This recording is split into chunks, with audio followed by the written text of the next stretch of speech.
One day, out of freaking nowhere, a ridiculously huge tower suddenly appeared right in the middle of the city, marking the end of the world as humanity was thrown into chaos. They called it the Apocalypse. This guy is Juan. Before the apocalypse, he was just an ordinary guy living freely at the bottom of society. He began to conquer the tower much later than countless others. For that reason, things like hidden skills or secret classes, he chose to have none of that, giving up all that useless stuff and going all in on a single skill. That was basic stab. He trained and trained relentlessly, killing over 50 monsters through his own efforts. His teammates thought that was the limit of his skill, but over time his hard work began to change him. His attacks became faster and more precise, eventually surpassing the limits of normal movement and rivaling hidden skills. On his journey of killing monsters and grinding levels, Juan met friends, and he formed humanity's last suicide squad, KPDM. On the 77th floor, the climbers found the regression stone. It has the ability to send the user back to the past, to the time they were summoned. The user's memories remain intact up to the present moment, and it can be used by shattering it. The regression stone returns a person to the past, but in a parallel universe, one with no connection to the present. Therefore, it couldn't be guaranteed that everyone who used the stone would meet in the same world. At that moment, the second tower quake occurred in the world outside the tower. Before all of humanity could be wiped out, the tower climbers were forced to make a choice. Facing death, many climbers used the regression stone to return to the past, abandoning this hellhole of a world. However, Juan's team KPDM, those who weren't tempted by the regression stone, were determined to fight to their very last breath. Juan's team climbed on and on. Overcoming countless thorns and obstacles, they finally set foot on the 98th floor of the tower. Juan thought everything would go smoothly as planned, but the monster on the 98th purgatory floor was insanely tough. It spat lava that melted their weapons and took down most of Juan's team. He was knocked 8 meters by the monster slamming into a wall. Juan began to feel hopeless. He thought of his fallen comrades. All the things they had faced together, they had overcome so much, only to die like dogs now. How could he possibly accept this? Dongquan, Juan's friend, slashed at the monster with his sword to draw its attention away from Juan. Dongquan encouraged him. "Keep going. You can't take this monster down alone." The monster glanced over. It turned and pierced Dongquan with its horn. After impaling him, the monster added a bonus, slamming him violently into the ground. Juan couldn't watch anymore. He rushed forward to fight the monster and save his friend. Juan saw a strange white light. It connected the path of his sword to a spot on the monster. Without hesitation, he grabbed his sword and thrust it straight into the place the light indicated. The monster shattered into pieces, unable to regenerate. Dongquan coughed raggedly, leaning against the rock wall, blood flowing endlessly. Juan saw that in his hand he was holding a regression stone. Dongquan looked at him and said he was sorry. Dongquan was a person who smiled a lot, even in a cruel and tragic place like this tower. The smile never left his lips. That's why the climbers gave him the nickname, the Jester Knight. For the first time, Juan saw the Jester Knight, without his smile. Juan couldn't bear to look. He turned away and told Dongquan to just disappear. He walked away without ever looking back. Dongquan gave a bitter smile. The stone in his hand wasn't a regression stone at all. It was just an ugly, ordinary rock. But perhaps Juan already knew. Dongquan dragged himself heavily up the stairs. He sat by a tower window, leaned back, and fell. He felt lucky that this world had someone like Juan. Juan stood before the door to the 99th floor. Thinking of his fallen friends, he continued to move forward. The door opened. Before him was a vast, white, snowy field. Juan panted as he dodged the attacks of the 99th floor monster. It was the ice dragon Velcasus. After fighting for a while, Juan found he couldn't beat it. This ice dragon was too big and too strong. It even knew how to spout demoralizing nonsense. Frozen by the cold, Juan hid in an ice cave to recover and heal his wounds even as the ice dragon continued to circle outside. Juan bit down hard on a piece of cloth as he poured liquid onto the frostbitten area. It had been 15 days since he reached the 99th floor. Although he had faced thousands of dangers on the 98th floor, the danger level of the 99th floor was on a whole other level compared to the lower floors. Juan gritted his teeth, trying not to make a sound. Outside, the ice dragon relentlessly spewed its freezing breath. It came from the Forgotten Lands. Even if he had the maximum possible cold resistance, it would still be incredibly difficult to withstand. If it weren't for the leftover pieces of equipment from the climbers who had left, Juan would have been dead a long time ago. He took out his items to count them: the dragon's tremor sword he'd picked up on the 85th floor, the ice demon armor that Dongquan had given him, and the Fire King's bracelet from Han Sojun, the girl who had died. Juan clutched the bracelet, endlessly apologizing in his mind. The image of the day she died flashed through his head. Juan also thought of his conversation with Jay the blacksmith from Atopos village. It had recovered after they defeated the boss monster on that floor, although bodies and injured climbers were still brought in every day. But the people never gave up hope. The priests constantly formed emergency rescue units to quickly treat soldiers who could no longer fight. And the blacksmiths in the forges worked tirelessly, creating new equipment for the Climbers Association, ready to devote everything for the benefit of humanity. Jay was now probably the last blacksmith in Atopos because there was almost no one left, surviving in the tower. Juan didn't even know what year it was anymore. There had been more than 10 tower quakes so far. At some point, people were no longer summoned to climb the tower. All of humanity in this outside world was nearly wiped out. 2 days ago, Hillen had disappeared. People don't age inside the tower. If someone suddenly vanishes from the tower, it can only be for one of two reasons. Either they returned to the past or they jumped from the tower. Hyland from the infirmary and Jay the blacksmith were some of the few remaining support climbers. Jay sadly stared into the red-hot iron bar. Juan told him to teach him the blacksmithing skill. Back in the present, Juan quickly forged himself a new sword and once again challenged the ice dragon. The dragon said that never before has any human managed to survive all the way to the 99th floor alone since this tower was formed. It acknowledged that Juan was an impressive human. Jae-Wan gave a bitter laugh. How ironic. The last one to acknowledge him turned out to be a monster, not a human. Jae-Wan gripped his sword and charged forward to attack again, but the outcome was still the same. He was beaten black and blue. Covered in his own blood, the ice dragon thought this human was truly as stubborn as an ox. No matter how hard you try, the only thing you'll have left to face is your own arrogant solitude. Jae-Wan couldn't hear what the ice dragon was saying. To him, it was just a buzzing in his ears like a dog barking. Jae-Wan shattered the block of ice the dragon had manipulated and charged forward again. He refused to give up. A Chinese mage once said, "I don't fear the person who practices 100 moves, I only fear the person who practices one move 100 times. Jae-Wan was precisely that kind of person. He had no special skills. The only ultimate move in his arsenal was Burst Slash, and this time was no different. He kept using Burst Slash, attacking hundreds of times, but all it earned him was a tiny scratch on the ice dragon. Just as the dragon opened its mouth to spit again, Jae-Wan saw that strange white light again, just like before. Without a moment's hesitation, he gripped his sword and thrust it straight toward the converging light. The ice dragon's jaw was shattered, its tongue lolling out. It was even more furious than before. The ice dragon spread its wings, soared into the air, and charged up another attack, preparing to spit wildly. Jae-Wan rolled desperately, trying to dodge its volleys of icy saliva, but he couldn't keep dodging. Exhausted, he collapsed, panting for breath. The ice dragon started mocking him again, saying that it would take maybe 10 Jae-Wans to defeat it. Then the ice dragon let a piece of information slip. If humanity's conquest hadn't been led astray by the demon Dreamstone, your destiny would have been entirely different. Such a pity. Jae-Wan struggled to his feet, his eyes wide as he pressed the ice dragon. What the hell is a demon Dreamstone? The ice dragon didn't answer. It just lifted its foot to stomp down again. But Jae-Wan quickly flashed away, escaping through the door and slamming it shut. That was too close. If that dragon's claw had just touched him, it would have been all over. Juan thought about the information on the demon Dreamstone that the ice dragon had spat out. He fell into a thoughtful silence, resolute. He would not give up. 5 years later, he made his comeback and succeeded. He had defeated the ice dragon. The system announced that he had defeated the boss of the 99th floor, and all his stats had reached their maximum level. Juan sighed, sitting atop the head of the dying dragon. He closed each notification one by one and glanced at the dragon, asking it about the demon Dreamstone. The dragon was on its last breath, but still didn't feel like answering. It told Juan he would find all the answers on the final floor. The ice dragon gradually disintegrated, transforming into a sword. Juan collected the item and put it away. As the dragon vanished, a black door appeared leading to the last floor. Floor 100. Juan didn't hesitate, stepping right inside. A series of monitors appeared before him, displaying scenes from the lower floors of the tower. Suddenly a voice echoed. It said it didn't think Juan would just barge right in. It thought he would return to the village first. It told Juan not to be so tense and to give it a second. A system notification popped up congratulating Juan on being the first person to conquer all the tutorial games of World 294. His impressive achievement had been preserved in the immortal Akashic records, and the entire process was recorded. Viewing is permitted only by the monarch of the exalted land. Jae-Wan stared wide-eyed at the notification panel. What the hell? A scene of countless corpses appeared before him. As they sank, a strange figure emerged from the water. It had a human body, but the head of a large beast, and it was wearing a fancy suit. It looked Jae-Wan up and down. It remarked that he'd recovered faster than it expected. Juan asked who it was. The monster preened, introducing itself as the Demon Beast. It said it couldn't believe that Juan had managed to climb to the 100th floor all by himself. This had never happened before. Beast was the master of this terrifying tower. Juan frowned at the monster. According to that notification, everything up to this point had only been a tutorial, which meant the real game hadn't even begun. Beast praised him for being quick on the uptake. It snapped its fingers, showing a series of scenes from the past for Juan to watch. Beast watched along, commenting, "So many things happened. What a dramatic film." It asked Juan if he remembered it all now. All those feelings of pain, anger, regret, and whatnot. Beast continued its endless chatter, promising to grant him a new opportunity, tempting him to start the game over from the beginning. Beast coiled around Juan, whispering in his ear that getting to redo your life was something that only happened in novels. It argued that for a mere human like Juan, the chance to start all over from the beginning while keeping his current memories was an absolute steal. Juan's eyes shot open. He was starting to feel lost. This wasn't the end. Wasn't he supposed to save the world by climbing to the top of the tower? What the hell is happening? Juan realized that this whole time he had been tricked by the demon in front of him. From the very beginning, there was never a way for them to stop the tower cataclysms.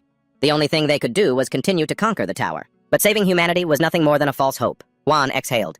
He looked Beast in the eye and said seriously, I will never go back to the past. Beast cackled hysterically, mocking, "Are you still talking about the past?" Beast gave Juan a contemptuous look. It spelled it out for him that no item in the tower, not even in the exalted land, could help a person return to the past. Juan asked what it meant. He suddenly recalled the ice dragon's words. If the conquest hadn't been led astray by the demon dreamstone, it would have been different. Beast clarified it for him. It wasn't a regression stone, but a demon dreamstone.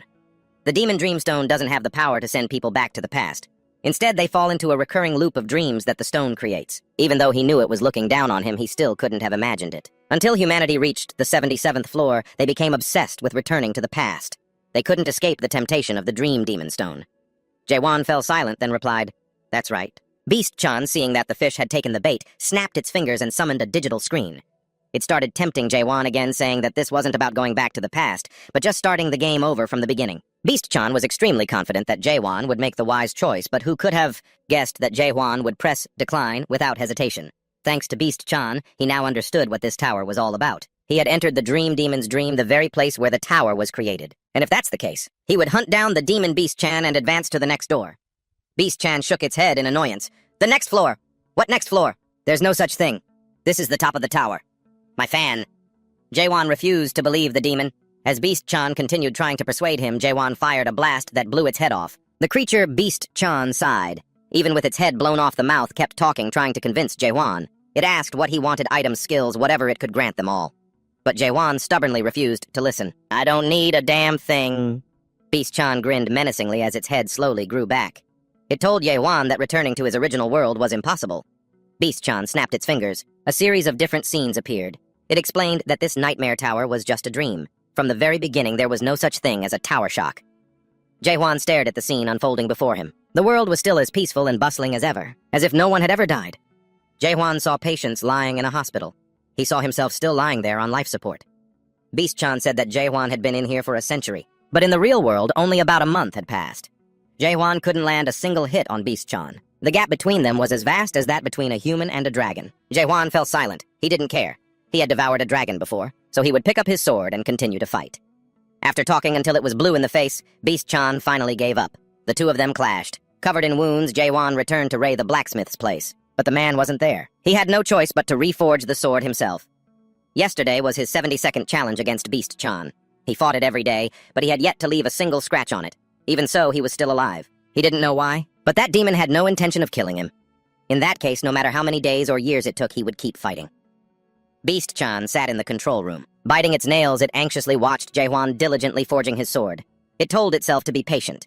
Jaewon was a product it had to sell, an extremely special high-class item. As a ruler since the day it was born, Beast-chan had never met anyone like this. It was such a headache.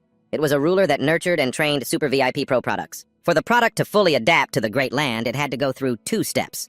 The first step, like choosing good seeds for farming, was the search process. Good products are found through the game's tutorial.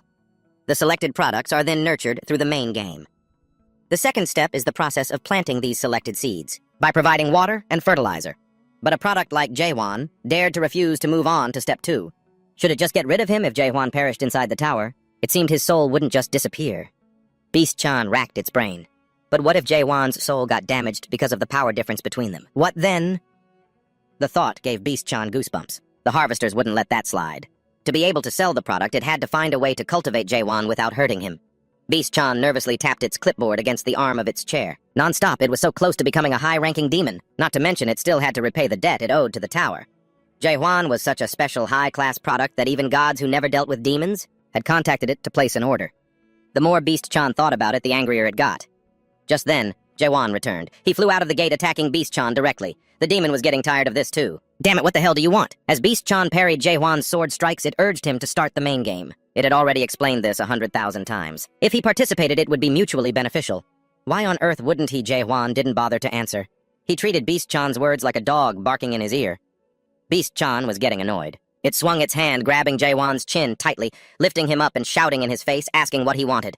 It had already offered Jaewon skills and items. So why was he being so damn stubborn? Jaewon adamantly refused to listen, repeating the same thing over and over. He would defeat Beast-chan and go to the next floor. Beast-chan was furious. It had already told him until it was blue in the face that there was no damn next floor. "Just play the main game, I'm begging you." Jaewon was silent for a moment. Then he finally started asking questions. Beast-chan sat down looking serious. It put on a mysterious air and told Jaewon not to be too surprised. The truth is, the universe is made up of more than one space. Jae-hwan wasn't surprised at all. He already knew that.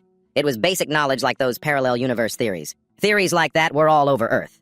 Beast-chan changed its approach. It explained more clearly that the universe was composed of a main space called the Great Land. Beast-chan even diligently projected a descriptive image to make it easier for Jae-hwan to understand.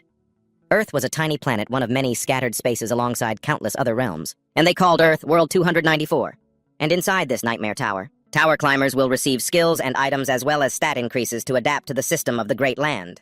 Hwan has received his chance to go to the New World, and demons like Beastrend have the role of supporting those games. Hwan asks it why it's doing something like this. Beastrend gives a cunning smile. It refuses to reveal any more information. It snaps its fingers and the space around them changes again. Beastrend knows the questions in Hwan's heart. You want to know among the countless universes out there? Why the demon towers appeared on Earth. Why does humanity have such a fate? Beastrend is extremely confident, rambling on as if it could read Hwan's mind perfectly. But he cuts it off. What he wants to ask is why. Beastrend is operating something like a demon tower.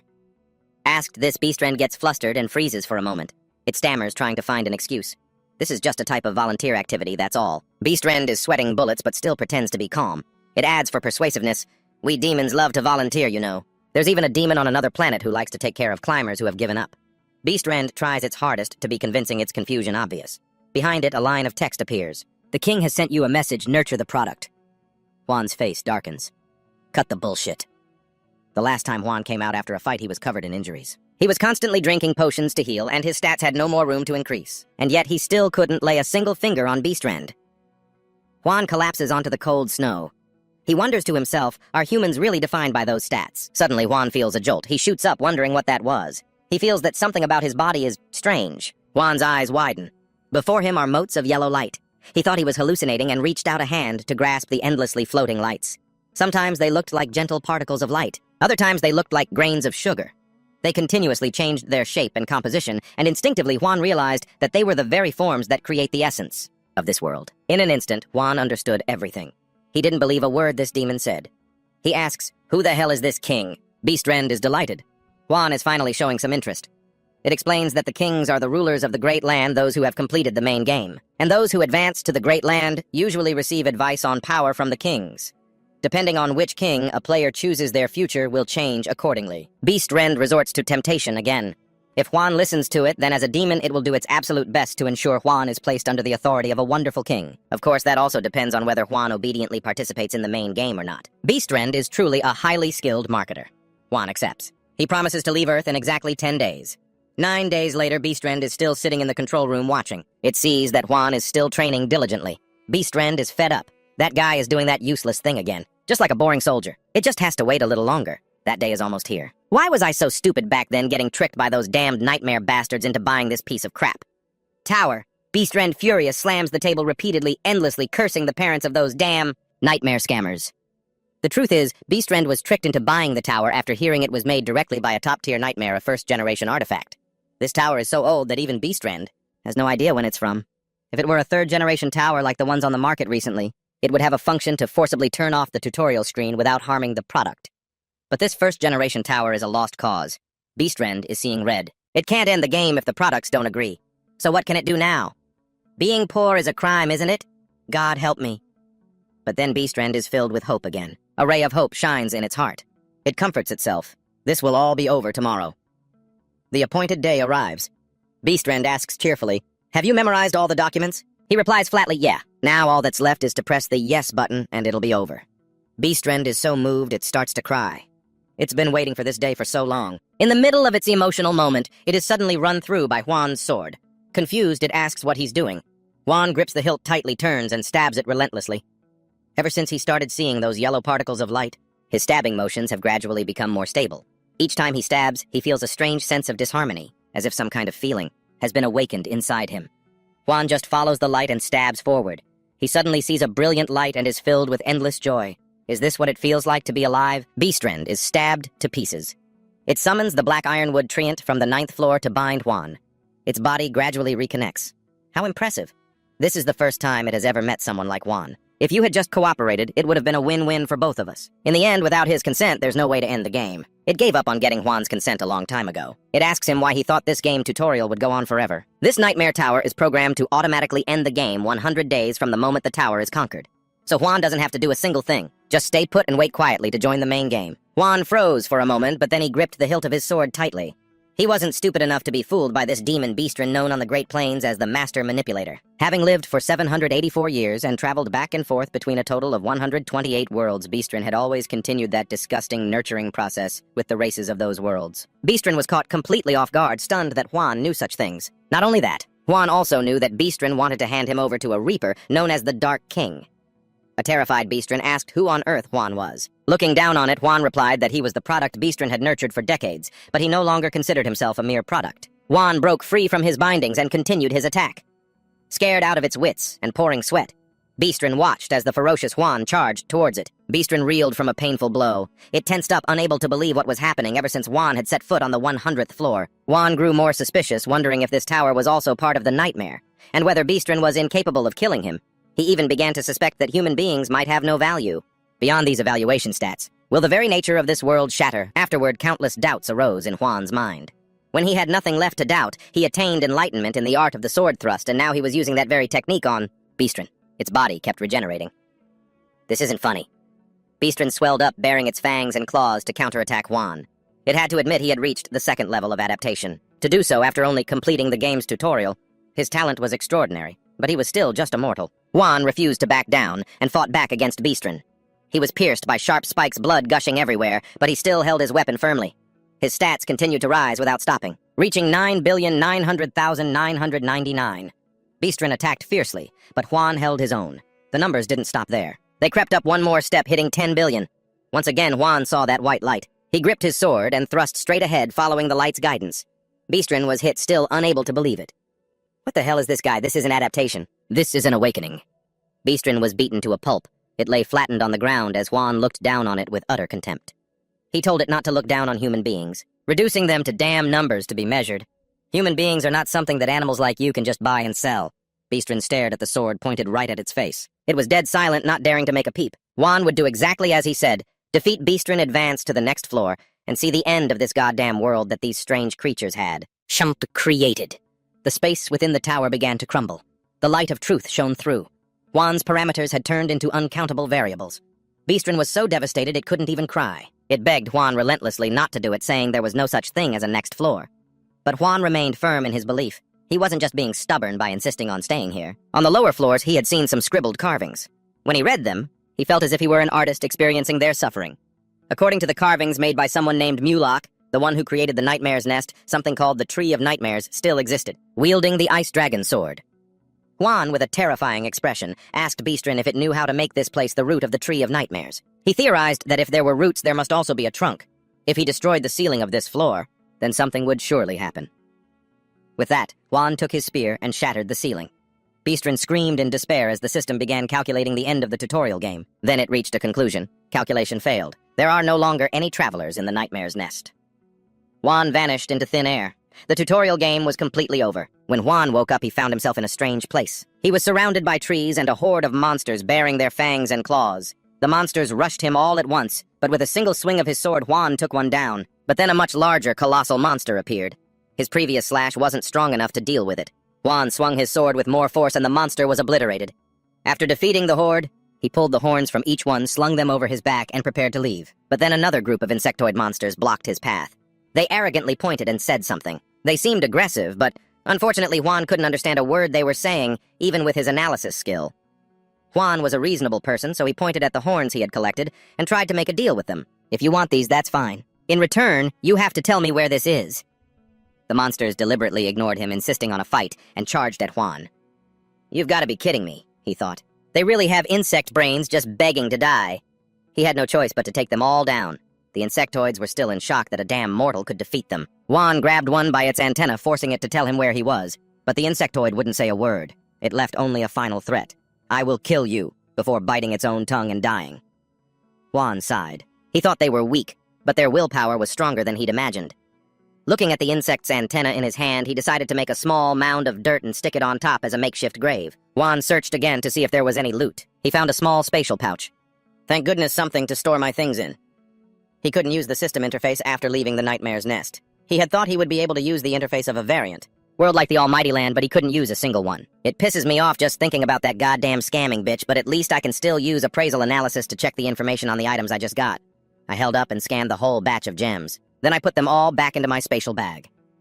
The bag has its limits, but with so much stuff still left to put in, Jae-hwan had no choice but to throw some things away. A moment later, he was admiring the pile of stuff he'd just acquired again. There was nothing useful at all. He took out the map from the pile and opened it.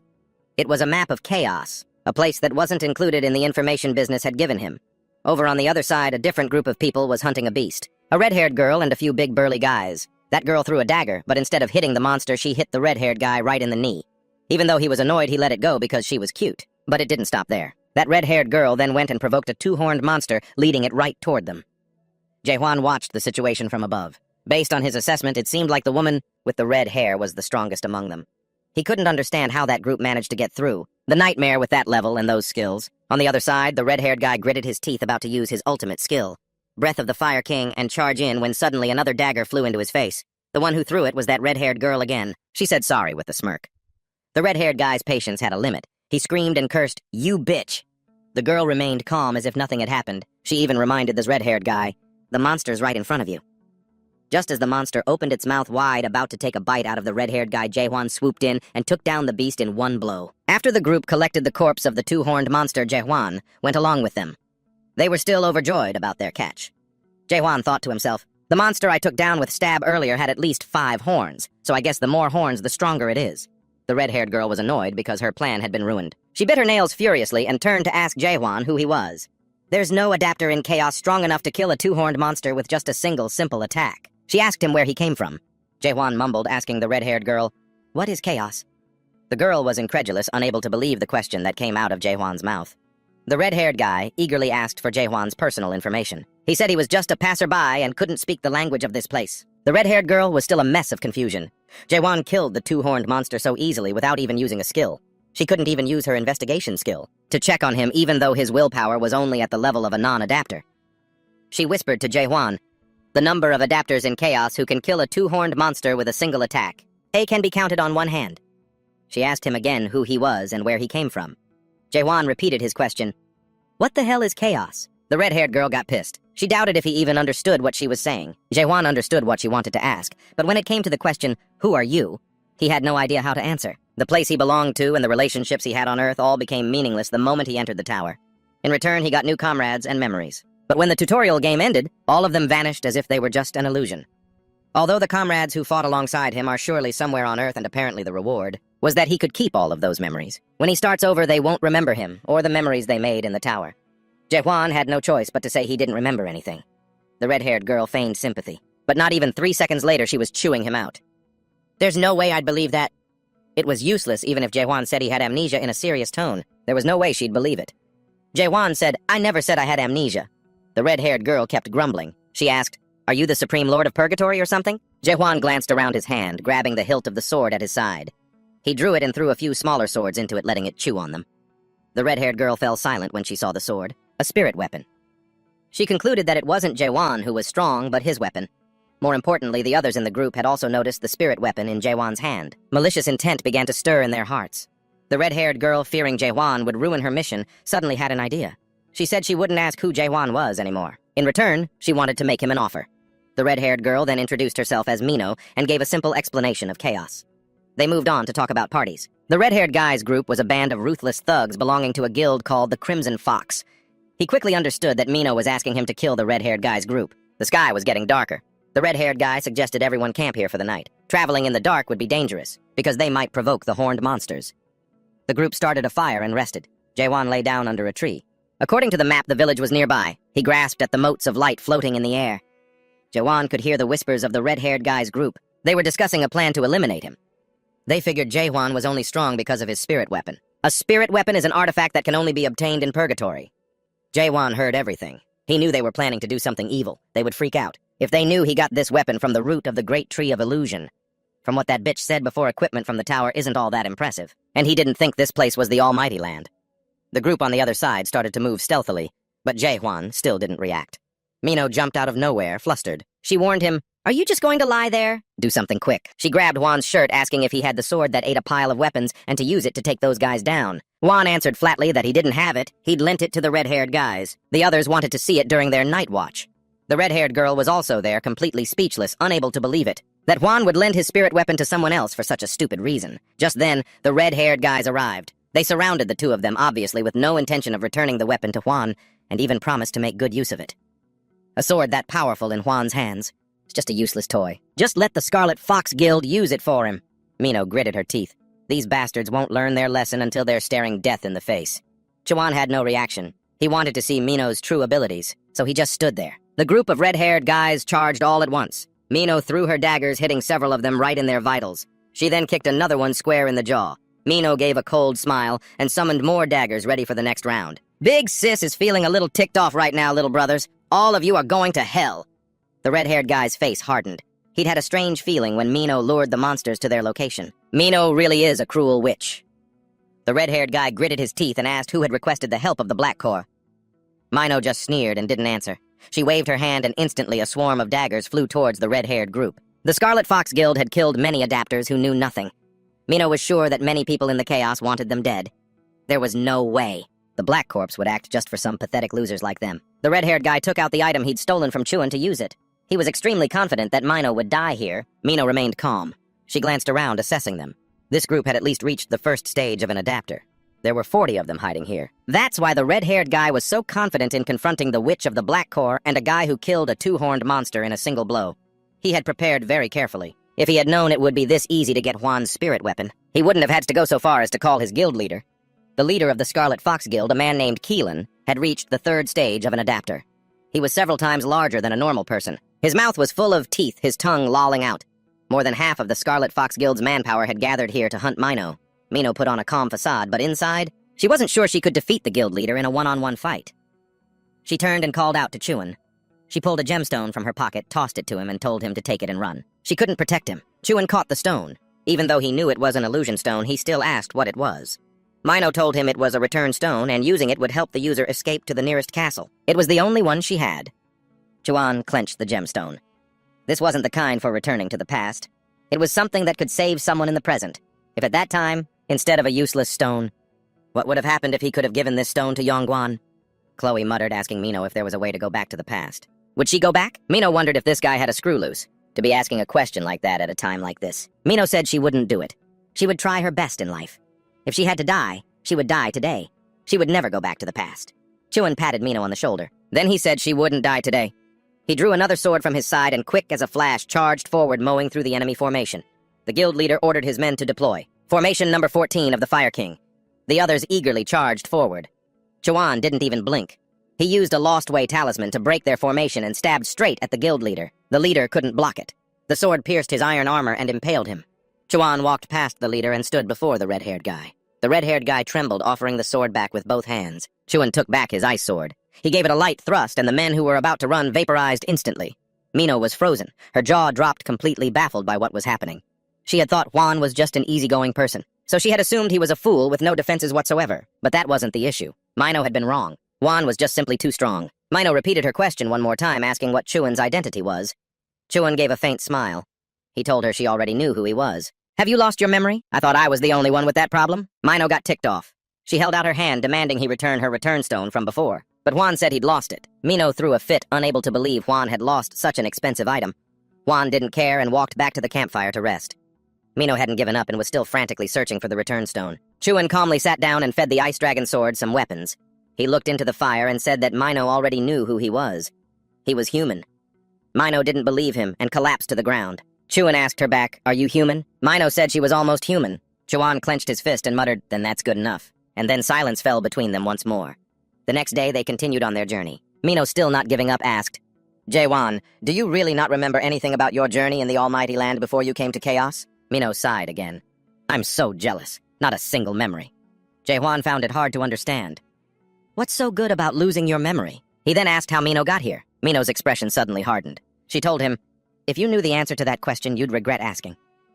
After walking for a while, they arrived at Goggin Fortress. Jae-wan noticed something that looked like a summoning circle. It was just like the one from the game's first-level tutorial. Suddenly, the circle lit up. Jae-hwan's eyes widened and he froze. Inside it, he saw countless people screaming and crying. Mino sighed. Looks like another batch of poor bastards has been summoned here. This was also how she had arrived in chaos. Mino watched the desperate crowd. An endless sadness welled up inside her. Welcome to Chaos, the world of the dead. If you die in the almighty land, you get transferred here. If you die in chaos, that's when it's truly over. You become nutrients for the great tree of illusions. Just then, soldiers began to file out of the fortress. They handed out clothes and ordered around the newly summoned people. They were told to form a line and would be taken to the assembly hall. Mino went to greet the army commander, a man named James. He asked her, "Why have you suddenly shown up at the northern save point area?" Mino didn't give a clear reason. She just told James to let them pass quickly, but James refused. He said that a while back they received orders that anyone entering the fortress must have identification papers. Mino tried another tactic. She leaned in close to James, pleading, then slipped him a horn as a bribe to get them through. Seeing the valuable item, James's eyes lit up. He quickly pocketed it and looked the other way. James then turned to Jae-hwan and demanded to see his identification papers, but of course he didn't have any. Mino intentionally held back, telling him, "If you beg me, I'll help you." Jae-hwan didn't even bother to listen. Seeing that he wouldn't be allowed in, he prepared to draw his sword. Seeing this, Mino rushed to stop him, breaking out in a cold sweat. This guy is freaking insane. Is he actually planning to fight the guards? Imagining Jae-hwan taking everyone down with a single sword strike, Mino quickly stepped in to stop him. She was about to offer another bribe for Jae-hwan when someone else arrived. The moment he appeared, the soldiers immediately formed a neat line and saluted. He was a well-known figure in Gogger Fortress, the captain of the most incorruptible save point station in Chaos, the stubborn captain of the northern save point, Katun. He demanded that James explain what was going on here. Terrified, James did not dare lie and confessed that Jae-hwan wanted to enter without any identification. Katun coldly recited a series of laws regarding individuals who cannot be identified. The captain of the northern save point has the authority to deny entry to any such person. From the Goggen Fortress Entry and Exit Law, Article 27, Paragraph 4. This is clearly stipulated. As Katun recited the law, he used his penal code skill, forcing all the soldiers and even Mino to their knees. However, the skill had no effect on Jae-hwan. He swung his sword, severing the shackles around Mino's neck. Katun, who was passionately reciting the law, was forced to stop. He couldn't believe Jae-hwan had managed to break his penal code. Jae-hwan calmly asked, "What information is required on these identification papers?" Katun patiently answered, "To verify a person's identity, the papers must include their name, the organization they belong to, and other details like their profession, primary skill, information status, effects, criminal record, and soul corruption rate." Jae-hwan cut Katun off before he could finish. "I don't need your damn identification papers, and I have no intention of verifying who I am." Katun, still suspicious, asked, "How were you unaffected by my penal code?" He then waved his hand, casting Silverlight Prison. He followed it with another law. "According to Gorgon's Law of Arrest, Article 2, Paragraph 6, I am placing you under arrest." A barrage of iron chains flew at Jae-hwan, but he shattered them with a single effortless movement. The onlooker's jaws dropped in disbelief. Jae-hwan then pointed to Mino and asked, "Can't I just bribe you like she did?" Hearing this, the implicated guards froze solid, trembling uncontrollably. Without waiting for an answer, Jae-hwan tossed a horn to Katun. "Take this and let me in." Sweat pouring down his face, James yelled, "How dare you try to bribe the captain? You should be executed on the spot!" Katun waved a hand, silencing James. He gripped the horn and his demeanor changed in an instant. Suddenly respectful, Katun greeted Jae-hwan, "Envoy of the Whisperer of the Deer." Mino had a soul scanner pressed against her. The results showed her corruption rate was over 15% and recommended immediate treatment. Jae-hwan had no idea what the hell soul corruption even was. Soul corruption is a chronic disease that affects everyone living in chaos. One's soul slowly corrupts just by being present here, and once that corruption reaches its maximum, the person is executed. Now it was Jae-hwan's turn. Katun pressed the device to his head and it returned an error, unable to measure soul corruption level. Everyone around was stunned. The machine read 0%. Katun gave a faint smile and returned the magic stone to Jae-hwan, advising him not to hand over such an item so easily. Mino and Jae-hwan were allowed through the gate. James was confused why Katun had let them pass. Katun asked him in return, "Do you know what that magic stone is used for?" He removed his glove, revealing a hand that had turned black from holding the spirit stone.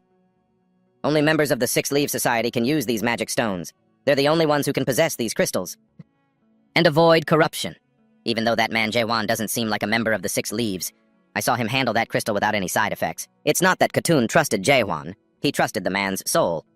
When he assessed Jae-hwan's soul corruption, the device returned an error. As far as he knew, the measurement device was never wrong. There's only one circumstance in which it can't measure soul corruption, and that's when the soul is purer than anyone else's in all of chaos. Whether Chaewon is a member of the butterfly tribe or not, they simply need someone who can use the magic stones. The people inside the castle will pass judgment on Chaewon. Right now, Carton doesn't want to talk about this anymore. Their duty is done. He then started to interrogate Game about the bribery incident from earlier. Chaewon and Mino were wandering through the fortress.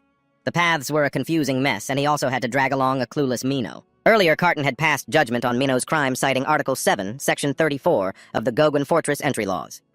Anyone who does not have or fails to provide identification, as well as those who forge documents or use another person's card, may be denied entry or even be severely fined for their actions. However, Chaewon had pleaded for Mino to be let go, so she was forgiven. Also, bribery in any form is not permitted, citing Article 11, Section 6 of the Goguen Fortress Entry Laws. Anyone who offers a bribe with money or even valuable items, as well as the person who accepts said items, will all be punished. Mino was hit with the decree effect and became completely stupefied. She was dazed and confused, and it would take a while for her to return to normal. Chaewon went to ask where he could find a professional swordsmith to forge his Frost Dragon blade, unaware that someone was watching him. A moment later, Mino finally returned to normal. She was still dazed, not even knowing when she had entered the village. Chaewon was just waiting for this chance to part ways. He wanted to avoid being held back, but Mino stubbornly refused to let him go. Gritting her teeth, she chased after him, insisting on being his guide, claiming she knew this place like the back of her hand. Chaewon sighed helplessly. He said he was looking for Nightmare. Coincidentally, Mino knew the place, so she would take him there. They hadn't gone far before they were blocked by another group of blind fools who wanted to rob Chaewon of his sword. The robbers were a group of 4 brothers. The huge youngest brother was only 12 years old. He was full of fighting spirit, axe in hand, following his older brothers. Mino's eyes widened.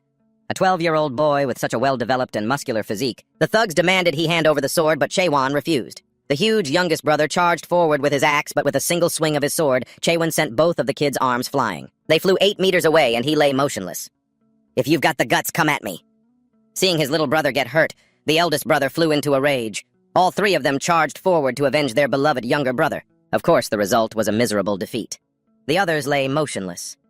Mino was surprised because Chaewon only seemed to have one move, light, medium, and heavy thrusts. She remembered someone else, who also only knew a single technique, but that person's was cut, not thrust. Mino asked him why his first attack missed. Chaewon had aimed for the roof because he saw someone over there using a stealth skill, so he just gave them a warning thrust for fun. He thought it was completely normal, but Mino was speechless.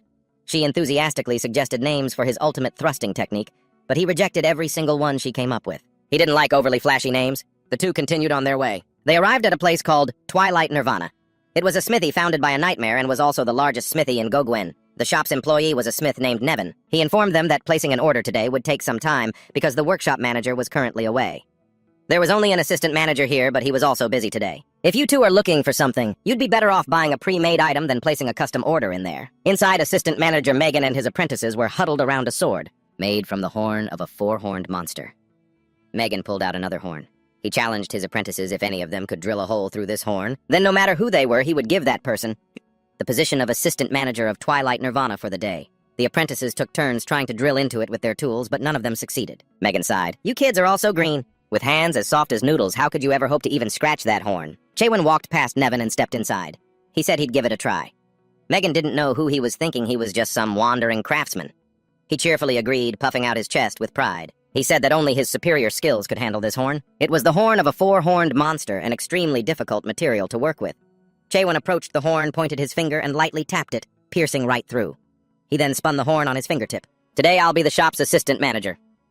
The pierced horn couldn't even last 3 seconds before shattering into pieces before everyone's astonished eyes. Megan was seeing red. He screamed and grabbed Chaewon's collar. "That horn was extremely expensive. The horn of a 4-horned monster is worth a fortune. How are we supposed to explain this to the Wonwoo Guild who ordered it?" Chaewon said he would pay for it with a better horn, but Megan couldn't believe it. How could a beggar like Chaewon possibly have something better than the horn of a 4-horned monster? Chaewon took a horn from a 5-horned Ganlak out of his bag and gave it to Megan. He gave it to the assistant manager as compensation since he didn't have a 4-horned monster's horn on him. Holding the rare horn, Megan's eyes lit up. He ordered his apprentices to close the shop. Chaewon was the assistant manager for the day. He could freely use all the equipment and manpower here. Seeing that everything was settled, Mino left Chaewon there. She had some business to take care of outside. Megan asked Chaewon how he managed to get the horn of a 5-horned monster. Taking off his coat, he replied that he got it himself. Megan couldn't believe that Chaewon could hunt a 5-horned monster by himself. People who could do that were extremely rare in this entire world of chaos. Chuan put on an apron saying he needed a scabbard, but he'd never made one before. Megan thought he'd misheard when Chuan said he would use a Ganok's horn to make it. Just how incredible must that sword be? Chuan pulled out the Ice Dragon sword. Megan took it, still thinking it was a replica. Replicas were rare since they were made by nightmares, but he thought Chuan would be better off forging a new sword, even if this replica was beautiful. Suddenly, the sword in Megan's hand began to vibrate. Startled, he dropped it. The sword opened its maw and bit into the five-horned monster's horn. Megan broke out in a cold sweat from the spiritual power he could feel. It seems this sword contains the soul of an elite race. After finishing its meal, the ice dragon sword showed signs of evolving. Judging by the external changes, this was a major evolution. Once it's done evolving the user, so we'll need to give it a new name because when a spirit sword undergoes a major evolution, it loses its original name. Chuan scolded the ice dragon sword, saying that if it kept eating without permission, he'd call it the pig sword. He took out another horn and gave it to Megan. He wanted to see how the man refined materials. The shape was up to him. Being trusted like this put Megan under a lot of pressure. He would show him the skills of a twilight blacksmith. Meanwhile, at Gopton Castle, the castle commander Duhenshiver was drinking tea, while listening to his subordinates report. This was the same stealth user Chuan had discovered earlier. He said he didn't even understand what had happened. One moment he was there and the next he woke up, and found himself unconscious on a rooftop. And so he lost track of Chuan. The commander mused that to be able to detect the stealth skill of a Stage 3 adapter, the target must be at least a Stage 5 adapter. He ordered his subordinate to send more men to find Chuan, even if it meant turning over every stone. The subordinate acknowledged the order and left. Duhen sighed, a headache coming on. He clasped his hands together, silently praying for Castellian to just hold on a little longer. Elsewhere at a certain tavern, a video was playing on the large screen showing some young man clearing the 99th floor by himself. The man's face was blurred and everyone was buzzing with chatter. No one knew what happened to that guy. There are rumors he ran away and abandoned his duty to train himself. The public believes the video is fake, saying there's no way someone could clear it alone. The first-generation tower. Suddenly the door opened and Mino walked in looking absolutely stunning. Her beauty captured everyone's attention. She walked over to the bar and sat down as a drunk guy decided to try and hit on her. But Mino shot him a death glare that shut him up instantly. Feeling frustrated, Mino ordered a drink and chugged it down until she was drunk. She couldn't stop complaining about Chuan to the bartender Key. That man was giving her such a headache. Key sighed. All right, stop being such a drunk. You can have any man you want. Why are you so hung up on that one guy? But Mino was still fuming. Just thinking about Chuan annoyed her. He destroys everything, whether he likes it or not, and just swings his sword around as if he couldn't care less about the rules here. And he says the weirdest things, too. Mino grew sad. Chuan made her feel like she was nothing. Everyone here works so hard, but Chuan just crawled out of some hole and looks down on her with an expression that says they're on completely different levels. Every time Mino sees that face, it really gets to her. Kay patted Mino's head, comforting her and advising her to stay away from Chuan. If you get involved with him, you could seriously get yourself killed. Just then, a golden pigeon flew in and dropped a letter from Cotton into Mino's hand. She had a bad feeling. As she was about to open it, someone came up close behind her, startling Mino. She quickly drew her weapon to fight, but the man grabbed her weapon hand firmly. He glared at Mino. It's not that he doesn't enjoy a good fight, but he was busy today, so he'd save it for another time. He asked Mino to do him a favor. Back with Megan, he had been thrown to the ground. He looked at the five-horned monster before him, trembling. How could he possibly forge a sword like this? How can a sword turn into something like this? Chuan grabbed him by the collar, telling him to snap out of it. They were in the middle of smelting. If he was going to help, he needed to do it right. Panting, Megan gave up. He couldn't do it anymore. He couldn't even touch it. This horn was on a completely different level from his refining skills. Chuan placed a hand over the man's eyes. It's not an issue of level, but of perception. Megan first stage awakening. Doubt. The power to shatter true nature by doubting the world. When Chuan removed his hand, Megan's second stage awakening. Insight. The power to see the corrupted world. Megan looked at the horn again. A mass of black fluid suddenly shot out, revealing a five-horned monster with its tongue hanging out. Megan let out a curse and stumbled backward. Chuan urged him on. You said you'd help me, so get to it properly. Megan trembled so much he couldn't stand. The true form of the five-horned monster was just too horrifying. Had he really been using his half-baked skills on a monstrosity like this? Megan thought he had to be dreaming. He looked around frantically, then ran for the door, desperate to wake up from this nightmare. Chuan sighed and clicked his tongue, but didn't stop him. Megan pushed the door open, crying for help. On the other side of the door was a group of skeletons which made him freeze in place. Megan was completely petrified. The skeletons questioned him, asking if he had finished the refinement process yet. The ignorant do not yet have the right to see this place. Megan trembled, his eyes wide, wondering how he could even exist in a world like this. Why did he have to die here? Meanwhile, Juan was fighting the monster alone, and in no time he defeated it. Megan screamed in despair, tears and snot streaming down his face as he sat stunned in one spot, muttering. Some actions in this world are futile no matter how many times you perform them. Like a mortal trying to match the craft of a nightmare or trying to overcome the limits of nature. Megan was too old to handle the Ganap's horn. He lit a cigarette, completely silent now compared to before. His arrogant, boastful demeanor was gone. Chuan hadn't come here to find him, but rather to find the manager of the smithy, a nightmare. The last time his manager had been outside was a very long time ago. He was the only one who could help Chuan right now, but he was just too pathetic. Chuan didn't seem to mind. He told Megan that just making a scabbard would be fine. Just keep going. Megan refused, saying he had tried enough. Chuan disagreed, telling him that he could do it. If he tried 100 million times. Megan cackled. So typical of the young. In Chuan's eyes, it might look like he wasn't trying, but he truly had given it his all. He had tried his best while watching Juan, though he wasn't sure if he would believe him. Megan had mastered every skill related to smithing. Now he could say with absolute certainty that he could repair any weapon in Nightmare with a 99% success rate. But after achieving that success, Megan started to think differently. Perhaps he hadn't been aiming for that success rate. That 99% was him trying his hardest to run away from the 1% chance of failure. Chuan stood up. He admitted that Megan worked harder than anyone. He asked him if he knew the principle behind work that required the processing skill. Megan answered that he did. The Nightmare's processing skill is one of the original skills. It's something that has existed since the beginning, like fire and water. How could a mere human explain that? The origin of the world. And even if he could, what would be the point of explaining such things? But Chuan argued that Megan was using a skill without truly understanding what he was doing. Megan fell silent, putting out the cigarette in his hand. Based on what Chuan was saying, he guessed the principle was to reinforce his hammer and chisel with spiritual power, then refine that power to suppress the horn. He pointed to his apprentices. If the principle is that simple, then why can't they use the processing skill? Megan was stunned. If the principle behind the processing skill was this simple, then, even if they haven't learned it yet, they should be able to do something similar, right? Megan frantically turned and asked Juan if he knew the principle behind processing. Juan said he didn't know, but he had figured it out recently. He touched the horn. Immediately, its outer layer liquefied, dissolving into golden dust. He told the others to take a closer look. And tell me what you see. Megan watched as the golden particles separated. His own extraordinary efforts had condensed the wall of the world, allowing him to see it at its very limit. There was nothing wrong with his hard work. If he couldn't accomplish anything after all that effort, then it wasn't he who was wrong, it was the world itself. It was like Megan had an epiphany. He remembered his past as an apprentice, how he kept ruining everything. The method he was using was the method of the nightmares. Not of a human, there was no method for humans. As a human, it was impossible to advance beyond the crafting level of a novice. Megan had tried to overcome his human limits to become like a nightmare, but it was impossible. He despaired, not knowing what to do. Fight against the world. This is a realistic world where one's results are proportional to their effort. What's so wrong with getting used to that? Chuan continued to set Megan straight. This world had tricked him into thinking he couldn't do things that were within his power. He might be old, but he could still fight. Chuan encouraged Megan to look closer at the horn. Don't rely on the system. Instead, look with your own eyes. Megan did as he was told, peering deeper. He saw the image of Chuan rushing forward. He wondered if Chuan had always lived his life seeing the world this way. A world without skills or an interface. A transparent world with no exceptions. How could a person live like that, unless they were insane? Megan gripped the chisel in his hand, shouted, and slammed his hammer down. Chuan left the Twilight Calamity. He asked Mino why she was following him. You're plotting something again, aren't you? Mino came closer and said half-jokingly that she planned to kill him. Chuan showed no reaction. He asked flatly, and what would you gain from killing me? A life of luxury with the countless spirit stones I possess. Mino pushed a bundle into his chest. Take this. It's some clothes. I don't want to use other people's things for free. Mino then asked him, since he couldn't meet the nightmares, what was he going to do next? Megan showed me a way to meet them. I'll go see them, ask about the Great Tree of Illusions, and find the path to the abyss. Mino didn't understand why Chuan was doing all of those things. Let's just say Jae-hwan gets lucky and succeeds. Let's say he manages to revive the abyss. But the ones known as the strongmen of the abyss won't just stand by. He won't be able to come back. When Jae-hwan said he wasn't going back, Mino just stared, and then she completely lost it. She screamed, demanding to know how he could dare do something so world-shattering. What right do you have to just do whatever you want without a single thought for anyone else? Mino just let it all out. She couldn't stomach the fact that Jae-hwan didn't even see the people here as human.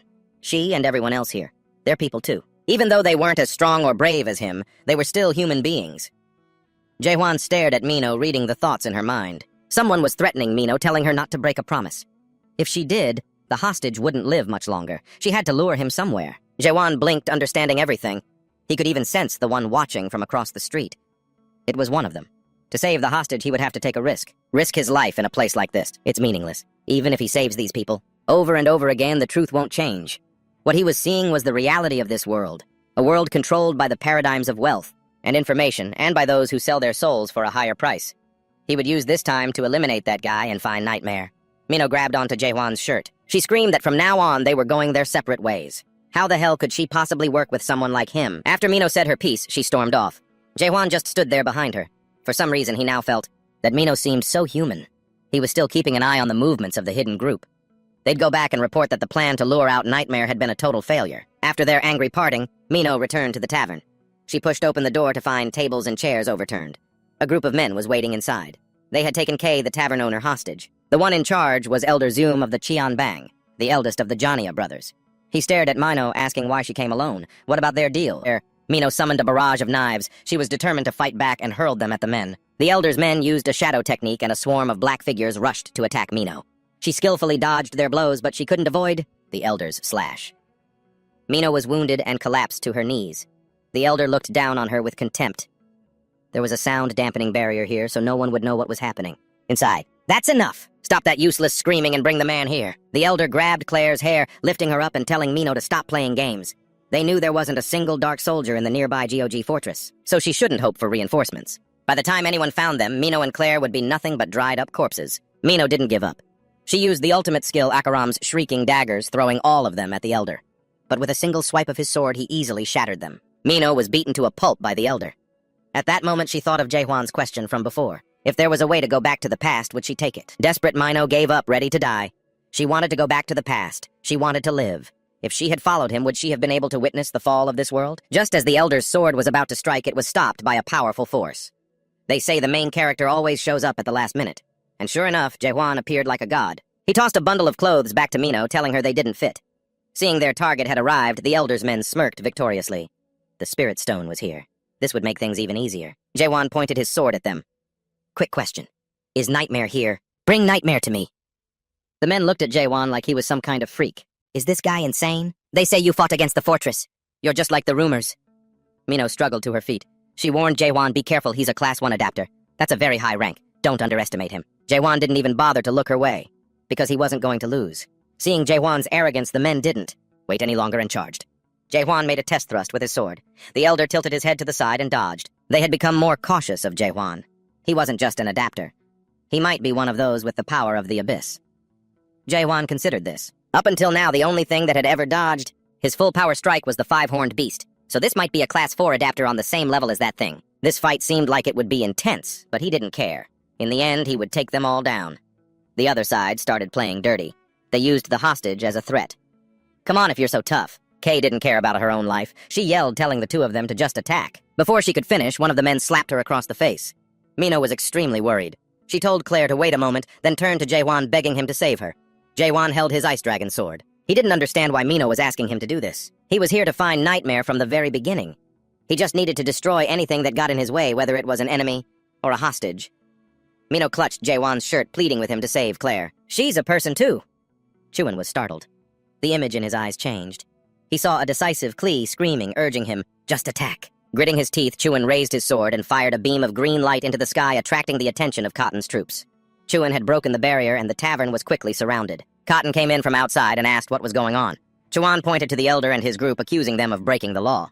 He didn't know the specifics, but he guessed they were violating the criminal code. Something like Chapter 276, Section 4 or thereabouts. Chuan was playing the victim, conveniently pinning the blame on the other group. They were planning to use this tavern as a base of operations to destroy the world by conspiring with the Nightmares. Cotton understood everything. He proceeded to recite a series of laws based on the criminal code, citing Chapter 174, Section 4 and Chapter 124. Section 6 for the crimes of illegally destroying private property within the fortress and kidnapping its residents. The Elder and his men were to be arrested. No warrant was needed. Seeing things were going south, the Elder tried to retreat, but Cotton wasn't having it. He launched silver chains, restraining two of the Elder's underlings. The Elder hadn't given up. He lunged at Cotton, who summoned an axe to block the downward slash of the blade, causing it to crack. The Elder retreated to ready himself. As he was about to land another blow, Cotton quickly used his silver chains to bind the Elder's arms. Unable to resist any longer, he fell to the ground, seemingly surrendering. But the old man was incredibly stubborn. The old man pulled out something he'd hidden and threw it behind Cotton. An orb burst open, releasing poisonous smoke. The Elder and his men used the chance to flee the tavern, but one of them inhaled the gas and fell unconscious. Someone was waiting for them outside. It was Sarang, an Elder of the Forbidden Heaven Society known as the Demon of Desire. He asked, "Is the cruel witch that difficult to handle?" He told them to capture her alive and bring her to him. The Elder's group explained that inside it wasn't just the cruel witch. There was another tough customer they called Chain Guy. Chuan, helping Mino, opened the door. He aimed his sword and thrust it directly at the tree where the Elder and his men were standing. They were in disbelief. Chuan was safe, even after being in the poison gas. This time, with the Elder of the Demon of Desire backing them, Chuan had to fight all three alone. He stabbed the horned tree into the ground. He really didn't want to use this thing. To think I have to rely on an item's skill. How embarrassing. Once planted, the horned tree radiated a terrifyingly evil aura. The Elder and his subordinate were scared witless. Overwhelmed by the ferocious pressure, their bodies gave out and they collapsed. Seeing the situation was bad, the Demon of Desire turned and ran for it, leaving his underlings to deal with the mess. The elder looked on bitterly as his two subordinates lay motionless. He gritted his teeth, never imagining it would end this way. Chuan walked up to the old man and offered him a way to save his own life. He asked the elder where the nightmare was hiding. The elder gritted his teeth, refusing to speak. He figured that even if he talked and survived, it would be pointless, if that person found out he was dead either way. Although he said nothing, Chuan already knew all of his thoughts. The elder took out a spirit stone and bit down on it. Usually no one would eat a spirit stone. They don't do it because they don't want their souls to become corrupted, nor do they wish to die. But after biting the spirit stone, the elder began to transform, turning into a gigantic monster. Its tangled tentacles started attacking innocent people nearby. The elder, still retaining a shred of consciousness, now saw the world's true nature. In a world like this, what's the point of dignity? What had he been so afraid of before he could have been this free the whole time? Why didn't I do this sooner? The elder suddenly flinched, feeling Chuan's eyes on him. He swung at him, refusing to accept the existence of a human in this world. Chuan sized up the elder seriously. Even with his analysis skill, he couldn't identify him. But it didn't matter anymore. Chuan raised his sword and thrust it straight towards the monster. Its head flew off, tumbling to the ground. As the elder's body slowly faded away, Chuan sheathed his sword and turned to leave. He needed to find someone among the tavern's remains to find the nightmare's location. Mino sat in a corner, telling Chuan not to get near. On the other side, Cotton was in bad shape too. He was gravely wounded. Mino grabbed tightly onto Chuan's shirt and begged him, "Kill me, while I'm still myself." A black aura was slowly spreading over her body. Stunned, Chuan embraced Mino. In his eyes right now, she was human. He couldn't understand why he always doubted her whenever he looked at her, or why that doubt never lasted. Chuan grasped the hilt of his sword. On the path he'd chosen, emotions were an unnecessary burden. He shouldn't hesitate. But suddenly, Klee grabbed his hand, stopping him. "It's not too late," she said. "We can still save her." Mino and Cotton were taken for medical treatment, but the medics just shook their heads grimly. There was nothing they could do. If the corrosion continues? Suddenly, the system network blared with an urgent warning. A small number of ghouls had appeared inside the fortress. People scattered in a panic, and many were corrupted, transforming into ghouls themselves. They wreaked havoc, killing the citizens. Ka, sitting beside Mino, spoke softly to Chuan. She had heard Mino mention him many times, saying he judged the world based on his own intuition, while stubbornly clinging to his humanity. Ka understood people like Chuan very well. She had seen their kind before. People were fated to end up in this place. It wasn't because of foolishness. They did it because they had no other choice. It wasn't that the people here weren't brave, but what were they brave for? Noble ideals, the fight for justice. Claire guessed Chuan was the type of person who pursued such things. She couldn't understand his way of thinking because she lacked the courage. But there was one thing she did know: Chuan was dangerous and he had to leave this place. Because people would find hope every time they looked at him. If he stayed, the people here would only fall deeper into despair. Chuan was silent, thinking about many things. About his former friends. About the many people who had fallen. About Mino. On the other side, Cotton wasn't doing any better. They tried crushing the horn of a demonic beast to purify Cotton's body, but it had no effect. The ghoulification process continued unabated. Chuan stepped forward, grabbed Cotton by the collar, and slapped him twice, determined to wake him up. Chuan had something to ask him. Cotton slowly opened his eyes. He had the exact same request as Mino, to beg Chuan to kill him. At this point, Chuan was the only one who could kill him. Catherine still hadn't given up. She mumbled the law. According to Gauguin's Special Law Article 1, Section 4, anyone who becomes corrupted must be eliminated. Chuan tightened his grip on Catherine's collar. That kind of stubborn loyalty. If he'd had a few people like Catherine, he wouldn't have been stuck in that damn tower for 45 years. A system alert sounded. Soul corruption has reached 94%. Transformation into a ghoul will begin shortly. Just then, Commander Cha Hyo of the Ghoul Execution Superdivision opened the tent flap and entered. He was an S-rank simulation. Cha Hyo drew his weapon and repeated the law according to Gauguin's Special Law Article 1, Section 4. He was about to swiftly execute Cotton, the commander of the northern checkpoint, and Mino, the swordswoman. But as he prepared to strike, Chuan blocked him with one hand. Cha Hyo told him to get out of the way. He had to deal with Cotton. He would soon become one of the undead. A horrific disaster would occur if a rank 5 traveler became undead. They were here to prevent that. Before the astonished eyes of everyone present, Chuan took out Ganok's horn, crushed it, and fed it to Cotton and Mino.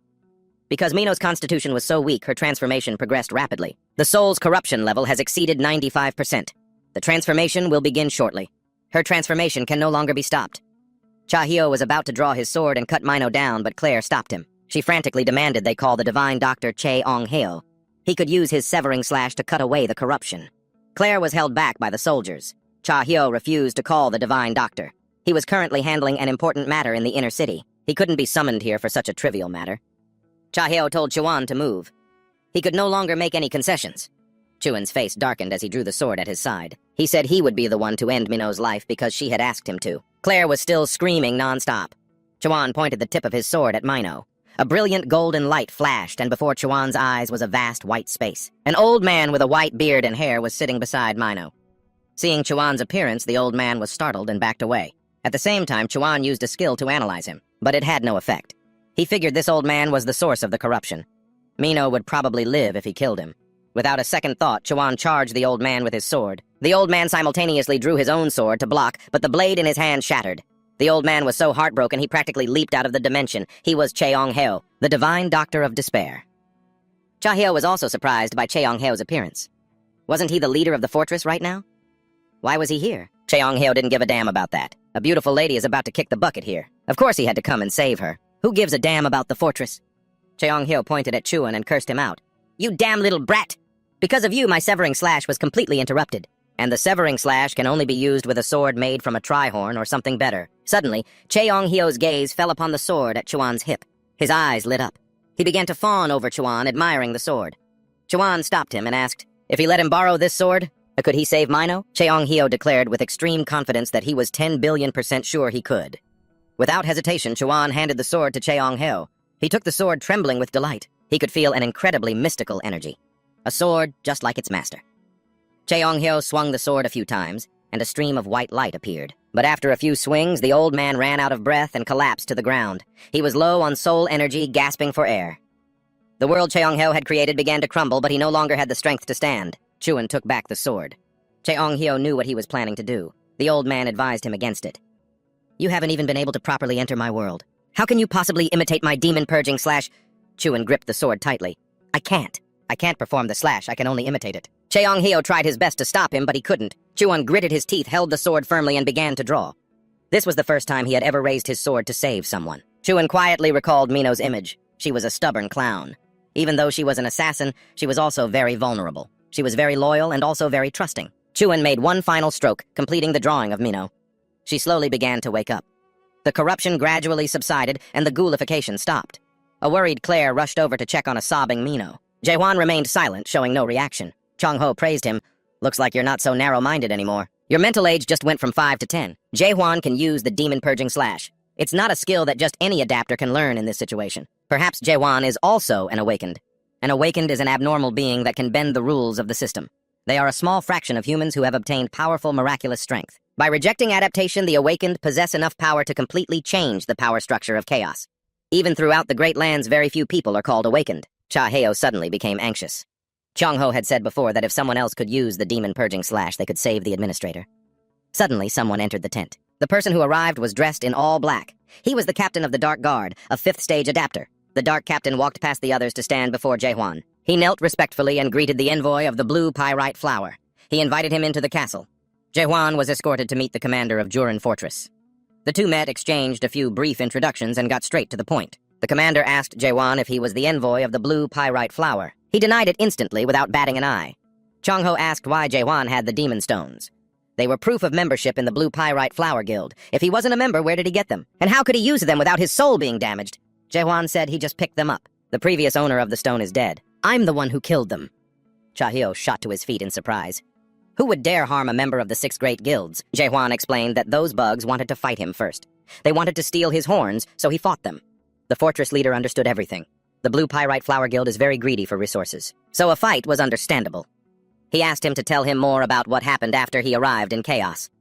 After their little heart-to-heart, the leader set down his teacup. Jae-hwan coincidentally got caught up in something that brought him to Chaos, and also coincidentally obtained the demon stones of the 6-leaf clan, and entered the fortress, then coincidentally got involved in the riot. He met Chong-ho and then attempted to perform the Divine Doctor's Demon Slash, a move he had only seen for the first time. Chong-ho couldn't believe it. Couldn't. Does the fortress leader really believe what Jae-hwan is saying? Did something happen to his head after Castellan disappeared? The fortress leader smiled. He paid no mind to Chong-ho's words. He asked Jae-hwan another question. Your current body is alive, correct? Jae-hwan was stunned. He hadn't participated in the main game. Instead, he had escaped the nightmares. He himself was in a dreamlike spiritual state. The great tree had nearly made a mistake. It mistook him for an envoy, so it sent him to Chaos. If it were his physical body, it would surely still be breathing oxygen on Earth. Jae-hwan asked the commander in return, how did you know I wasn't dead? From what Jae-hwan had said, he was able to deduce that he wasn't dead, because surely no one would describe their own death so nonchalantly. Jae-hwan must have a reason for not revealing his identity. Jae-hwan neither agreed nor denied it. He didn't want to answer. The fortress commander tapped his hand on the table.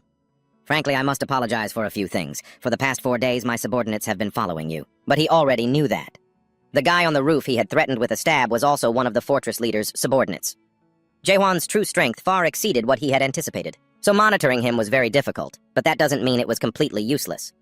The leader projected all the intelligence gathered on Jae-hwan over the past few days. Danger level SS, combat power unidentifiable, estimated financial damages approximately 380 million. Hearing this, even Cheong-ho had to exclaim, "You psycho? I can't tell if you're a hero or a criminal. You're not even human." The leader Jurin laughed out loud. Some people will call Jae-hwan a hero while others will think he's insane. I'm certain everyone will call Jae-hwan by different names. But as for me, I call people like Jae-hwan protagonists. Protagonist Jae-hwan didn't understand a thing. Is this a webtoon or something with all this talk about main and supporting characters? A common trait of protagonists is being famous, but it seems Jae-hwan isn't famous at all. This means that some power is intentionally restricting information related to him. And that power doesn't seem to be friendly towards you, because if they were the ones pulling the strings from behind the scenes, you wouldn't have had so much trouble over a few identification papers. Jurin thought Jae-hwan was a protagonist who had coincidentally fled to chaos to escape from some power. Jae-hwan fell silent, lost in thought. The power behind him. He wasn't sure, but it might be the Dark Monarch, one of the 12 monarchs of the Great Lands. He wondered how strong these so-called monarchs were. Jurin said he wouldn't ask about Jae-hwan's identity. They also wouldn't hold him responsible for the damage he'd caused, and Gogang Fortress would protect him. Jae-hwan asked in return, "Is this fortress strong enough to stand against the 12 monarchs of the Great Lands?" Jurin immediately grasped the issue. He asserted that it was possible. The monarchs are not allowed to interfere directly in the affairs of chaos. "Gogang will do everything for you, Jae-hwan. But in return, you must do one thing for us. Save our land of Castellan." 2 hours later, Jae-hwan was led down into the basement by the captain of the Dark Soldiers. Right now, Mino and Cutton were recovering in the infirmary while they were heading down to the training grounds. Cheong-ho was insistent on comparing Jae-hwan's stab with his own slash. Which one was stronger? Cheong-ho proposed a condition: if Jae-hwan could defeat him, he would answer any question he had. Cheong-ho was extremely confident. He believed that being defeated was absolutely impossible. The two fought for a moment, and Cheong-ho was slammed into the ground. He demanded a rematch. Jae-hwan sighed. "The outcome is obvious. Let's just stop here." But Cheong-ho was stubborn as an ox and wouldn't give up. He insisted that he hadn't used his ultimate technique yet. If he had, Jae-hwan would definitely be dead. He was still just holding back. Jae-hwan was at a loss for words. This old geezer has been repeating that same line this whole time. From the bottom of the pit, Cheong-hyo's voice echoed up, asking Jae-hwan how old he was. He estimated about 60. Cheong-hyo furiously shouted that he was 1,000 years old. A young punk who's only used thrusting attacks for 65 years could never possibly defeat him. He had used his slash attack for 1,000 years. But even though Cheong-hyo had used his slash for 1,000 years to Jae-hwan, it was as if he'd only used it for 15. Cheong-hyo's pride was wounded. He launched himself out of the pit sword in hand and used his slash attack again. Jae-hwan also raised his sword to counter. The two clashed, and Jae-hwan was pushed back. Cheong-hyo was intrigued by Jae-hwan's technique and asked for its name. Jae-hwan replied flatly, "Normal thrust." He was left speechless by that name. Who would have thought that was a super powerful technique? Jae-hwan gripped his sword tightly, preparing for another more powerful thrust. Cheong-hyo froze. Appearing before his eyes now wasn't the normal Jae-hwan. It was the sole monarch of chaos, a being he could never forget for the rest of his life. The feeling of terror when facing this monarch. Cheong-hyo broke out in a cold sweat. He didn't think he could possibly cut through something like that. Although it wasn't on par with the sole monarch's power, it was still an incredibly strong attack. Jae-hwan crouched, gathering his momentum. Just as he was about to charge, Cheong-hyo suddenly stopped him. At the Great Land's 5th region, the Iron Zone, the Iron Monarch. The unwavering Hoyu listened to a subordinate report about the profound black monarch crossing through chaos. Hoyu frowned. Weren't all the monarchs of the Great Land bound by a pact that kept them from interfering in the matters of chaos, or was that not the case? The subordinate bowed his head under pressure and told Hoyu to look at the screen. On the screen was a video of some kid clearing the 99th floor all by himself. Hoyu didn't get it. Wasn't this video a fake? The item in this video is the property of the profound black monarch of the 9th region. After refusing to complete the tutorial mode, the young man in the video punched a hole through the tower's ceiling and took the item with him. There's been no sign of him since. Hoyu couldn't believe it. Wasn't there a demon watching over the 100th floor? However, that demon was dead.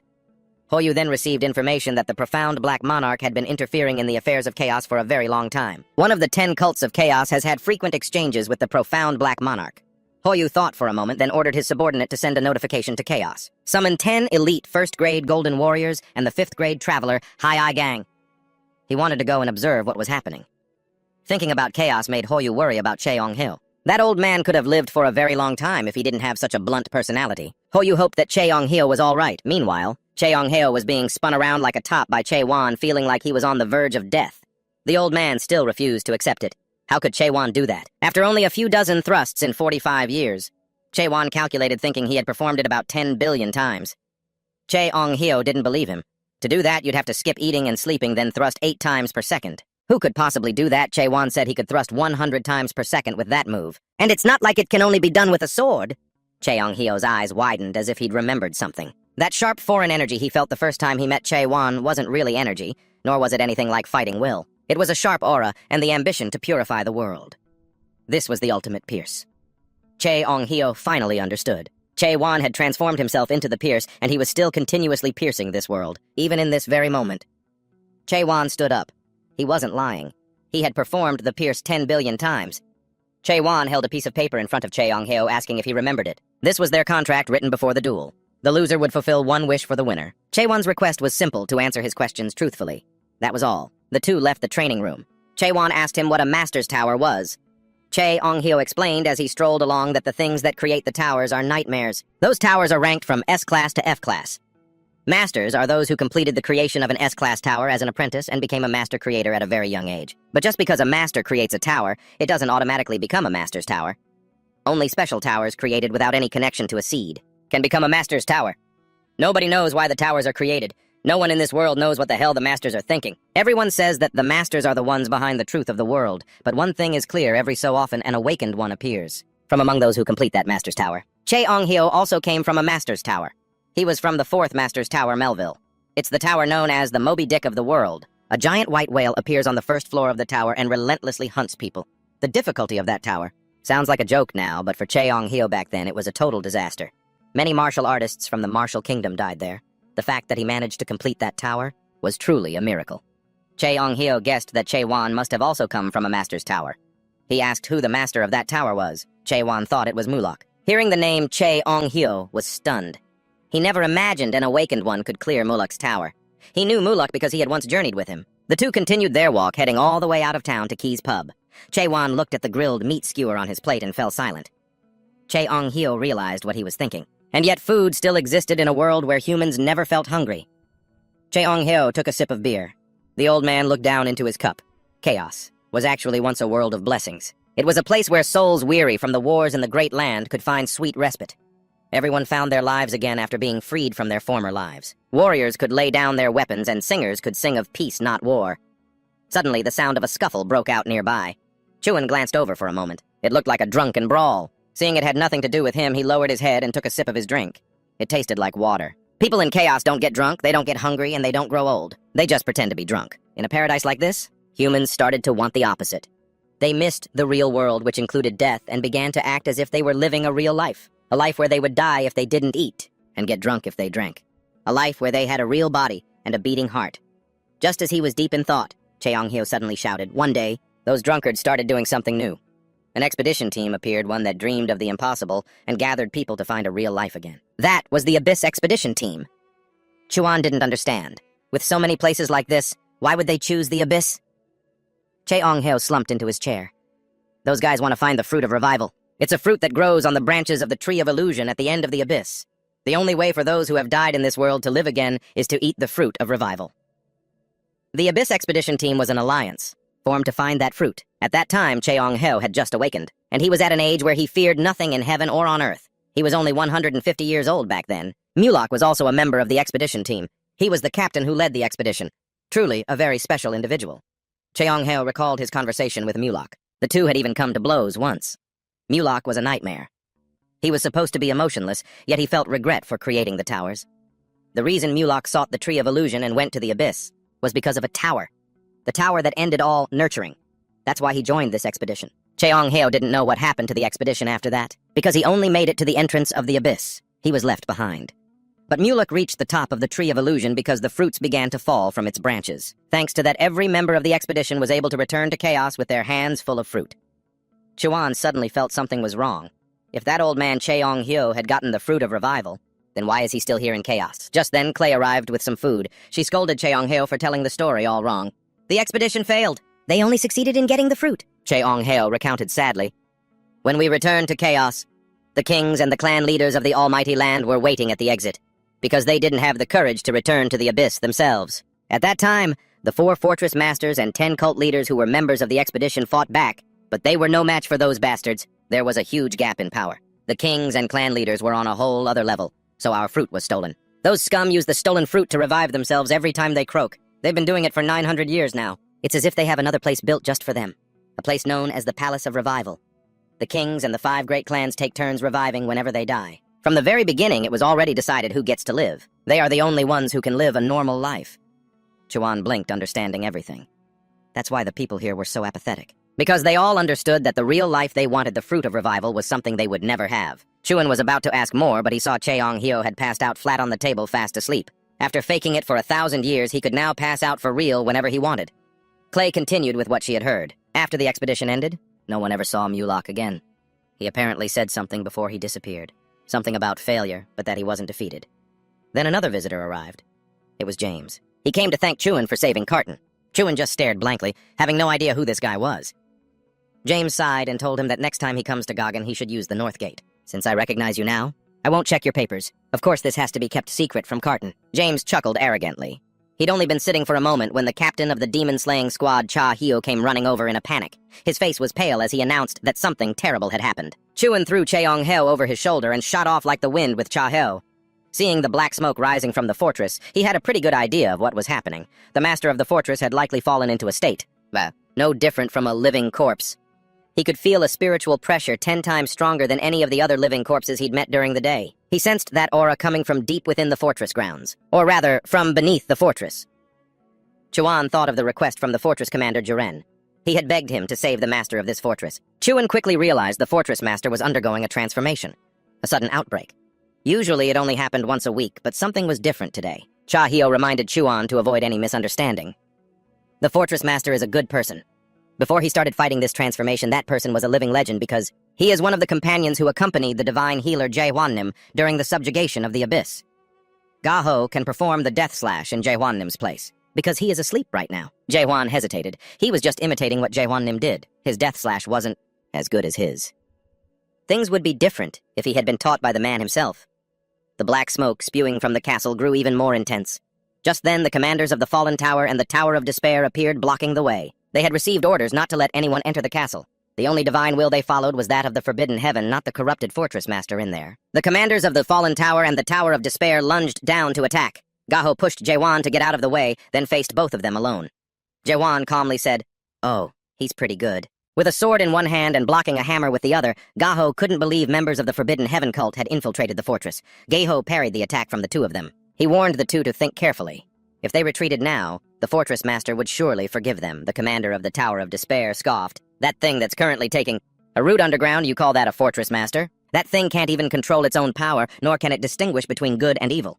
That is not the paradise we wish to serve." The commander of the Tower of Despair retorted, asking if Ga-ho would really still follow that thing. Even after witnessing the current situation with his own eyes, Ga-ho held on to his faith, believing the fortress master would make a comeback. The two men wasted no more words. The commander of the Fallen Tower, she seized the opportunity to swing his hammer at Ga-ho from behind. He couldn't dodge in time, and was sent flying 8 meters, his hair a mess and his clothes in tatters. Ga-ho coughed up a clear liquid. Those two were only 4th-tier travelers. Theoretically, that should be impossible. How could they defeat a 5th-tier traveler even if they were ganging up on him? How could they do this? He couldn't even gauge their speed now. This wasn't just normal progress. Something was dangerously wrong. Ga-ho was about to shout for Jae-hwan to get out of there, when he had Jae-hwan-nim thrown in his face. "Leave it. I'll handle this." The commander of the Fallen Tower asked Jae-hwan once more to confirm, "Can you really perform the death slash?" Jae-hwan neither confirmed nor denied it. The two commanders communicated telepathically, silently sizing Jae-hwan up. On the surface, he didn't look like a traveler at all. They weren't sure if Jae-hwan was bluffing. Who in their right mind would perform a death slash with that sword? Jae-hwan's physical condition looked less than half of the Fallen Tower commanders. He'd be dead before he even knew what hit him. But who would have thought? As they were whispering to each other, Jae-hwan heard everything.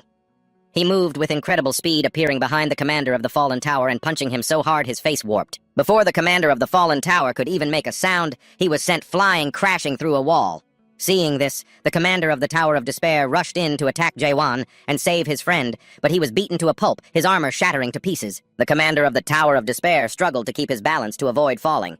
He swung his spear at Jae-hwan, but he leaned back and dodged it. The commander of the Tower of Despair used his ultimate technique, Divine Spear Rotation, launching a relentless assault on Jae-hwan. He retreated, dodging the blows. He could feel an energy. as powerful as the one from before. A heart full of hatred or something like it. The commander of the Tower of Despair growled, "Do you think someone like you can save the fortress, master?" Jae-hwan could also sense fear. These guys plan on betraying each other with this level of skill. How ridiculous. He said he couldn't save the fortress, master. That's a job for that old man Jae-hwan over there. But dealing with you two is far too easy for me. Jae-hwan stepped on the spear, launched himself high into the air, and brought his sword down. Fortress Commander Jurin and his subordinates went down to the basement to assess the situation. He swallowed hard. It hadn't even been a full day since the divine healer performed the demon slash. So how did the fortress master end up like this already? Jurin had seen it with his own eyes when he checked this morning. The ghoulification process and his energy had been stabilized. So why was he going berserk now? Just when there was a glimmer of hope that the fortress master could be cured, this happened. If they could have just bought one more month, they might have been able to save him. Currently, Hwan's demon slash is just an imitation. And unlike with Mino, the fortress master's collapse is extremely severe. A normal person would have turned into a ghoul long ago. But perhaps in another month, Hwan's demon slash might have become usable. Jurin gritted his teeth. He looked at the subordinates behind him. One of these people must know about Jae-hwan. He had long suspected there was a traitor among them. Previously, the fortress master wanted to meet the person who could manipulate mental collapses, so he went out to inspect the army. But when he returned, he was already in a state of mental collapse. No longer human, not yet a monster. And one of the people who witnessed it is also here. It's Mei-han. Suspicion began to grow in Jurin's heart.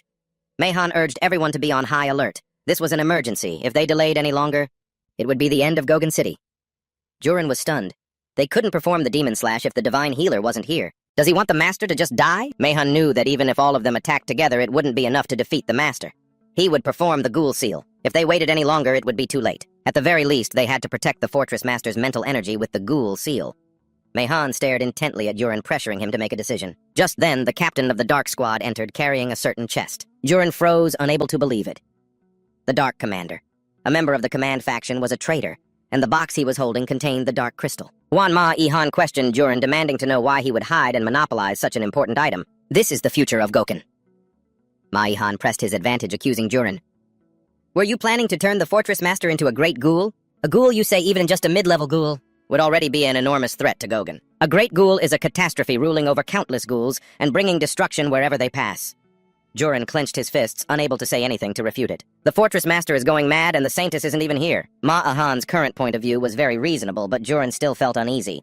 Performing the ghoul seal was not something just anyone could do. Just because he has the Dark Crystal, sealing a ghoul is a secret art of the Six Butterfly tribe.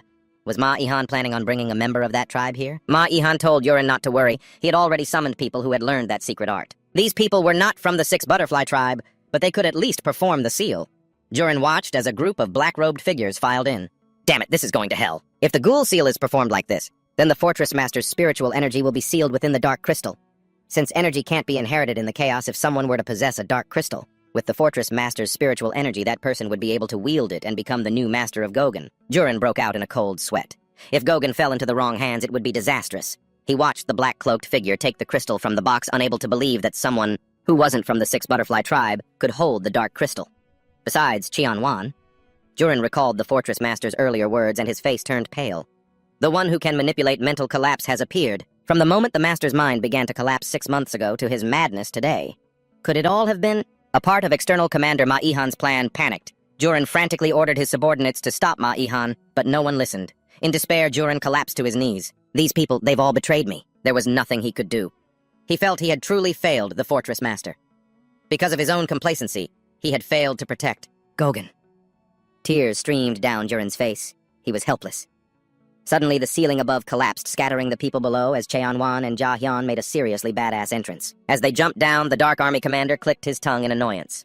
Ma-i-han screamed, asking Cheon-wan, "Who the hell are you? How dare you show your face here?" Ja-hyun threw out the two commanders of the Fallen Tower and the Despair Tower and told Ma-i-han to stop at once. "The penalty for treason is death." Ma-i-han glared at the commander of the Fallen Tower. The man's face immediately contorted, then exploded.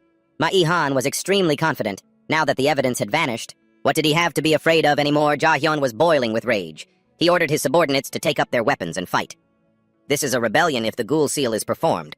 Then everything Ma-i-han has planned will become reality.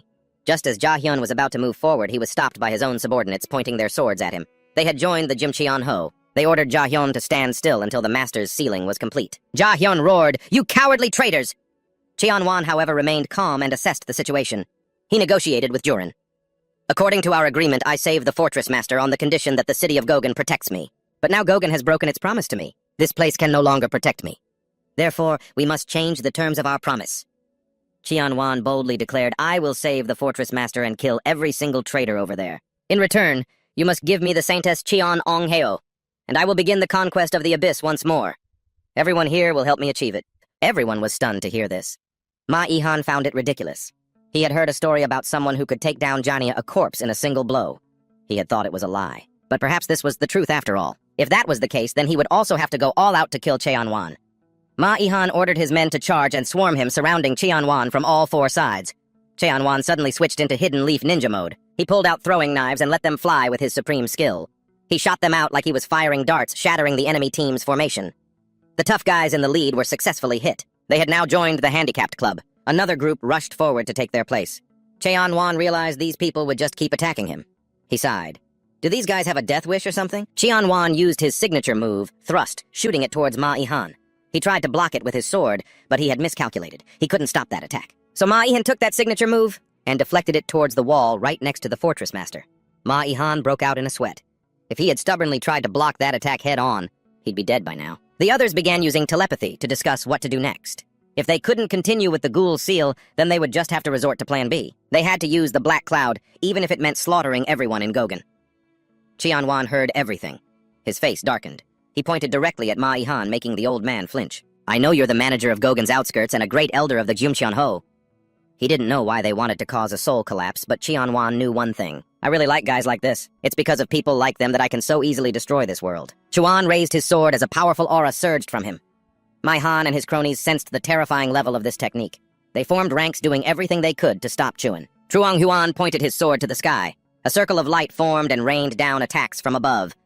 Mai Han's group was beaten to a pulp.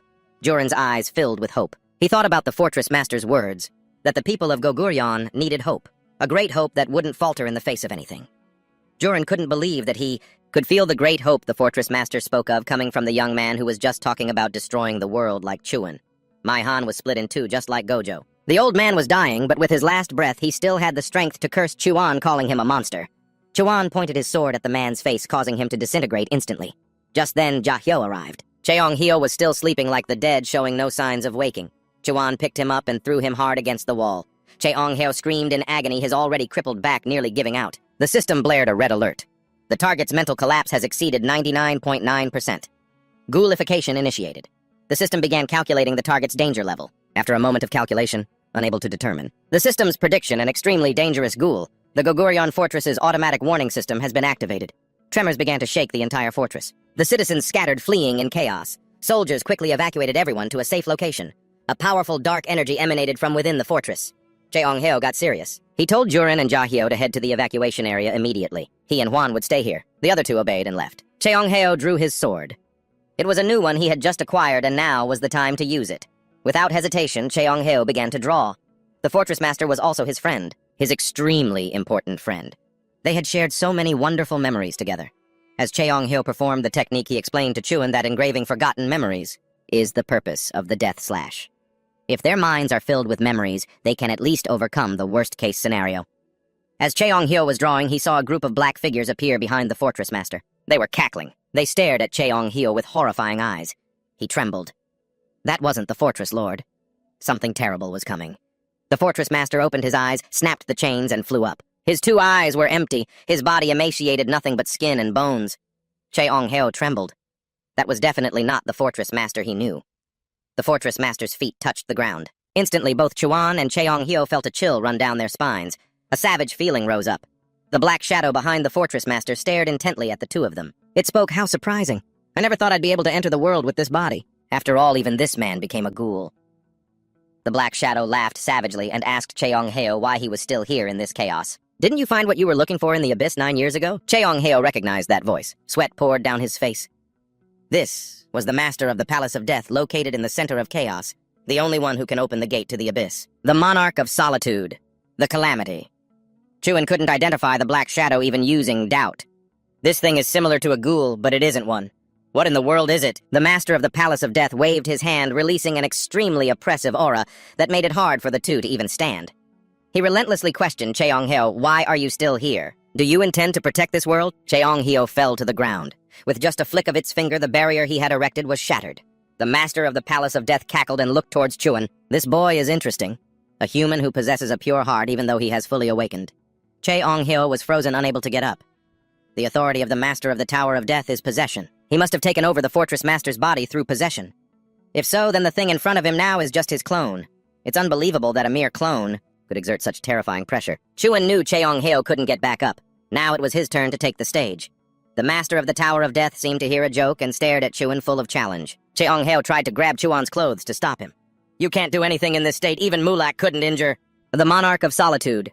Chuan cut him off, telling him not to be afraid. He was dead certain he could defeat the man before him. The master of the Tower of Death, the Monarch of Solitude, laughed like a maniac. He coughed up a glob of black threads from his throat. He grabbed the threads and pulled them out, forming a sword, ready for battle. Cheong-hyo recognized that sword. The Monarch of Solitude just drew. That's the Void Sword. The terrible weapon that turned half of the expedition team into ghouls in an instant. Unbelievable that he would use this card. The Monarch of Solitude gripped his sword and rushed forward, closing in on Chuan. He fell back, dodging. The Monarch of Solitude had seen eyes like Chuan's before. He knew the boy wanted to reach the abyss. He felt a surge of excitement, to think that there was still someone in this world who wanted to reach the very end of it. The Monarch of Solitude grabbed Chuan's head with one hand. He swung his sword about to strike, but Chuan flipped his body to dodge the attack. At the same time, he landed a blow that broke the Monarch of Solitude's arm in two. Chuan retreated to maintain distance. He rubbed his face where he had been grabbed. He thought he had severed the Monarch of Solitude's arm, but less than 3 seconds later, that same arm swung around to grab Chuan again. Luckily, his reflexes were fast enough to dodge it. However, he was still hit in the bicep, losing a chunk of flesh. Chuan gripped his sword tightly, spun around, and attacked, slicing the Monarch of the Abyss in two. But the old man was completely unharmed. The severed body part floated and reconnected. The sole sovereign monarch leaned on his sword, continuing his lecture relentlessly. Corruption is essentially a disease of time. With just a small scratch from the void sword, countless millennia will not just pass by. That soul cannot withstand time. It will age and corrupt, then become a ghoul. The wound on his arm rotted more and more. Without hesitation, he took his sword and cut off his own arm. The sole sovereign monarch let out an "oh." He didn't expect Jaewon to be able to sever his own tainted soul so calmly and easily. Such a strong will. But that alone is not enough. The old man spat out another pile of swords. Several blades jutted out from his body and then shot towards Jaewon, who saw that the swords were headed for Chonghai. So he stood in front of the man and deflected the incoming swords. But 2 blades pierced his other arm and one of Jaewon's legs. Without hesitation, he pulled the swords out. He cut away the rotting flesh from his leg and arm. The sole sovereign monarch charged forward with his sword to attack again. Jaewon raised his sword to block. The pressure from the impact sent Chonghai tumbling away. He was sent flying. If the fight continued like this, Jaewon wouldn't be able to hold out for much longer.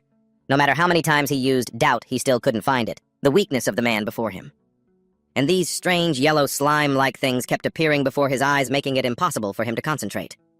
Jaewon remembered what Chonghai had said before. Every awakened possesses a unique domain. The domain is created from a keyword they receive upon awakening something similar to a desire or an emotion. A powerful awakened can bring many creatures from their own world with them. Jaewon gripped his sword tightly.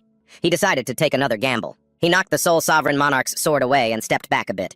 Jaewon activated Moon Eye. The surrounding space changed, turning into a brilliant red.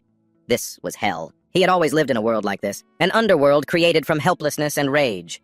A blood-red eye appeared in the middle of the sky, staring down at the Soul Sovereign Monarch. The old man was truly having his eyes opened. It was the first time he had seen a human's ideal world. He was about to open his mouth to spit again when Jaewon rushed forward at an incredible speed and stabbed the old man right in the mouth. The Soul Sovereign Monarch then unleashed a mass of vines that bound Jaewon. The old man brought his face close to him again and stuck out his tongue. Jaewon was just relentlessly charging at him without a clear way to end it all. The Soul Sovereign Monarch grabbed Jaewon's face and slammed it into the ground. The earth shattered, creating a massive landslide. The Soul Sovereign Monarch stepped on the motionless Jaewon's chest. It's been a long time. It's been a long time since he met someone who never gave up on their hatred like Jaewon. He pulled another void sword from his body, aimed it at Jaewon, and prepared to strike. As the sword was about to reach Jaewon, he suddenly opened his eyes. He swung his sword, cutting the Soul Sovereign Monarch in two. The old man's eyes widened, not understanding what was happening. Jaewon took off his jacket. His fun was just beginning. The Soul Sovereign Monarch's body tumbled to the ground. He was still extremely confident that Jaewon couldn't inflict a single wound on him. He began to reconnect his body again. This time it was even bigger and more colossal than before. The Soul Sovereign Monarch swung his sword towards Jaewon. He dodged out of the way. The old man swung another arm towards Jaewon. He was sent flying into a wall. Jaewon coughed up blood. The Soul Sovereign Monarch charged forward to attack again. Jaewon reacted just in time. He slipped behind him and thrust his sword forward. The old man stretched his head to dodge Jaewon's blow. He cackled. He had been observing the creations that made up this world. All of them tried to climb to the top of the illusionary tree to satisfy their curiosity. He knew Jaewon was also trying to find an answer about this world for himself. He asked him what question he was wondering about, but Jaewon didn't answer. He continued to block and attack. The sole sovereign monarch began a rambling monologue. He kept guessing him the question Jaewon wanted answered. Meanwhile, the two continued to fight fiercely. The sole sovereign monarch clearly had the upper hand over Jaewon. Jaewon had no idea what the hell this guy had been spouting all this time. He recognized this situation. He was sure he had experienced it before. He thought of the monster Big Trend from before. Jaewon was startled to realize that the thing he was fighting was a clone connected to a main body. He took a deep breath and stabbed straight ahead with his sword, blowing the sole sovereign monarch to pieces. The old man continued his ceaseless rambling. He was extremely confident in his own regenerative abilities. He opened his mouth to chomp down on Jaewon, but he seized the opportunity to leap high into the air. His guess was correct. He saw the guiding thread, just like last time. If this thing is just a clone, then there must be a connection to the main body. Jaewon gripped his sword tightly. He stabbed straight down at it. The sole sovereign monarch's eyes went wide. Impossible. This was Lee's ultimate technique. The old man evaporated, unable to regenerate. Before disappearing, the sole sovereign monarch left a message saying he'd meet Jaewon at the entrance to the abyss. Jaewon collapsed to the ground, panting heavily. He told himself he had to get stronger. Besides regular stabs, he needed more, especially that powerful slash. That skill was suited for fighting a large army. But when fighting a single powerful individual, the area of effect was too large, so its effectiveness was greatly reduced. This time he only used it as a distraction. The goal was to buy a little more time. Jaewon needed a new skill. A special skill for one-on-one duels against powerful enemies. When Jahu and Jurin returned, the place was in ruins. Chonghae was unconscious. The lord of the fortress had regained consciousness. He called Jaewon over having something to say. He began to open up his heart. He had become a bloodthirsty demon, but he had always been watching Jaewon. He was very grateful that he had fought against the sole sovereign monarch. The lord of the fortress gripped Jaewon's hand tightly. He weakly said, "It's time for Gogen to change." He transferred a stream of golden light into Jaewon. Special characters began to appear on his arm. The lord of the fortress closed his eyes, completely satisfied. He found Jaewon very familiar. He could feel the warm memories within him. The lord of the fortress gradually turned to dust. He smiled, begging Jaewon not to let the heart within him grow cold, not to let go of hope. Just then the soldiers arrived. Jaewon staggered to his feet. When the others saw the marking on his arm, they hurriedly knelt down. Jurin's eyes filled with tears. Now he understood. This was the wish of the fortress's master for the new ruler. The people knelt down and respectfully called Chaewon the new ruler of Gogold. 2 days later, Gogold began the recovery process. Chaewon was still vehemently denying it. To hell with being the lord, someone else can do it. Jurin was at a loss. He reminded Chaewon of his promise he had promised to save the lord and kill the traitor. But now that the lord was dead, Chaewon had to take responsibility and become the ruler of Gogen. Chaewon felt a headache coming on. How did things turn out like this? I don't have time to waste in this fortress. He had to go to the abyss. He wanted to pass on this title of ruler to someone else. Jurin immediately shot it down. That's impossible! If you did, Goken would not recognize that person. Goken is the tattoo that Chaewon bears on his body. That's why the position of ruler can't just be transferred to whomever you want. The ruler of Goken only changes when the current ruler is no more. Juran tossed a stack of documents onto the table, telling Chaewon to finish processing them today. Since he had just become the lord, Juran had added some notes and information that might be helpful to him. Chaewon took out a sheet of paper to read. At the top it said, "The Law of Gogolan. This law is a real relic. No wonder everyone always spoke so highly of the lord." Jurin showed Chaewon the items in the drawer and then went outside to organize his work. He told him to just call if he needed anything. Chaewon opened the drawer to look and saw a crumpled ball of paper with the words 17th Ruler written on it. The ball of paper suddenly moved. Then it folded itself into the shape of an old man. It cheerfully greeted Chaewon. Although it didn't know who he was if he had found this thing, it meant he had become the new ruler. And he must be wondering how to rule Gogold Castle. Chaewon stared at the paper ball that was rambling on and on. He broke out in a sweat. "Paper magic, huh? Is this a paper doll made using spiritual power?" The paper ball continued to talk non-stop, instructing him that the ruler's only job is to seek joy. A good ruler is one who has much joy, and whatnot. As for the castle's security, leave it to the surveillance department. As for internal and external affairs, leave that to the Foreign Affairs Committee. The Lord doesn't need to do a damn thing. That's been the tradition for ages. According to the data the paper ball has compiled, half of the rulers overworked themselves. This led to exhaustion of both spirit and body, and none of them lived long. This advice isn't just for you, Chaewon, but for Gogen's sake as well. It hopes you won't be greedy, won't try to change anything, and won't exhaust yourself. Everyone here knows that. This world is very difficult to change. That is why, Chaewon, you should try to maintain things and only change them little by little. Don't make decisions based on the majority's opinion. Do everything according to your heart and your own will. This is a hard-learned lesson from the former Lord, one he repeated endlessly. I beg you don't be greedy. Don't try to change the things you cannot. The only good ruler in chaos is a ruler who does nothing. After saying its piece, the paper ball turned back into a crumpled wad. Chaewon fell silent. He was beginning to understand what kind of existence the ruler was in this place. An existence that shatters hope in order to survive. An existence that has prevented change here for generations. Noticing his long silence, Jurin asked him what he was thinking. Chaewon had made a decision. He would destroy the ruler of Gogen. Jurin didn't understand what he meant. Chaewon then asked, "What is a fortress?" Jurin found the question a bit absurd, but he answered seriously. A fortress is a castle, and a castle is a military structure that protects allies from enemies. Chaewon asked another question. What if the enemy no longer exists? What would happen if no one ever invaded the fortress? Jurin froze. He was vaguely beginning to understand Chaewon's point. If that were the case, the fortress would no longer have a reason to exist. Then a ruler would no longer be necessary. However, to Jurin, a castle with no enemies was an impossibility. Chaewon stated firmly, "It will be possible. Because I will unify this chaos." Funerals no longer exist in chaos. Instead, the Festival of Souls was born to joyfully send off those who have disappeared forever. If a funeral is a rite to remember the deceased, then the Festival of Souls is a rite to erase them. During the festival, the story of the soul that has vanished forever is told over and over. That is the last gift that chaos can give to those who have left it. Juren officiated the Festival of Souls. The former lord's name was Imel Rosek. They could not bury him. This was the only thing they could do, to remember him. The others listened solemnly. Chaewon stood leaning against the window. After hearing the former lord's name, he finally understood. The name of the odd person who had pushed him into the position of ruler. Chaewon could hear all the chatter from the people around him. They were doubtful. Whether Chaewon could handle being the lord. Chaewon noticed the person next to him. It was a woman wearing a veil. She smiled at Chaewon at that very moment. A short man scurried over to get acquainted with Chaewon. He seemed to know the veiled woman.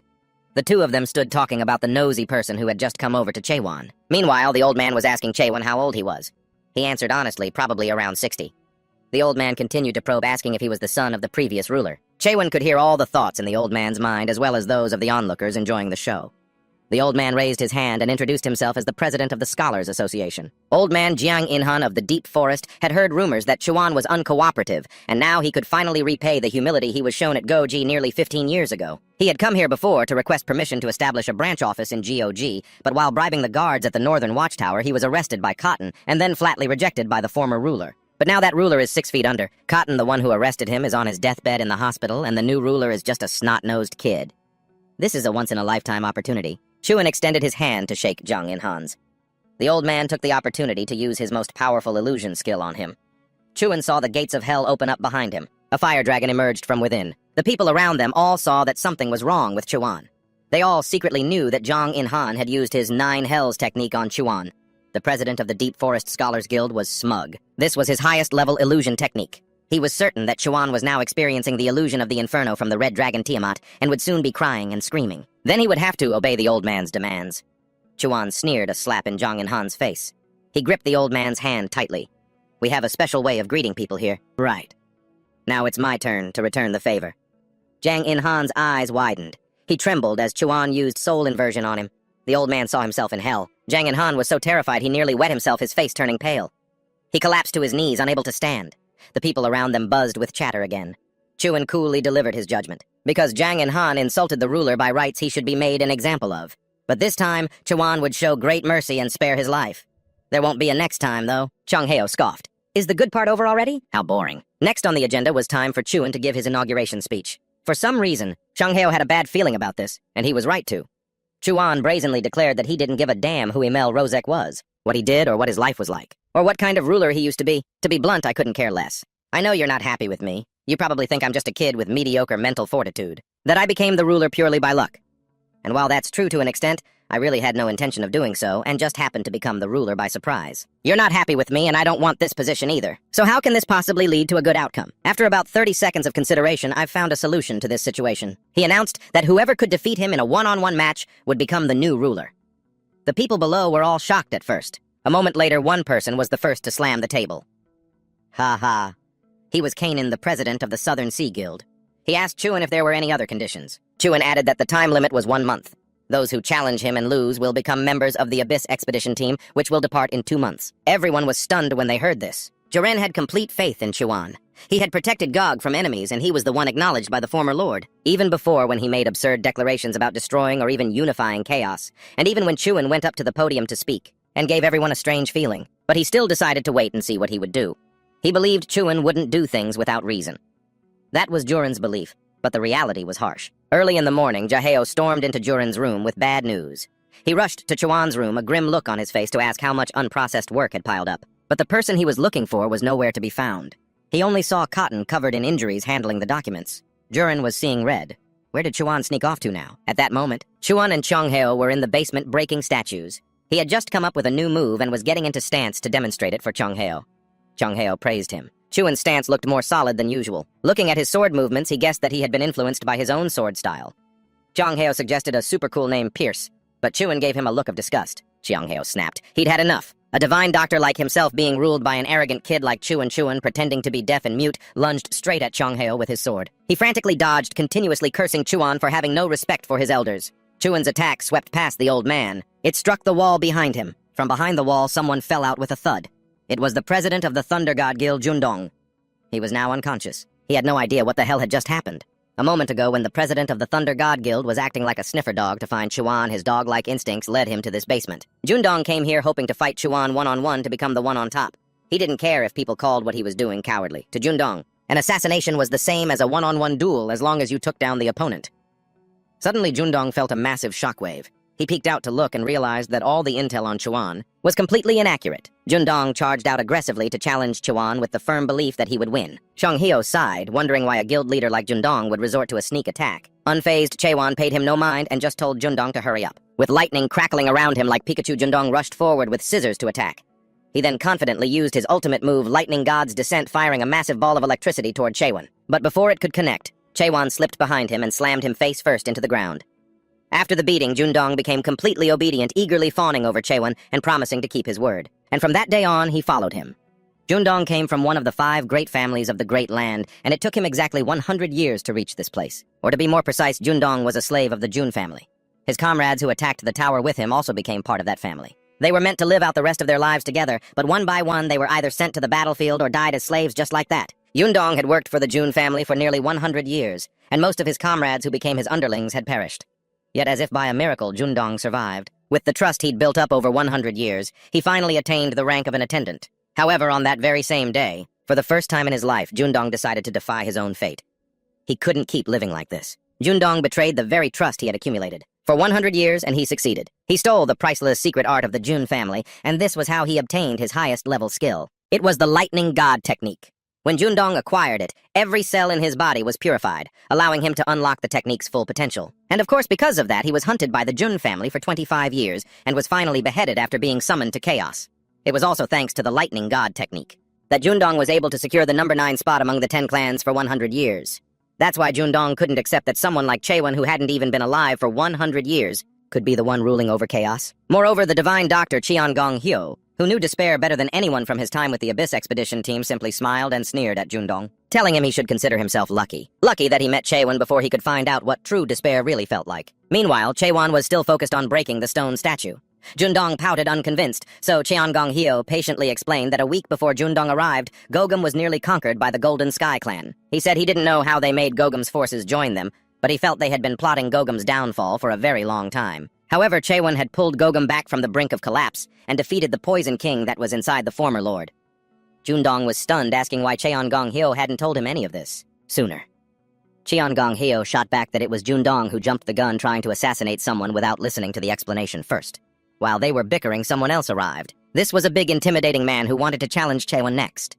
He was the leader of the Fire King clan Gang Hwang, and with him was a leader from the South Sea clan, but he declared he would fight first. Chuan, resting his sword on his shoulder, said he didn't want to waste time and told them both to come at him at once. He was busy perfecting his swordsmanship and had no time to waste. The Fire King clan's leader scoffed, charged up, and lunged at Chuan, his body shrouded in flames, but Chuan sidestepped and easily dodged the attack. Qiangong Hyo, watching from the sidelines, yelled, "Hey, don't you dare burn this whole place down!" The two combatants closed in, swords at the ready. The Fire King leader was brimming with confidence while Chuan remained impassive. He punched the Fire King's blade. Then he spun around, held his sword firmly, and with a light thrust sent the Fire King leader flying, leaving a deep crater in the wall. The next challenger was the leader of the South Sea clan. Water and ice swirled around him as he took his fighting stance. Chuan sighed in boredom. First lightning, then fire, and now water. I wonder if this guy is actually stronger than the other one. Chuan charged forward to initiate the attack, but the South Sea leader calmly blocked it. Chuan sensed that this opponent was different. He wasn't just recklessly attacking like the previous two. He was trying to control Chaewon's movements. The South Sea leader swung his blade downwards, and Chaewon jumped up to attack from above, forcing the leader to retreat to dodge the strike. He realized that if that attack had connected, he would have been pulverized. Without using his full strength, the South Sea leader sheathed his sword, admitted defeat, and agreed to discuss the Abyss expedition.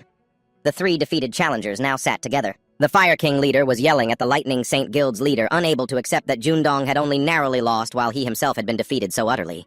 Jundong acted as if he didn't hear a thing. He just looked away and started whistling. They had lost now, so they had no choice but to obediently join the Abyss expedition. What else could be done? The South Sea clan's leader, Cayman, revealed that his goal wasn't to take down Chaewon, but to join the Abyss expedition. Cayman was once a close friend of the former lord. He wasn't strong enough to join the last Abyss expedition back when all of their accomplishments were stolen. And as everyone lost hope, Cayman witnessed the collapse of the Abyss expedition team.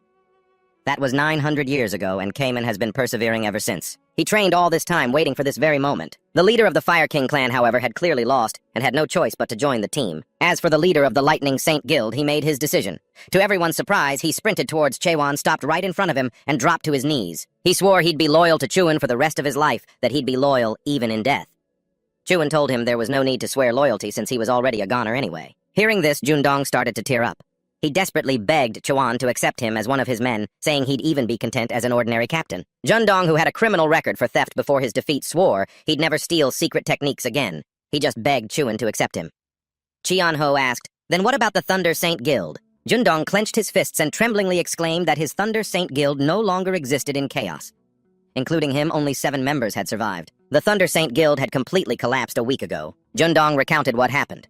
In short, the Thunder Saint Guild collapsed right when Gogol Castle announced they would hold a tournament to decide the new lord, so he came here with a purpose. He was aiming for the position of Castle Lord, telling himself it was all or nothing. But when he fought Chuan, Jundong was completely outmatched. His guild had collapsed. He couldn't become the Castle Lord, and now he had nowhere else to go. That's why he was begging to follow him. Chuan and Chian-ho found this strange. If the Thunder Saint Guild collapsed a week ago, why haven't any rumors spread yet? Even though the distance between Mantico and Gogol is vast, a week is still too long for news not to travel. The ones behind this incident are the Imperial Heaven Guild. Jundong's Thunder Saint Guild wasn't the only one destroyed. So were the 3rd-ranked Dark Guild and even the number 1-ranked Heavenly Dragon Guild. Who among them could have escaped the Imperial Heaven Guild's destruction? The others froze when they heard this. Mantico Castle has been completely taken over by the Imperial Heaven Guild. It happened a week ago. Now it all makes sense. It would be impossible to suppress that information for an entire week, unless the castle itself was responsible. A news blockade. That means the Imperial Heaven Guild has already occupied Mantico. They must be controlling the magic array network to block skills that could spread information. The guild master of the Fire King sect, being all muscle and no brain, was slow to catch on. 3 of the 10 guilds in Chaos were defeated at the same time, and by the 10th-ranked Imperial Heaven Guild of all people. The leader of the South Sea sect had also heard rumors that the Imperial Heaven Guild was getting stronger, but how could they have become powerful enough to control Mantico Castle in just a few years? Chuan was just realizing it now. The lower the rank, the greater the power. Huh, Jundong stated bluntly. You're the Castle Lord, and you're only just figuring that out. His pride wounded Chuan's face darkened as he shot daggers at Jundong. Sweating bullets, Jundong immediately bowed his head and apologized, promising to explain everything. After receiving a nod of approval from Chuan, Jundong let out a sigh of relief. He was safe. He began to explain. In Chaos, there are 4 great castles, Gogol, Mantico, Dryad, and Garuda, and 10 ruling guilds. Those 10 guilds aren't actually on equal footing. They are ranked from 1 to 10, with number 1 being the strongest. There's a massive power gap between the weakest rank 10 and ranks 1 through 3. And yet Jundong's 9th-ranked Thunder Saint Guild, the 3rd-ranked Dark Guild, and the 1st-ranked Heavenly Dragon Guild were all defeated by the 10th-ranked guild. And Mantico Castle was taken over too. Jundong gritted his teeth. He wasn't sure what kind of support the Imperial Heaven Guild had received, but he was certain someone was pulling the strings. Chuan was silent. At first, he'd only thought that the Imperial Heaven Guild was just a group of ordinary people who possessed nightmares. They had tried to take over Gogol. Their first target was Mantico Castle, and they succeeded. They're conquering the castles one by one. Their goal must be the same as mine, to control all of Chaos. I just don't know how much the nightmares are influencing their goals this time around. But the mastermind is definitely in Mantico Castle. At Mantico Castle, a man named Lim Jin Hong, the guild master of the Imperial Heaven Guild, rests his chin on his hand as he watches someone else being tortured. 2 of his underlings report that they've thrown the Heavenly Dragon Guild master into the dungeon after cutting off all 4 of his limbs. The Dark Guild master and his followers are still holding out. The Imperial Heaven Guild master pulls out a dart and spins it. He spins it, then throws it into a person lying sprawled out below.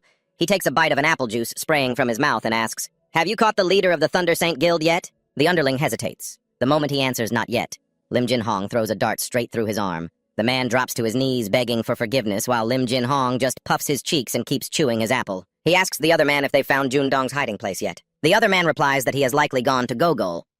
Lim Jin Hong rests his chin in his hand, thinking. He hadn't expected the guildmasters to start forming alliances so soon after he took Mantico. He'd also heard recently that some complete stranger had appeared in Gogol. Apparently, this guy was rebuilding the Abyss expedition team by taking back the position of Gogol's castle lord. I can't believe someone with those kinds of ideas still exists in this chaos. Fewer soldiers were sent to Gogol than to Mantico, but Elder Mai Han is still working hard over there, solidifying the foundation and all that. Lim Jin Hong feels embarrassed about having to face the Jonhyeon monarch.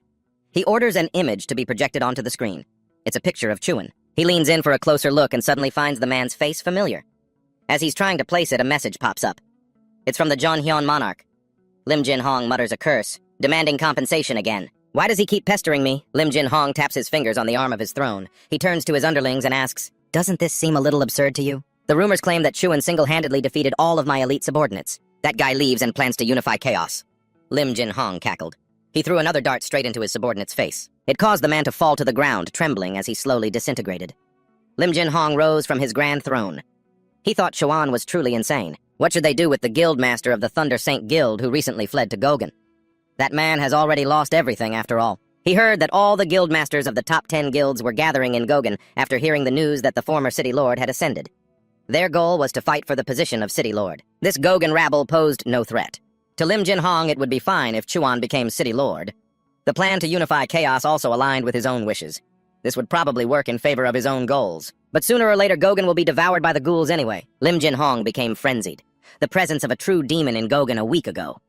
He was certain it was the sole sovereign, although that being's presence vanished quickly. But that wasn't the most terrifying thing, because the link between the ghouls is nearing completion. From now on, the people in Gogan will slowly begin to understand more clearly why the sole sovereign is considered such a terrifying existence. Meanwhile, Chuan's group was still in discussion. The guildmaster of the Fire King faction speculated that the one backing the Yellow Heaven Guild is one of the monarchs from the 12 Great Lands. Jundong, however, found that impossible. According to the agreement, the monarchs have no right to interfere in chaos. But to sponsor one of the 10 guilds of chaos, that person must at least possess power, on par with a monarch.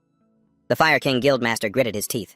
He said he'd heard that war was recently breaking out across the entire Great Land, so it wouldn't be out of the question that someone had used this opportunity to meddle in chaos.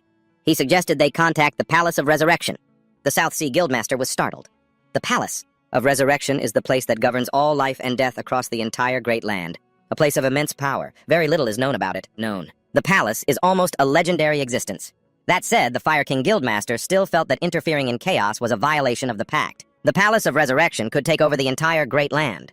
The 12 monarchs and the 5 great families all agreed that the 12 monarchs are not allowed to interfere in the affairs of chaos. They had to investigate this thoroughly to see if one of the 12 monarchs had indeed interfered. Everything they had discussed so far was still just speculation with no concrete evidence. The South Sea Guildmaster suddenly became serious. They shouldn't ask them for help if it means depending entirely on the Palace of Resurrection. What would they do if they sided with the monarchs? Cheong-heo turned to ask Chuan what he planned to do now. The situation was more serious than he thought. Mantico City had been captured, and 3 of the 10 guildmasters have already been subjugated. If Chuan continues with his plan, a large-scale war will break out. Sooner or later they will have to fight them. Cheong-heo tensed up, clenching his jaw. He had heard from Jurin about Chuan's desire to unify chaos. This unification was completely different from a conquest. The 4 towers and the 10 guilds. The Palace of Resurrection is a power even greater than all 4 towers and 10 guilds combined. With Chuan's current abilities, that's impossible. There are some things you can't do alone, no matter how strong you are. Chuan, who had been silent until now, finally spoke up. It's fine. That's why you're here, Cheong-heo. He reminded him how Cheong-heo had criticized him for being inexperienced and young, so he was here to carry the burden. Flushed with embarrassment, Cheong-heo shot up. When did I ever say that? Cheong-heo gritted his teeth. He couldn't deny that somehow he trusted a wet-behind-the-ears kid like Chuan. Chuan turned to the others. I don't just want to form an Abyss expedition team. I will unify chaos first. I will destroy the Palace of Resurrection. The Abyss expedition team will begin after that. What I need now are true comrades who can work together to achieve those things. If anyone here isn't confident they can do this, then please leave. If no one here will help me, I'll do it alone. Chuan spoke with extreme seriousness. I've come this far by myself. Even if it's impossible, I will still do it. The South Sea Guildmaster burst out laughing. He vowed to accompany Chuan, whether it be to the Abyss or the Palace of Resurrection. He would follow him. Jundong also eagerly volunteered to follow. Chuan sighed and turned to the Fire King. He was rubbing his head, still undecided. The others looked at him with disdain. You still haven't decided? The Fire King snapped. My reaction is the normal one. What do you people know about Chuan to agree so easily? To be honest, the Fire King didn't know if Chuan had what it takes to lead the Abyss expedition team. The enemy you're facing is too strong, so he wanted Chuan to prove himself first. There are 6 other guildmasters waiting in Gogan, excluding the 3 of us here. If you can get 3 others to acknowledge you, I will acknowledge you too. Chuan agreed without much thought. But I also have one condition. If I have to be acknowledged by the Fire King, then in return you must also be acknowledged by me. As City Lord, I'll hold a tournament, secure a place in the top 8, and I will acknowledge those of you here, if you can meet that condition. The Fire King slammed the table and stood up, unable to believe it. Although they were among the 10 guildmasters, it didn't mean they were the strongest in chaos. The South Sea Guildmaster gleefully asked when the tournament would begin. Jurin burst into Chaewon's room to ask him about the tournament announcement, but it was too late. The tournament would start at 6 p.m. today. Jurin sighed wearily and slammed his fist on the table with a thud. The situation is even worse than before. The outskirts of Gogan are packed with powerful people from all over Chaos who came to participate, and those who want to watch the tournament have all flocked here. All the checkpoints are struggling to identify them. The atmosphere in the meeting room was tense. The current participants included Jurin, Johor, Catherine, and Claire. Jurin felt a throbbing headache coming on. In the Zoom Chebang battle, 4 of the 5 overseers in charge of the inner city were eliminated, and the remaining ones were all crippled. Seizing that opportunity, Chaewon planted his own people as overseers. Claire was in charge of finance, Johor was in charge of security, and Catherine was in charge of law. That's why everything was passed so easily. And how could a lowly commoner, a former alcohol merchant, manage the finances? Claire seemed to notice Jurin looking down on her. She wouldn't back down. Chaewon's policies had created immense value. He shouldn't look down on her just because she used to sell alcohol. From a business person's point of view, where there are people, there is money. Currently, Gogan was seeing the highest number of visitors ever thanks to the tournament. The tournament was held on the northern commercial street of the outer city, the same street that was destroyed in the battle the other day. Many residents who had lost their jobs were now repairing that street, and now they were support staff for the tournament. During the Jumjabang battle, Gogan lost nearly 13 billion horns. The profit from the tournament over the past 2 days has already reached a total of over 13 billion, and that's just the current profit. If you add the remaining revenue, the number will be even bigger. Claire slammed the table in excitement, her eyes sparkling with the glint of money. Whether in this world or any other, counting money was her job. She wasn't sure what Chaewon wanted to do, but whether he was really forming an Abyss expedition team or declaring war across Chaos, Claire knew one thing for sure: from now on, Chaos would definitely change. In the southern parts of Chaos, in a vast ocean region, there was a castle named Riot, a natural castle formed from tree trunks and their nutrients. This plant-type guardian monster, named Riot, absorbed moisture from the sea to grow. This person is Riot's master, Issa Lincroft. She felt that something bad was about to happen. She used an advanced skill, 1,000-mile clairvoyance. She saw many ghouls heading towards Gogan, and among them was Maggie. That monster seemed to realize Issa was watching it and glared fixedly at her. Issa was injured and had to retract her skill. She had to let Chaewon know. Issa released a bird and it flew off. In the northern part of Gogan, the place was bustling with people gathered at the arena, eagerly watching the tournament. In just one day, there had already been 60 matches. Everyone was going wild. Thousands of people were killed in the preliminary rounds. This person is the leader of the Immortal Sect, Shinmugu, an acquaintance of Jae Yong-hil. The 2 old men met and started shooting the breeze. They recognized each other with just one look. Jae Yong-hil sat down next to Shinmugu. He was quite surprised that although Shinmugu loved to fight, he wasn't participating in the tournament. Shinmugu haughtily said that he didn't like to participate in meaningless tournaments like this one. Chaewon would be sad if he heard that. At that moment in the arena, the Fire King was battling one-on-one with a figure completely hidden by a cloak. It looked like a sure thing. The Fire King thought he was about to win. Who would have thought the tables would be turned? He had a sword held to his neck by the cloaked figure. Shinmugu and Jae Yong-hyo sitting in the stands judged the skill they just saw. They were certain that the cloaked figure was the monarch of assassins Hoyu. Who knew what he was doing here? Johor took on the role of MC. He announced that the round of 16 had ended. Next up was the quarterfinals that everyone was waiting for. The one entering the arena this time was the Guild Master of the Deep Forest Scholars. He was wearing an outfit made entirely of fur and feathers, fanning himself back and forth. He was rated as the warrior with the strongest skills in Chaos. Chaewon threw off his cloak and entered the arena with his sword. The Guild Master of the Deep Forest Scholars was quite confident. Chaewon swung his sword once. The people sitting in the stands were all frozen stiff. The famous Guild Master of the Deep Forest Scholars was defeated in an instant. Shinmugu thought Chaewon was Jae Yong-hyo's disciple, because their auras were quite similar. But Jae Yong-hyo denied it. How could a monster like that be his disciple? The Guild Master of the Deep Forest Scholars struggled to get up, gritting his teeth in frustration. He didn't have an opponent in the quarterfinals. Only later did he find out that the empty spot was for the Lord of the Fortress. When he found that out, he had breathed a sigh of relief. The reason he agreed to participate in this troublesome tournament was because he wanted to make that stubborn lord understand that since ancient times, there have always been those who sow hope for others, causing those who seem lost to find their purpose in life again. However, that unrealistic hope inadvertently causes them to fall into an utter despair 100,000 times more painful than before. That's why he came here to trample on that hope, before it turns into that despair, just like what he had been doing for the past 400 years. And for that reason, he could not fall here. He couldn't accept defeat. The guild master of the Deep Forest Scholars stood up, already panting heavily before the fight even resumed.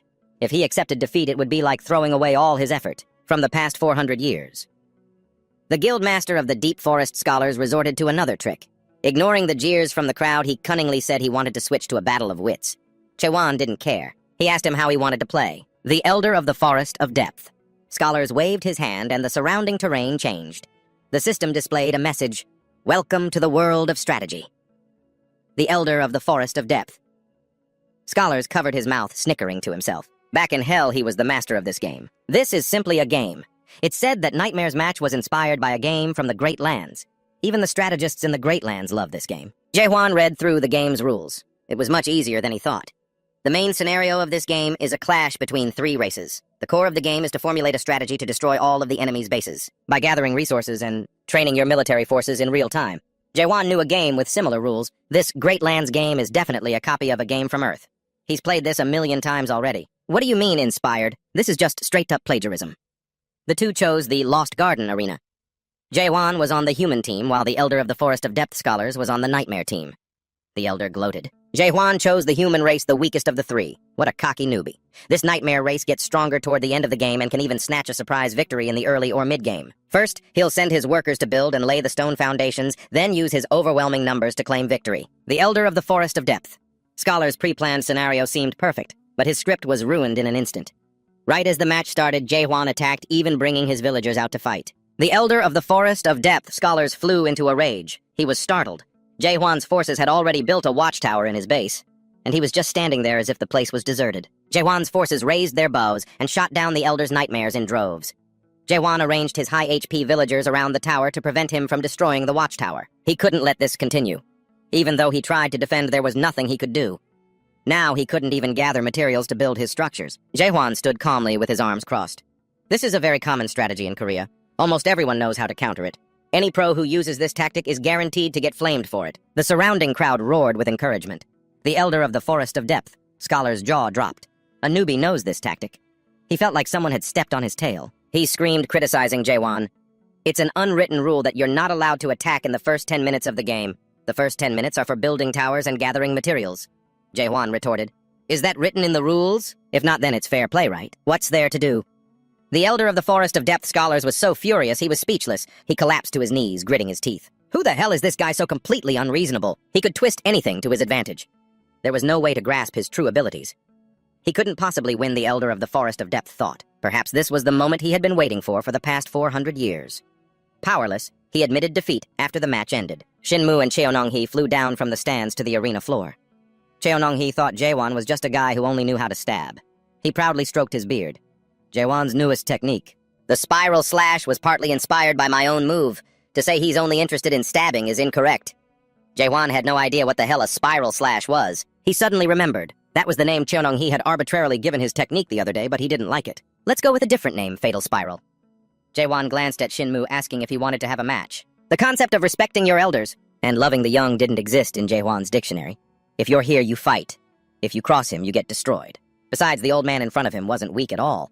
There was no need to be polite. This was the first time since the Abyssal Expedition collapsed 900 years ago that Shinmu had seen Cheonong-hee speak so cheerfully. 900 years ago, Mulak was the captain of the Abyssal Expedition, and all of Chaos's hopes were pinned on him. But in the end, all that was left of him, it was a symbol of hatred. Shinmu didn't know how Jaehwan would compare to Mulak. Based on the previous match, he could tell Jaehwan was extremely strong. If he were to judge potential alone, he might be even stronger than Mulak. But he didn't know if Jaehwan could go far with this kind of personality. He couldn't sense a strong sense of justice from him. Jaehwan was the complete opposite of Mulak, who was mature and composed, and that killing intent too. Shinmu suddenly felt a chill. He felt a pair of eyes staring intently at his back. He turned around, but saw nothing. Shinmu spoke to Cheonong-hee telepathically. You've realized he's an awakened, haven't you? His power is anything but ordinary. He's likely surpassed the third stage of awakening. The MC announced that the next match of the quarterfinals was about to begin, requesting everyone to return to their seats. Jae-hwan stepped onto the arena floor. He didn't want to waste any more time standing around and waiting. Let's get this fight going. There were currently 6 people on the stage. Among them, besides the elder of the South Sea sect, Kamen and Jundong, the other 3 were all powerful, especially that brawny woman with the chain scythe. Johor stopped Jae-hwan. It's not your turn yet. The crowd also began to murmur and take pictures. Jae-hwan snatched the mic from Johor. He declared that he had seen all the contestants' powers, and he already knew their ranks. He was getting bored of standing on the sidelines and watching. He was going to change the rules of this competition. Suddenly someone jumped out to stop him. It was the master of the Holy Maiden Guild, Jagurian. She refused to change the rules. Jae-hwan wasn't finished speaking. He intended to cancel the one-on-one match rule. He would take on all 6 remaining contestants on this stage by himself. Bring it on. Jae-hwan promised to give his position as lord to the first person who could take him down. Upon hearing this, everyone in the arena was stunned for a moment. The crowd then roared with excitement. This was their chance to witness the power of the Lord of Gogan City. A contestant in the arena burst out laughing. Staring intently at Chuan, he thought, this is about to get interesting. After his declaration, Chuan tossed the mic back to Jae-hwan and glanced around. In truth, what he needed most right now was everyone's trust that would grow, as their bond deepened over time. However, he didn't have enough time for that now. There was another way to gain their trust in a situation like this, and that was to display overwhelming power. A beautiful young woman got right up in Chuan's face, staring at him. She boldly declared that Chuan was quite her type. She said it would be a waste to kill him right here, so she decided to withdraw, turning to leave. Before leaving, she muttered just loud enough for Chuan to hear, warning him that he was about to face a very tough challenge, and that person would be appearing soon. Right after that, Junjong also cheerfully withdrew, reasoning that with his current abilities, he couldn't possibly defeat the Lord. After all, he had already made it to the quarterfinals. He'd already met Jae-hwan's conditions. The leader of the South Sea sect then undermined his own side again, righteously praising Chuan for being so humble, telling him he didn't need to do this, even though he himself couldn't defeat him either. Chuan was speechless. You don't fear a strong enemy, you fear an incompetent ally. They were completely useless. If this kept up, then even if all the remaining contenders were defeated, the spectacle he was hoping for wouldn't be perfect. The leader of the Saintess Guild believed the others were just trying to save face for Chuan. Her subordinate contacted her telepathically. He told her to just go ahead. Show Chuan what a real festival is. The Saintess Guild leader told her subordinate to calm down. Their purpose for coming here wasn't to fight. The Saintess Guild leader then turned to ask the man in the black robe behind her what he intended to do. He replied that he was still assessing the situation. Nothing could be said for certain yet.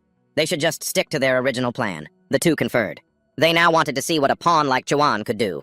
After a moment of discussion, the Saintess Guild leader spoke up. She said that she didn't want to fight Chuan, but she didn't want to forfeit either. She would voluntarily join the Abyss expedition team. The arena fell dead silent. Chuan asked what their motive was. Covering her mouth, the Saintess Guild leader said they wanted to help those trapped in chaos return to their normal lives. They had only come here to have a proper conversation. The Saintess Guild leader then said something that exposed Chuan's entire plan. From the very beginning, he had no intention of giving up his position as lord. This match wasn't to select a new lord, but to recruit more members for the Abyss expedition team. They were quite impressed with Jae-hwan's method. After the failure 900 years ago, no one had been able to organize a large-scale recruitment like this. And so she was very proud to be standing here with everyone, and she believed that everyone else here felt the same way. People didn't come here just out of curiosity about the Lord's position. The people in the arena began to whisper among themselves. The Saintess Guild leader threw off her veil and activated her skill eyes, of truth summoning a swarm of purple butterflies. She began to manipulate everyone in the arena, compelling them to speak their true thoughts. She whispered continuously in their ears. First, she planted a series of doubts. What is your purpose for coming here? Is it because of the tournament? Or is it because of your uncertain lives and future? Then the Saintess Guild leader dangled a tempting piece of bait. She claimed that chaos had forgotten the desires of the people here. The people in the arena heard this and found it reasonable. They started to clamor and discuss the Abyss expedition team. Chuan looked around and saw public opinion shifting. He was probably considering whether he should just end things right now. Suddenly, someone spoke up. He agreed with the Saintess Guild leader's opinion. He was the Sword King, considered the strongest among the 10 clans. He had traveled a long way to get here. And not just to watch these battles. Chuan clicked his tongue in annoyance. What is going on? He could see some serious collusion happening here. Meanwhile, Catherine was walking around the fortress when he suddenly noticed something. Catherine opened the door to Chuan's office and saw the blue eagle perched inside. When the eagle saw him, it delivered a message. Catherine read it and was shocked. An army of ghouls, including super ghouls, was advancing on Gogan Castle. The message was from the Lord of Dryad Castle. Catherine looked out the window in alarm. The sky in the distance was turning pitch black, gradually moving toward Gogan. Chuan also noticed the sky growing darker. The Saintess Guild leader was still passionately manipulating the crowd. Seeing that the crowd had been manipulated, she now revealed her true purpose. She asked the crowd who should be the commander of the Abyss expedition team. Simu and Chang-ho immediately realized what that witch was up to. She was using her eyes of truth with a high-level illusion technique. The Saintis Guild leader declared that Chuan would take on the role of leader for the Abyss expedition team. This was accompanied by a series of flattering words. The crowd murmured in praise, saying the Saintis Guild leader truly had the heart of a bodhisattva, always praising others instead of herself. Suddenly, the Sword King raised his hand to voice an opinion. He said the position of expedition commander couldn't be filled by strength and intelligence alone. It required someone with the talent to lead hundreds of members. He proposed that the Saintis Guild leader was the one suitable for that position. The Saintis Guild leader feigned surprise. Me? How could I possibly take on that position? Seizing the opportunity, the Sword King suggested using the eyes of truth on Chuan. The crowd immediately roared in enthusiastic agreement. Jae-hwan spoke into the loudspeaker, demanding that everyone leave the stands. They're going to ask the Saintis Guildmaster to use her eyes of truth. The Saintis Guildmaster smirked sinisterly. She cheaply agreed, playing along with everyone. She waved her hand, creating a path of butterflies that led towards Chaewon. She asked if he could overcome the eyes of truth and take the position of commander for the Abyss expedition team. Chang Hyo clicked his tongue. So that's their scheme. We've been played. Most people know about the Saintis Guildmaster's eyes of truth. Those with high stage adaptability will ask her to use the eyes of truth on them, to gain enlightenment values and advance to the next stage. Chang Hyo ground his teeth.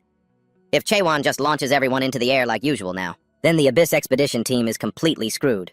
Who would want to follow a commander who would just stab his comrades in the back until they're dead? Chang Hyo bit his nails. It's even more dangerous. With Chaewon's personality, it's entirely possible. I can't believe that woman is using the eyes of truth to test his character. Chaewon agreed without hesitation. The Saintis Guildmaster smirked triumphantly. She waved her hand, and immediately the scene before Chaewon and the others in the arena changed. Chaewon was transported to a water region. He was on a boat being battered by violent waves. This time, the trial of the eyes of truth was for the most part an ocean region. The ocean is mostly filled with dangerous seas like this, so boats getting sunk like this happens all the time. Just then a lifeboat appeared. There was one more person who hadn't gotten on, but the boat could only hold 10 people. If anyone else got on, the boat would sink. In this situation, Chaewon would have to make a decision to let the survivors live on. Either abandon the one person in the sea or refuse to abandon anyone even though it meant the boat would sink. This was a test of justice. Chaewon would have to make a choice. If he chose the first option, everyone would call him cold-blooded.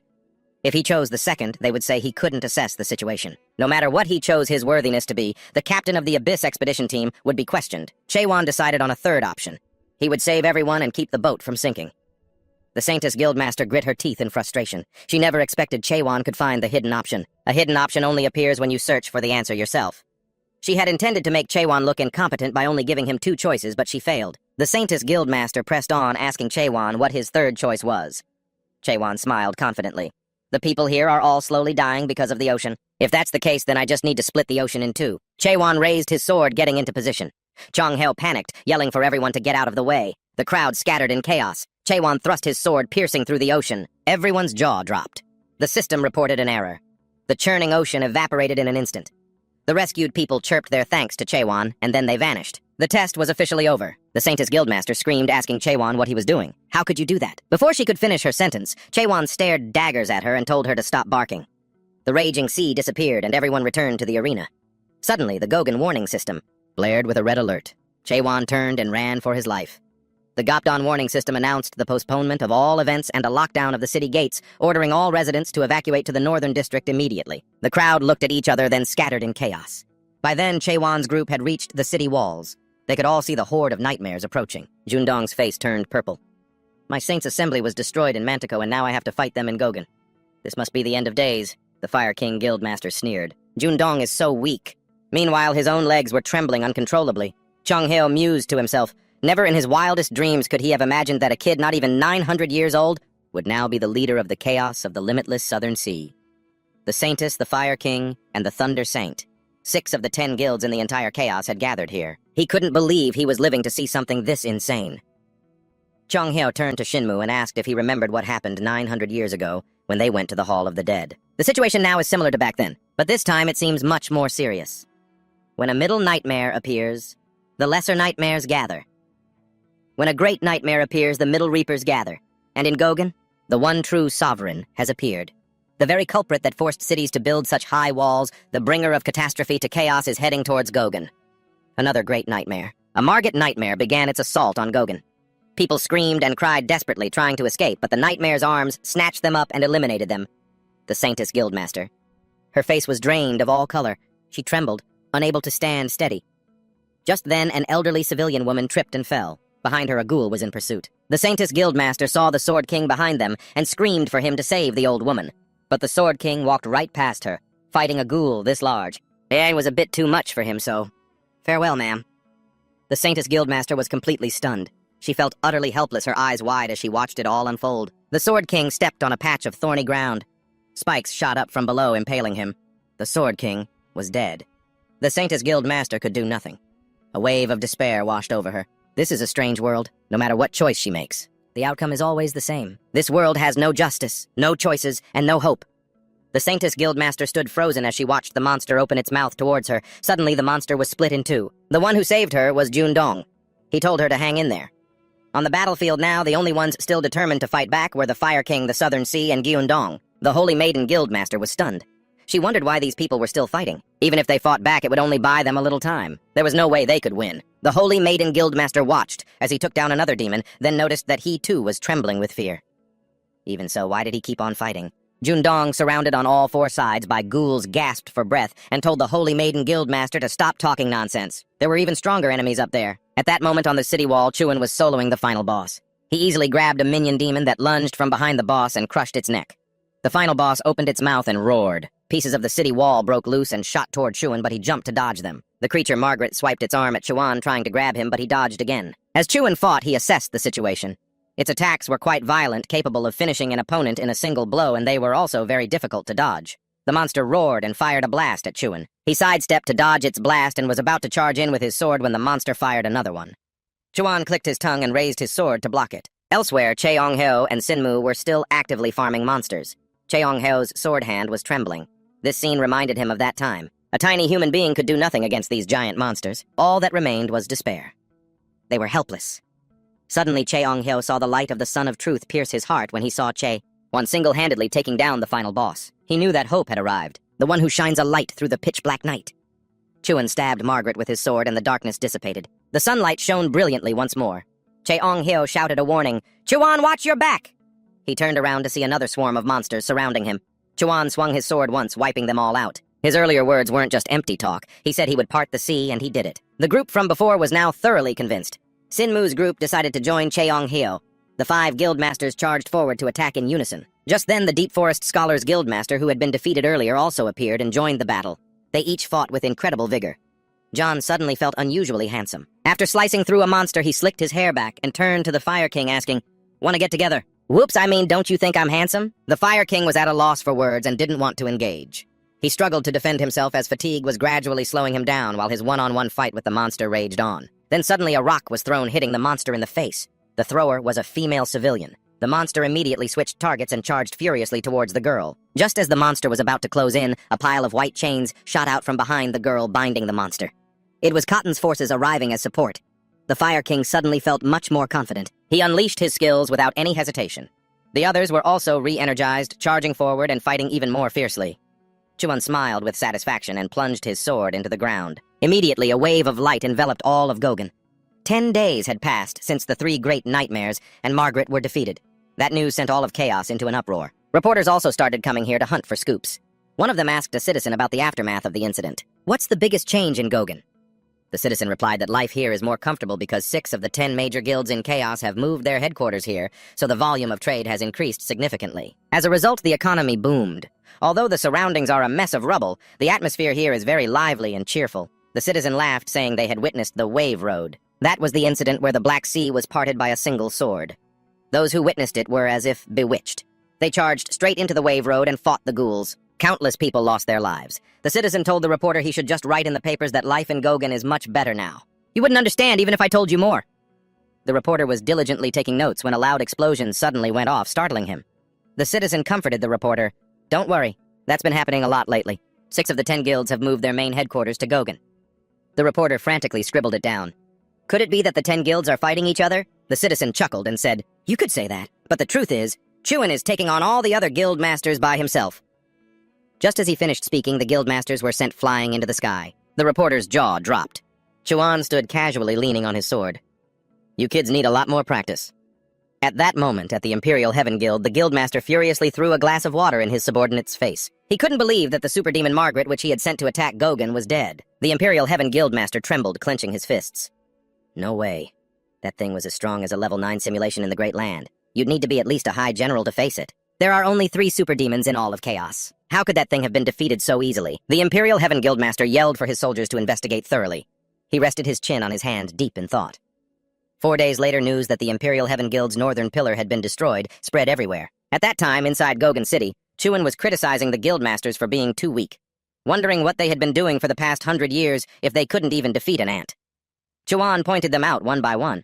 Gyun Dong, the only useful thing about you is that your legs are still fast. The Deep Forest Scholar's Guildmaster is strong but slow as a snail. The Fire King Guildmaster thinks for too long and can't even land a blow. The Holy Maiden Guildmaster's skills are good. But when it comes to combat experience, the Southern Sea Guild leader is the best in the group. He has a solid foundation and isn't weak in any particular skill. But that also means he doesn't have any real strengths. And the problem that everyone has in common is, people who've never actually worked for their achievements are criticizing him. Ong Heo is standing there showering him with praise. Now that's a spot-on observation. Che Kwang spun around and slapped Che Ong Heo right across the face, yelling that for someone who's lived 1,000 years, he's still pathetic. So who is he to talk? Che Ong Heo, looking disgruntled, hated to admit it, but Che Wan was right. 900 years ago, the leaders of the 10 great clans all had to be adapters of the 7th stage or higher. The leader of the Sky Dragon Guild, the strongest leader among them, was a 9th stage adapter. But Mulek was 1,000 times stronger than even him. Even though they were all powerful, an expedition was still out of the question. The Abyss is an incredibly brutal place, Che Wan warned in a stern voice. During the Golden Sky Guild's recent conquest of the North Pillar, they didn't even make it to the Manticore's headquarters. And yet half of their forces were critically injured while the rest were killed. If they were on the brink of death after fighting just one attack guild, what hope did they have for an expedition? That's why I've decided to conduct a special training session for 1 week starting today.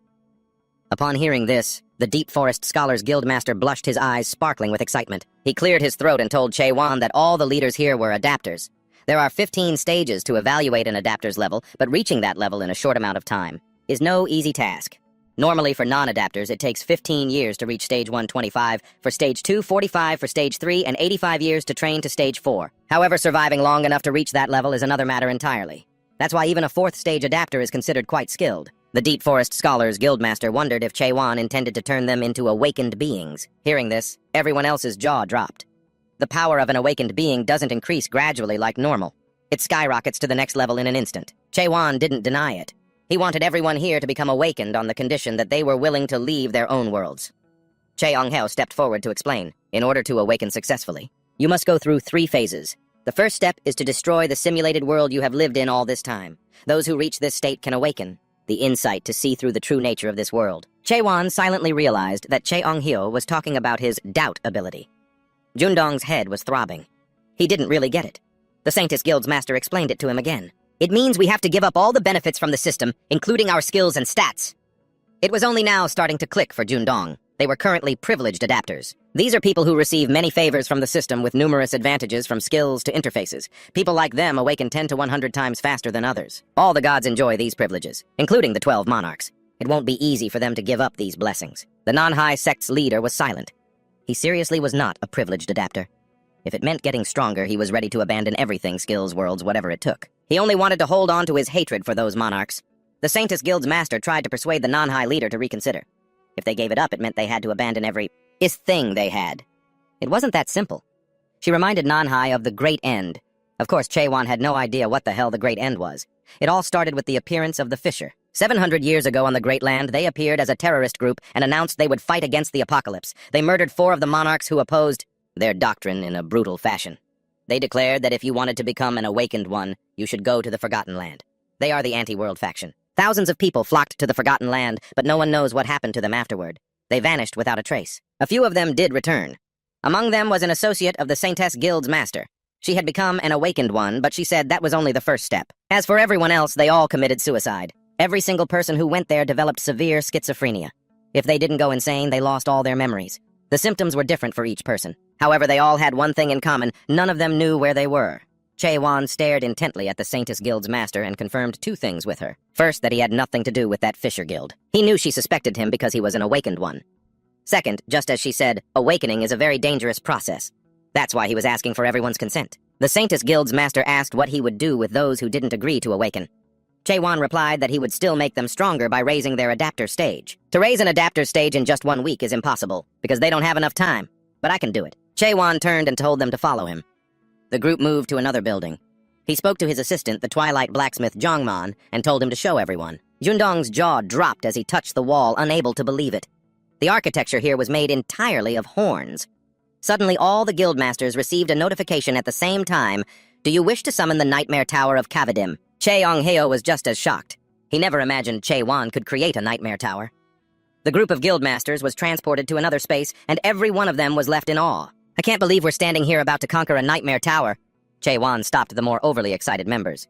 He told them that from now on, all training sessions would take place here. Time in here flows about 100 times slower than outside. 1 day out there is approximately 100 days in here. That means 1 week on the outside is equivalent to 700 days in here, so they'll have about 2 years to train. However, the rate of soul deterioration is inversely proportional to the slowing of time.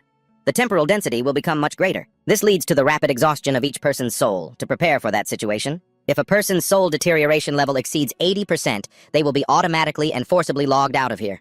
The monsters are always waiting outside baring their teeth, so you don't need to worry too much about the deterioration thing. Jundong looked at Chaewon with eyes full of admiration. He always thought Chaewon was some kind of cold-blooded, heartless person. But it turns out you were paying such close attention to them. He promised to follow Jaehwan for eternity. Jaehwan divided them into groups based on their goal, whether they wanted to awaken or not. Those who did were to step to the right, while those who only wanted to level up their simulation went to the left. A moment later, the guild masters of the Saintess Guild, Dragonfire, and the Scholar Guild and Deep Forest were fighting tooth and nail. Unsurprisingly to Jaehwan, the only one who wanted to awaken was the Namhai Guildmaster Cayman. The Saintess Guildmaster was still skeptical. How was Jaehwan planning to level up the simulations of those not participating in the awakening? Here's how. It's not easy for simulations like them to level up. To do so, they have to reach a certain level of enlightenment or learn high-level skills. To increase their own abilities, Jaehwan calmly declared that it wasn't a difficult problem to solve. He didn't need any secret manuals from this day forward. The 4 of them would become each other's teachers. Sinmu, watching from the side, had to praise him. What a groundbreaking idea, having them teach each other the skills that each of them had already mastered. The guild masters, with their sky-high pride, would never have thought of this. But here, every single one of them was vying for the title of the strongest, so they fought like cats and dogs. Over on Cayman's side, he practiced a single move over and over again countless times. 10,000, 100,000, or over 1,000,000 times. He couldn't even remember how many. Jaehwan, standing beside him, relentlessly urged him to speed up. Cayman wondered more than once if he would really get stronger this way. Jaehwan was tired of repeating himself. He told Cayman that he must have felt it for himself by now. Cayman admitted he wasn't some kind of prodigy, but Jaehwan knew he was different from the other guildmasters out there, those who had the natural talent to become super-powered simulations. Cayman's perseverance and effort to the very end were what brought him to the threshold of the most powerful individuals. With Cayman's spirit full of determination, he wouldn't lose control the moment he touched upon the ultimate questions. It wasn't just talent, but the power of will that leads to true awakening. Jaehwan had complete faith that Cayman could do it, so he wanted Cayman to trust him too and keep speeding up. Cayman gripped his sword tightly. He continued to thrust without rest. Meanwhile, outside the tower, that beautiful girl from the other day sat leisurely enjoying some wine. She looked at the Tower of Nightmares and scoffed, despising those foolish humans. They still think they can change something, even after all these centuries have passed. She turned to the person behind her, addressing him as Master. Surprise, surprise. It was none other than Cheon-hu. He asked this girl named Seoha what she was plotting here. Seoha just gave a faint smile, not worried in the slightest. She told Cheon-hu to come back. Many people were waiting. Cheon-hu refused. He would absolutely not go back because he would never cooperate with unscrupulous non-humans like Seoha's group. He would fight for humanity. Seoha approached Cheon-hu, introducing herself as a member of the Rupture Guild. Cheon-hu looked down. He had already realized the filthy nature of that guild. Rupture disappeared after the Great Disappearance long ago. The remnants left now are just a powerless bunch who have lost both their purpose and their way. Seoha burst out laughing. She couldn't hold it in. To think those words would come from the mouth of one of the people behind the Great Disappearance like Cheon-hu. Seoha walked past Cheon-hu. He didn't directly participate in that event, but he didn't stop it either. Cheon-hu just stood there and watched everything unfold. However, Seoha was very grateful for that, because after all, if it weren't for Cheon-hu, she wouldn't be who she is today. Seoha gloated as she brought up the past. There were many people in Rupture who tried to awaken using the method Cheon-hu taught them. They are still swinging their swords at each other hundreds, thousands of times, continuously killing one another. Among them, only a tiny fraction could survive and swing their swords 1 billion times. Those people became numb to life and death, and in order to overcome human limits and see the world beyond. That's how to pass the first stage of awakening destruction.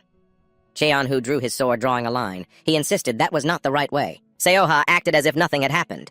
Cheon-hu wasn't even a complete awakened being. His world was still just a single color. Just like that, Cheon-hu was afraid of losing his humanity. There was no way he could paint his unique world, the very thing he had journeyed so long to find. Seoha drew the weapon at her hip. She had found her own world and become the commander of Rupture's second corps. Seoha threw her chains toward Cheon-hu. A chain matrix surrounded him. He had heard that Seoha had become a commander. Could it be that she had reached the third stage of awakening? Seoha gloated. She didn't just stop at the third stage. The chain formation around Cheon-hu showed severed heads and flowing blood. Seoha was painting the scene of the great disappearance before his very eyes. This was the masterpiece that Cheon-hu himself had created. Now Seoha was recreating it for Cheon-hu to admire. Seoha said with great sarcasm that since Cheon-hu was alive, he didn't need to act as if he were already dead. You can't change anything in this chaos. This world will never change. Seoha then invited Jaewon to return to the Crevice Guild with her. Jaewon cut Seoha off, insisting that the world could be changed. He held an unshakable belief that chaos could be overcome. Seoha's expression changed. She couldn't believe Jaewon could wear such a look on his face. But you'll just fail in the end. Seoha retracted the boundary she had drawn, turned around, and left. Just like the failure 900 years ago in chaos and 700 years ago in the Almighty Land. And just like when Jaewon had abandoned her and fled, she left him to do whatever he pleased. She reminded him that the members of the Crevice Guild would always be watching him. At that moment, Kamen was lost in thought, contemplating the first stage of awakening, doubting the world. The second stage of awakening, understanding the doubted world, and the third stage, forgetting the world. As Kamen sank deeper and deeper, Jaewon drew his sword and pursued him. He shouted, telling Kamen to snap out of it. Jaewon prodded him with his sword, relentlessly urging him to pick up his own sword and fight for his life under Jaewon's pressure. Kamen couldn't imagine himself being able to do it, nor could he even begin to comprehend why Jaewon was so powerful. Jaewon kept urging Kamen to break free from all the limits imposed by this world. Kamen closed his eyes, then opened them again. He had entered the third stage of awakening. Kamen gripped his sword, forgot himself, and simply thrust forward. He had successfully opened the moon eye. Jaewon was satisfied, congratulating Kamen on becoming so much stronger. Even though they were both in the third stage of awakening, Kamen didn't think he had caught up to Jaewon, no matter how many limits he shattered. Inside the meeting hall of Gorgon Fortress, the meeting between the three fortresses devolved into a chaotic shouting match. The other fortresses argued that Gorgon organizing an expedition into the abyss was a violation of their pact. Jurin sighed, a headache forming. The reason he had gathered everyone here, it was because of the Ten Clans incident, not to argue about this matter. The Lord of Golden Sky Fortress, Kim Hwanbang Sora Hidong, an 8th stage adapter, spoke up, demanding a fair reselection for the commander of the Abyss expedition. The Lord of Mythology Fortress, Issa Linscroft, also voiced her agreement. The topic then shifted, with everyone asking about Jaewon's whereabouts when Jurin received the news that the three-fortress meeting was being organized. Before he could even organize it, he received word via a messenger eagle that the envoy from Golden Sky Fortress had already departed. By then, Jundong's group of adapters had returned, but Jaewon and Kamen had not. Now they were in a tense situation, lacking their decision-maker, and being pressured by these uninvited guests. The Lord of Golden Sky Fortress refused to accept it. The fact that a brat who's only lived for 55 years had created the Abyss expedition, let alone was leading it. He refused to hand all of chaos over to Jaewon. Jundong had heard enough of the Golden Sky Lord's barking. Unable to stand it any longer, the feisty young man put his sword to the Lord's throat and told him to stop barking. The others also drew their swords ready to fight. Jundong's group refused to back down an inch. They refused to change the expedition commander. Both sides were ready to throw down. The Lord of Golden Sky challenged Jundong to make the first move, and Jundong wasn't one to refuse. In fact, he was going to do it anyway. Jundong lunged forward with his dagger, but the Lord dodged it as if with his eyes closed. He continued his assault, circling his opponent. The Lord of Golden Sky had to admit the kid was fast, but he was still no match for him. It wasn't until Jundong leaped into the air and came crashing down with astonishing power that the Lord was forced to use a skill to block. The attack made him suspicious of whether Jundong was truly only a 7th stage adapter. A power flow like this should belong to someone much stronger. At this point, he had to admit his opponent was stronger than he'd imagined. Still, he believed that no matter what the kid tried, he could never overcome the massive gap in their skill levels. There was no way Jundong could defeat an 8th stage adapter like him. As he spoke, he summoned a holy stone wheel and hurled it straight at Jundong. Playtime is over. Let's begin the real fight to the death. Everyone outside was worried for the Thunder King Jundong. He was struck by the attack, much to his enemy's smug satisfaction. Although the master of the Thunder King Guild fought brilliantly, he still had to fall to the Lord of Golden Sky. He declared that today everyone present had witnessed the Thunder King's defeat because he was the victor, and the expedition commander's position as well. But Jundong could still fight. He wouldn't let that guy unilaterally declare the match over. Not while he was still standing here perfectly fine. Jundong was brimming with fighting spirit and power. He was about to show that raccoon-eyed bastard something interesting. After all, he must be tired from spouting all that nonsense. The Lord of Golden Sky thought the kid was just stubborn, unable to recognize when to give up, when speed was the only thing he had. Just then, Jundong shot forward like a flash of lightning, passing right through the holy stone wheel completely unharmed. He then used the flames of the 7-8 emperors to surround his opponent. Before the Lord could even register his surprise, Jundong also activated the 8 faceless formation, the same technique used by the master of the Illusion Forest Guild. At that moment, he finally sensed the true danger of the situation. Losing his composure, he roared, "Why would the guild masters be insane enough to teach their ultimate techniques to an outsider? Have they lost all of their pride? Pride doesn't help one get stronger. The victor is always right." Jundong successfully landed 2 slashes on him. If this was what the boy wanted to show him, then it was time for the Lord to start fighting more seriously as well. With that said, the Golden Sparrow Lord began to amplify his power. Junyang watched, stunned, his jaw hanging open. Everyone nearby quickly fled as far as they could. If you run early, you get to keep your life. His 10,000 Seas wheel was larger than a tower, its destructive power beyond words. It was like a tornado, pulling in all the earth and rock. "Where are you? Thunder Saint, let's see you take this attack. Someone call for me, here I am." The Thunder Saint was completely unharmed, piercing straight through the center of the attack. He announced that playtime was over, and the Golden Sparrow Lord should surrender before he gets taken down. Junyoung, along with the Cloud Sword's Sky Child, shattered the 10,000 Seas wheel. The tip of his blade was less than a centimeter from the Lord's forehead when Shinmu arrived and stopped Junyoung. This fight should be over now. Shinmu hoped he wasn't, trying to use the Golden Sparrow Lord's horn. After all, it's the ultimate weapon against ghouls, not something to be used here. The Golden Sparrow Lord clenched his fists, disappointed in himself for losing to the Thunder Saint. Shinmu announced Gao Hoidong's defeat. Who's next? Who will fight Shinmu? His opponent is Isaac Lincroft. Shinmu announced, "If there's anyone else who wants a fight, feel free to step down here." Just then, the leader of the Saintess Guild, Gurium, also stepped down. Shinmu looked confused, wondering what on earth she was trying to do. Gurium calmly replied that she was switching sides. The two of them couldn't understand women at all. What was she plotting? Her reason was simple. She thought this side was stronger and had a better chance of winning. Just then, a mysterious figure stepped forward and said he would be his opponent. This was the monarch Bang Chun, in a Phase 9 artificial simulation.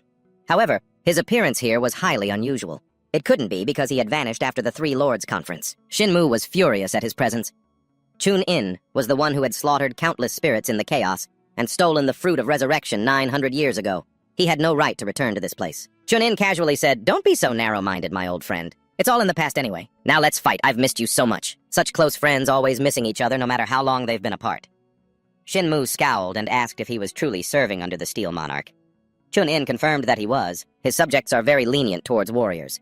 The 5th Citadel is basically a microcosm of the criminal underworld.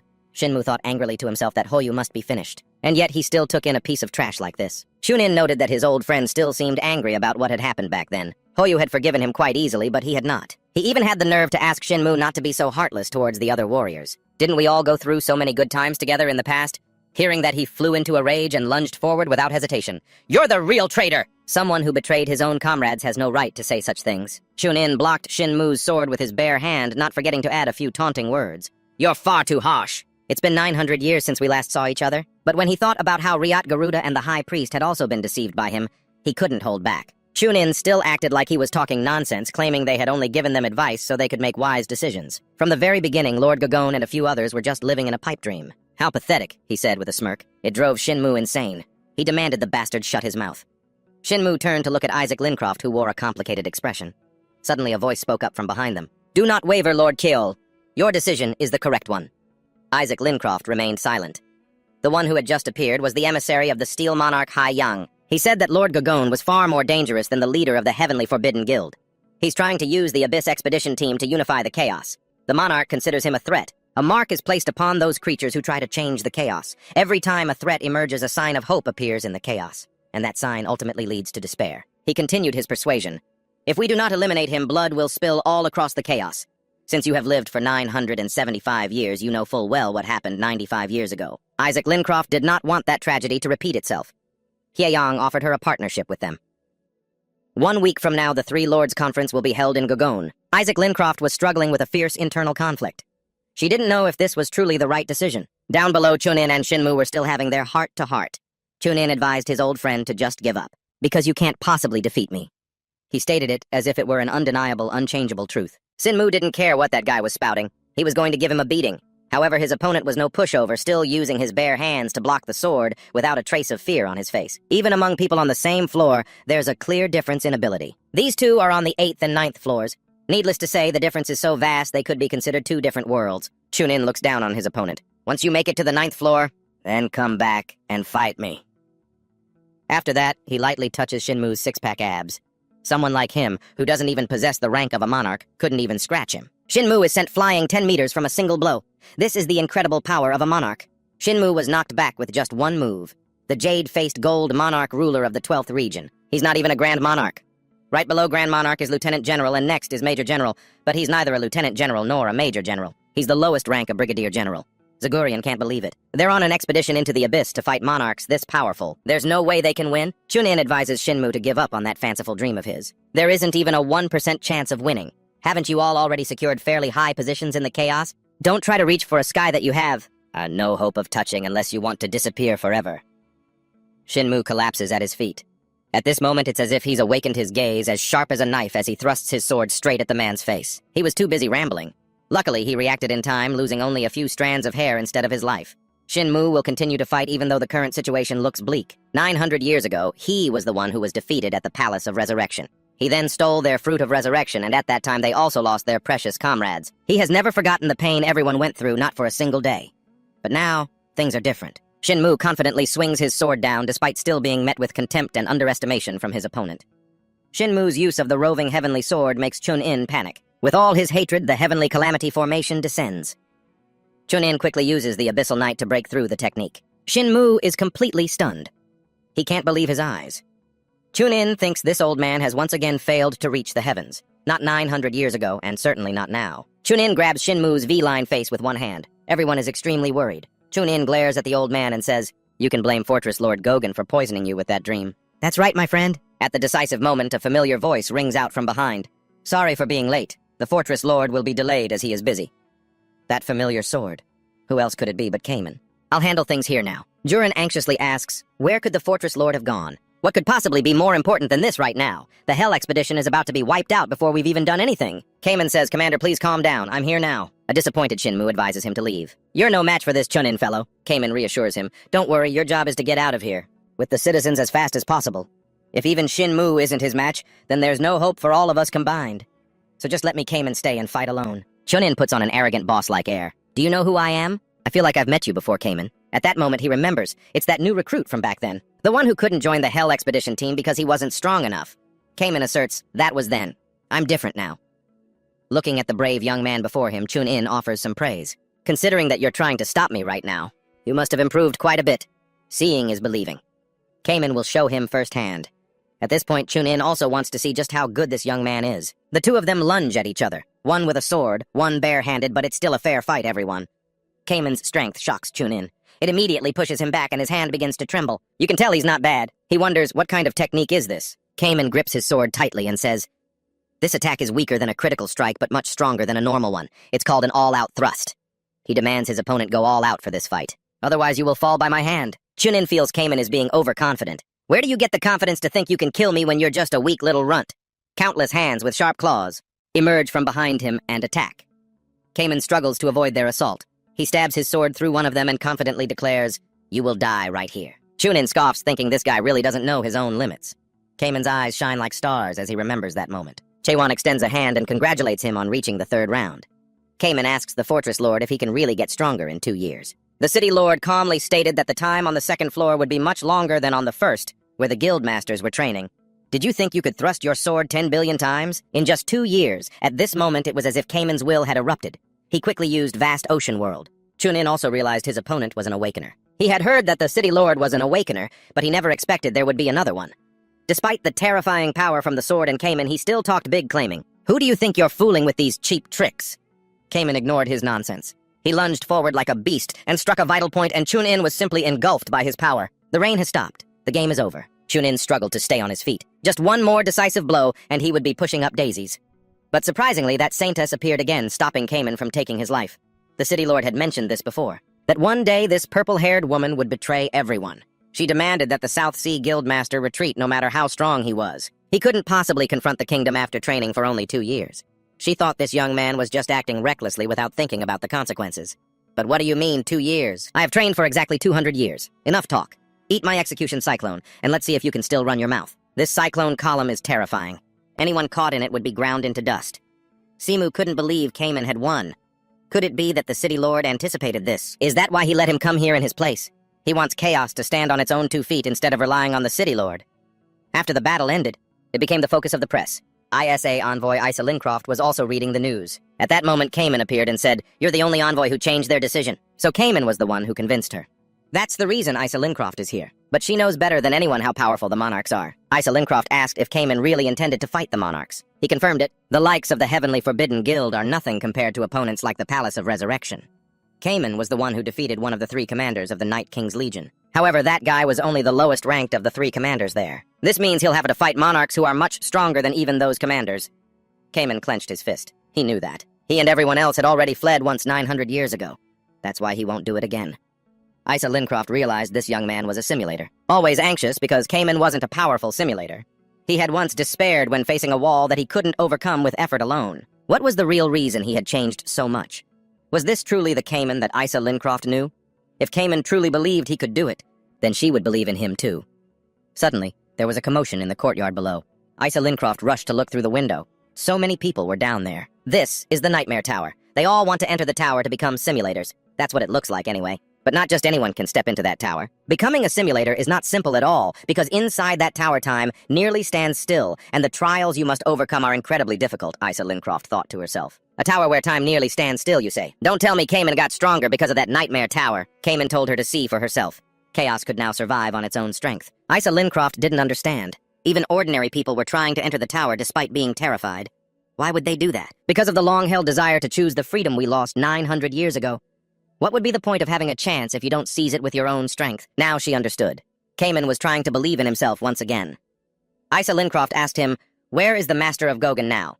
Chuan was just chilling with Chong-hae at an oasis. The meeting between the 3 cities has now officially concluded. He asked Chuan if it was really all right to go there directly. They might bring their strongest simulators, but Chuan was confident that Cayman could handle it just fine. After all, Cayman is stronger than him now. Chong-hae vehemently objected. "Nonsense, it's still too soon. How could he possibly defeat me?" He wanted to start over, too. This old man was supposed to enter Phase 3 soon. It's because he took the wrong approach. If Chong-hae had awakened in a different way, he might have been much stronger by now. Chong-hae was shocked that Chuan knew that. At least he knew that he saw the world very differently from the way he and the other awakeners from the Rift did. They all awakened through the same methods. The first step to awakening is separation. After passing the second step, recombination, it will finally end at the third and final step submission. The steps of awakening that I know are not hard to understand. He simply continued to slaughter his enemies on the battlefield. The severed parts didn't reattach, nor did they torment him, and just like that, Cheon Yusong awakened without any hindrance, or suffering. Jaehwan, however, was different. He questioned why someone like that would survive and understood his struggle to find a reason to exist in this world, and so he wondered endlessly and suffered infinitely. Even after achieving that, that was still his path. Chuan continued to move forward on a rather thorny path. Chong Hyo asked him how old he was. It seems the 3rd floor of the tower was completed a few days ago. According to what Michael said, the level of concentration on the 3rd floor is 100 times that of the 2nd floor, and Chuan had only been on the 2nd floor for just 2 days before reaching the 3rd. The old man wanted to know how long he had trained there. Chuan replied that he had trained for 2,000 years, which made the old man's eyes go wide. "Are you crazy? You think I'd believe that? I'm not one to lie, you nagging old man." Chuan couldn't stay in the tower as long as he thought. He stood up and said, "Let's keep going." The old man didn't want to end the conversation just yet. He sighed. "It doesn't matter if you've lived for 1,000 or 2,000 years. To me, you're still just a brat." Even after living for another 200 years, he hasn't changed a bit. Still as persistent and noisy as ever. Chong Hyo wondered, "You still want to go to the Palace of Revival like this?" "That's right. The Palace of Revival is a formidable opponent. It wouldn't be too late to stop."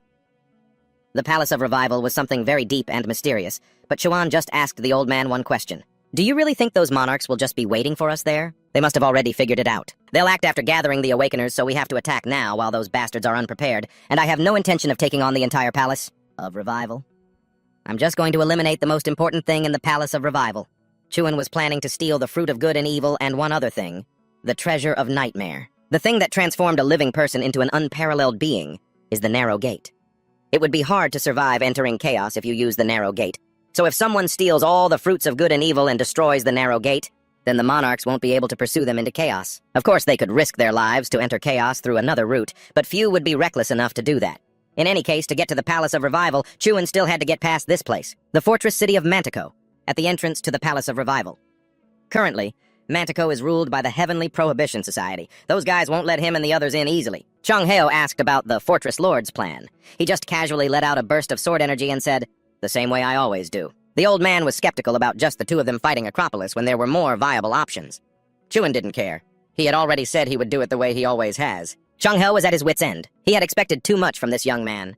From now on, just try to conserve your own strength as much as possible, all right? But you absolutely must not forget that Mantico is the only gate to the Palace of Revival. Chuan said he knew then. He shot off towards that noisy mob. Meanwhile, Lim Jin-hong was watching Chuan's battle live. This was the first time he'd seen rumors that weren't exaggerated, from the destruction of the northern branch of the Heavenly Prohibition Society to the Songlo incident. He never expected Chuan was behind it all. He never imagined this was the person the Shadow told him to find. If only he'd checked that scene a little sooner. Just then, Sir Wen spoke up. "You look pretty worried, don't you? You've been rambling on and on. No wonder the Shadow wants him so badly." She said, "This place is chaos. You should leave those tasteless clothes at home. Don't wear them here. Before judging others, you should take a look at yourself. Do these martial arts types think this is some martial world dressing in such tacky clothes?" Then she ignored Lim Jin-hong's existence and became fascinated with Chuan's skills. It hadn't even been a moment, and everything turned to dust in just a single blow. This flippant attitude from Serwin displeased Lim Jin-hong. He thought she had come here mainly to provoke him. But Serwin hadn't come to provoke him. She said she came to tell him something very interesting had happened. There's a rumor that the jade-faced monarch has appeared in chaos. All the soldiers sent to Kim Tok have been killed. It turns out the jade-faced monarch was responsible for it all. It seems that instead of helping Kim Tok and Driat, he took over those two strongholds. However, the pact between the monarchs, stating they would never interfere in chaos, is still in effect. But for some reason, this happened. Even the subordinates of the Thorn Monarch have started to move in chaos while following the Shadow's orders. At this rate, the proxy war for the leaders of the great sects will soon take place. She leaned into his ear and whispered, "But I heard that great General Bern Bang Chunya was beaten to death by one of those leaders." Lim Jin-hong was very surprised by this information. Who did this? He was then even more surprised when the culprit turned out to be one of the leaders of the 10 great sects. He thought there's no way they could have defeated him. Even if all 10 of them joined forces, it would be impossible.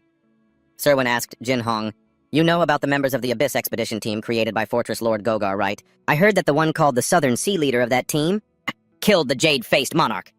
Jin-hong's face was a mixture of confusion and disbelief.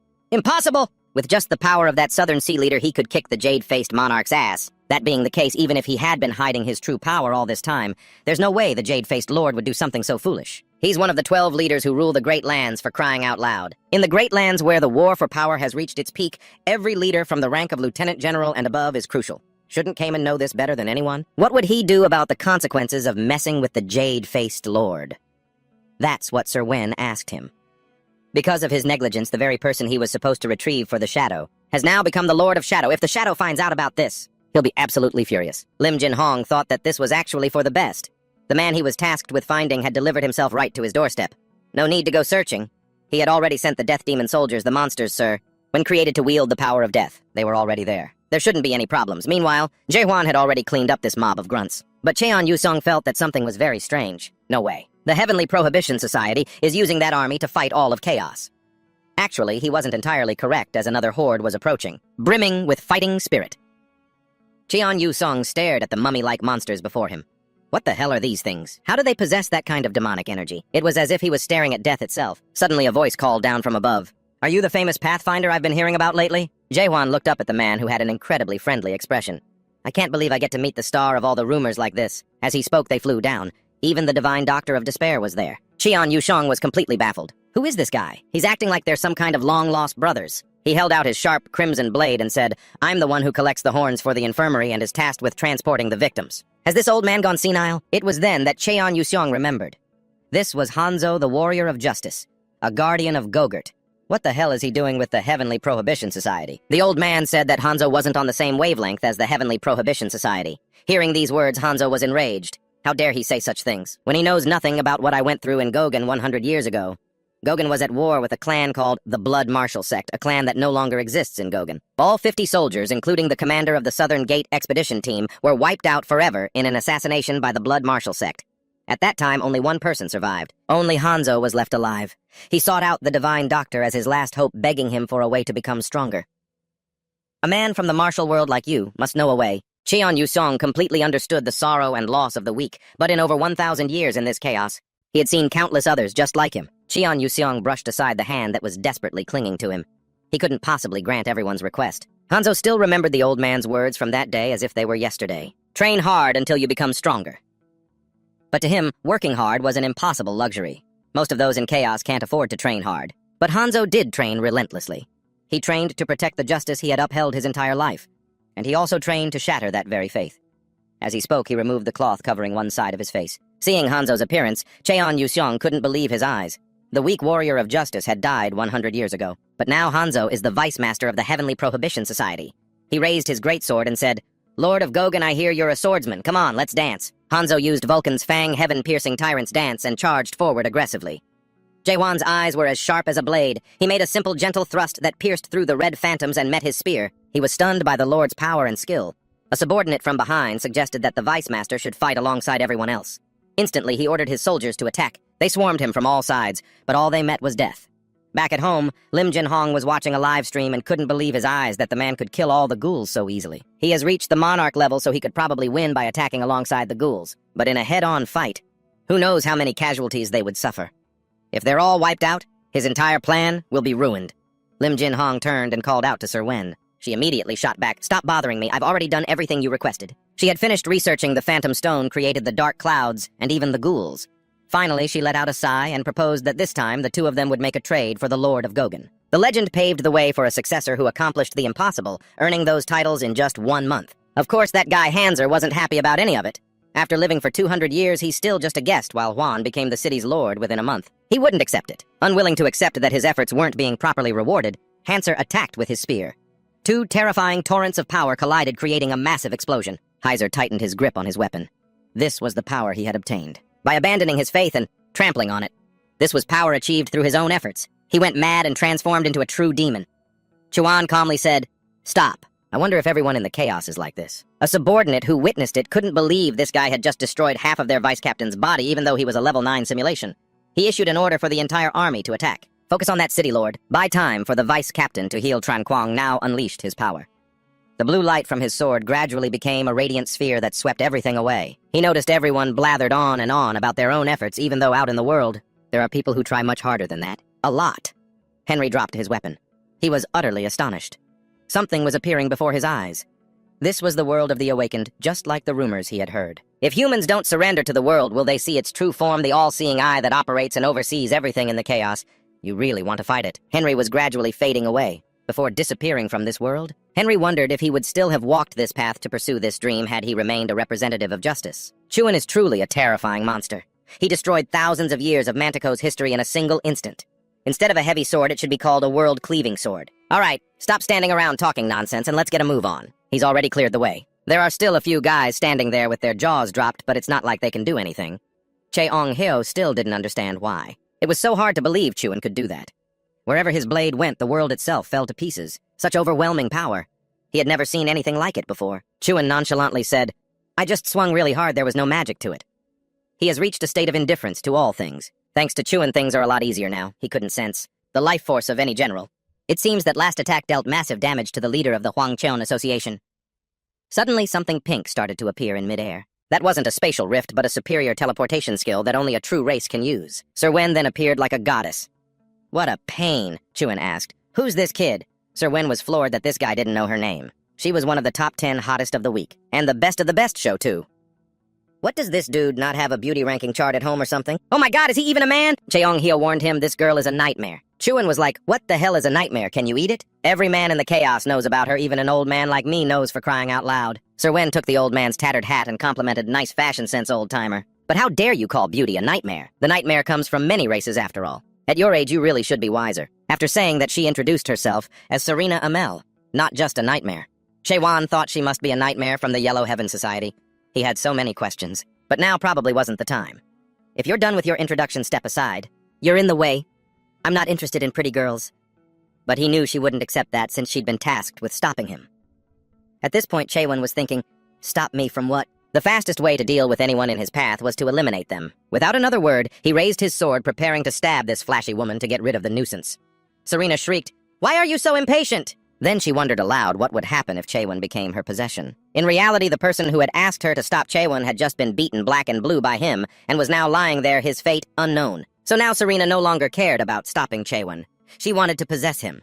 But no matter how much she babbled on, Chewan kept attacking with fatal blows. He noticed that this level of spiritual pressure was definitely far stronger than what he had sensed outside the city.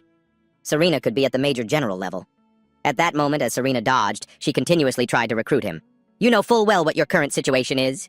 Don't you? The All Black are after you, but I have the ability to hide you. If you become my property, I will ensure that no one in all of Chaos, he can touch you. Chaewon coldly replied, no. Do I look like I need someone's protection? If persuasion doesn't work, then I'll have to use force. Serena used the mystical magic of a succubus. Sandstorm demons began to appear and attack Chaewon. Cha-ong-hyo, a bit panicked, reminded Chaewon to be careful. Dealing with them one by one was possible, but it would take too much time.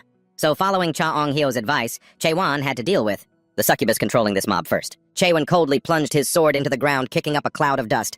Then, quick as lightning, he advanced toward Serena. But right behind him, a monster opened its huge mouth and swallowed him whole. Seeing this, Serena gloated, thinking Chaewon was too naive. She took the opportunity to advise him, if you and Cha-ong-hyo want to live, you should think carefully and follow me. I am Siren Ackerman, the Bewitching Flame, the one who could easily rank first in the popularity chart of the 10 most beautiful people. It was probably because he couldn't stand listening to this hag talk anymore that Chaewon had to break out and teach her a lesson. She herself couldn't believe that Chaewon could still see everything in the sandstorm. Truly a monster. Chaewon slammed her head into the ground. Just as he was about to end her colorful life, a thought occurred to him. This succubus held no hostility towards him. If he spared her and made her a servant, she could be useful on his journey to explore the abyss, and he might even find information about the first nightmare, who was rumored to have first appeared at the top of the illusion tree. He would hold off on killing her and ask what he needed to ask, but before he could even suggest she come with him to Google City, she had already run off and appeared behind Chaewon, hugging him and startling him. Before Chaewon's eyes, a portal appeared. He immediately recognized it as an 8-gated hell. But Chaewon wasn't surprised at all, because it was a skill he had experienced before. Serena said that this was different from the 8-gated hells he knew before, because the 8-gated hell is a skill that originates from the illusion tree. Unafraid. Chaewon dealt with the attacks from the first gate, the Storm Gate, the 4th gate, the Black Lotus Hell, and the 6th gate, the Frozen Hell. Serena's jaw dropped, completely speechless. She didn't even know if Chaewon was human anymore. Chaewon asked her if she had any other tricks, she should show them all at once to save time.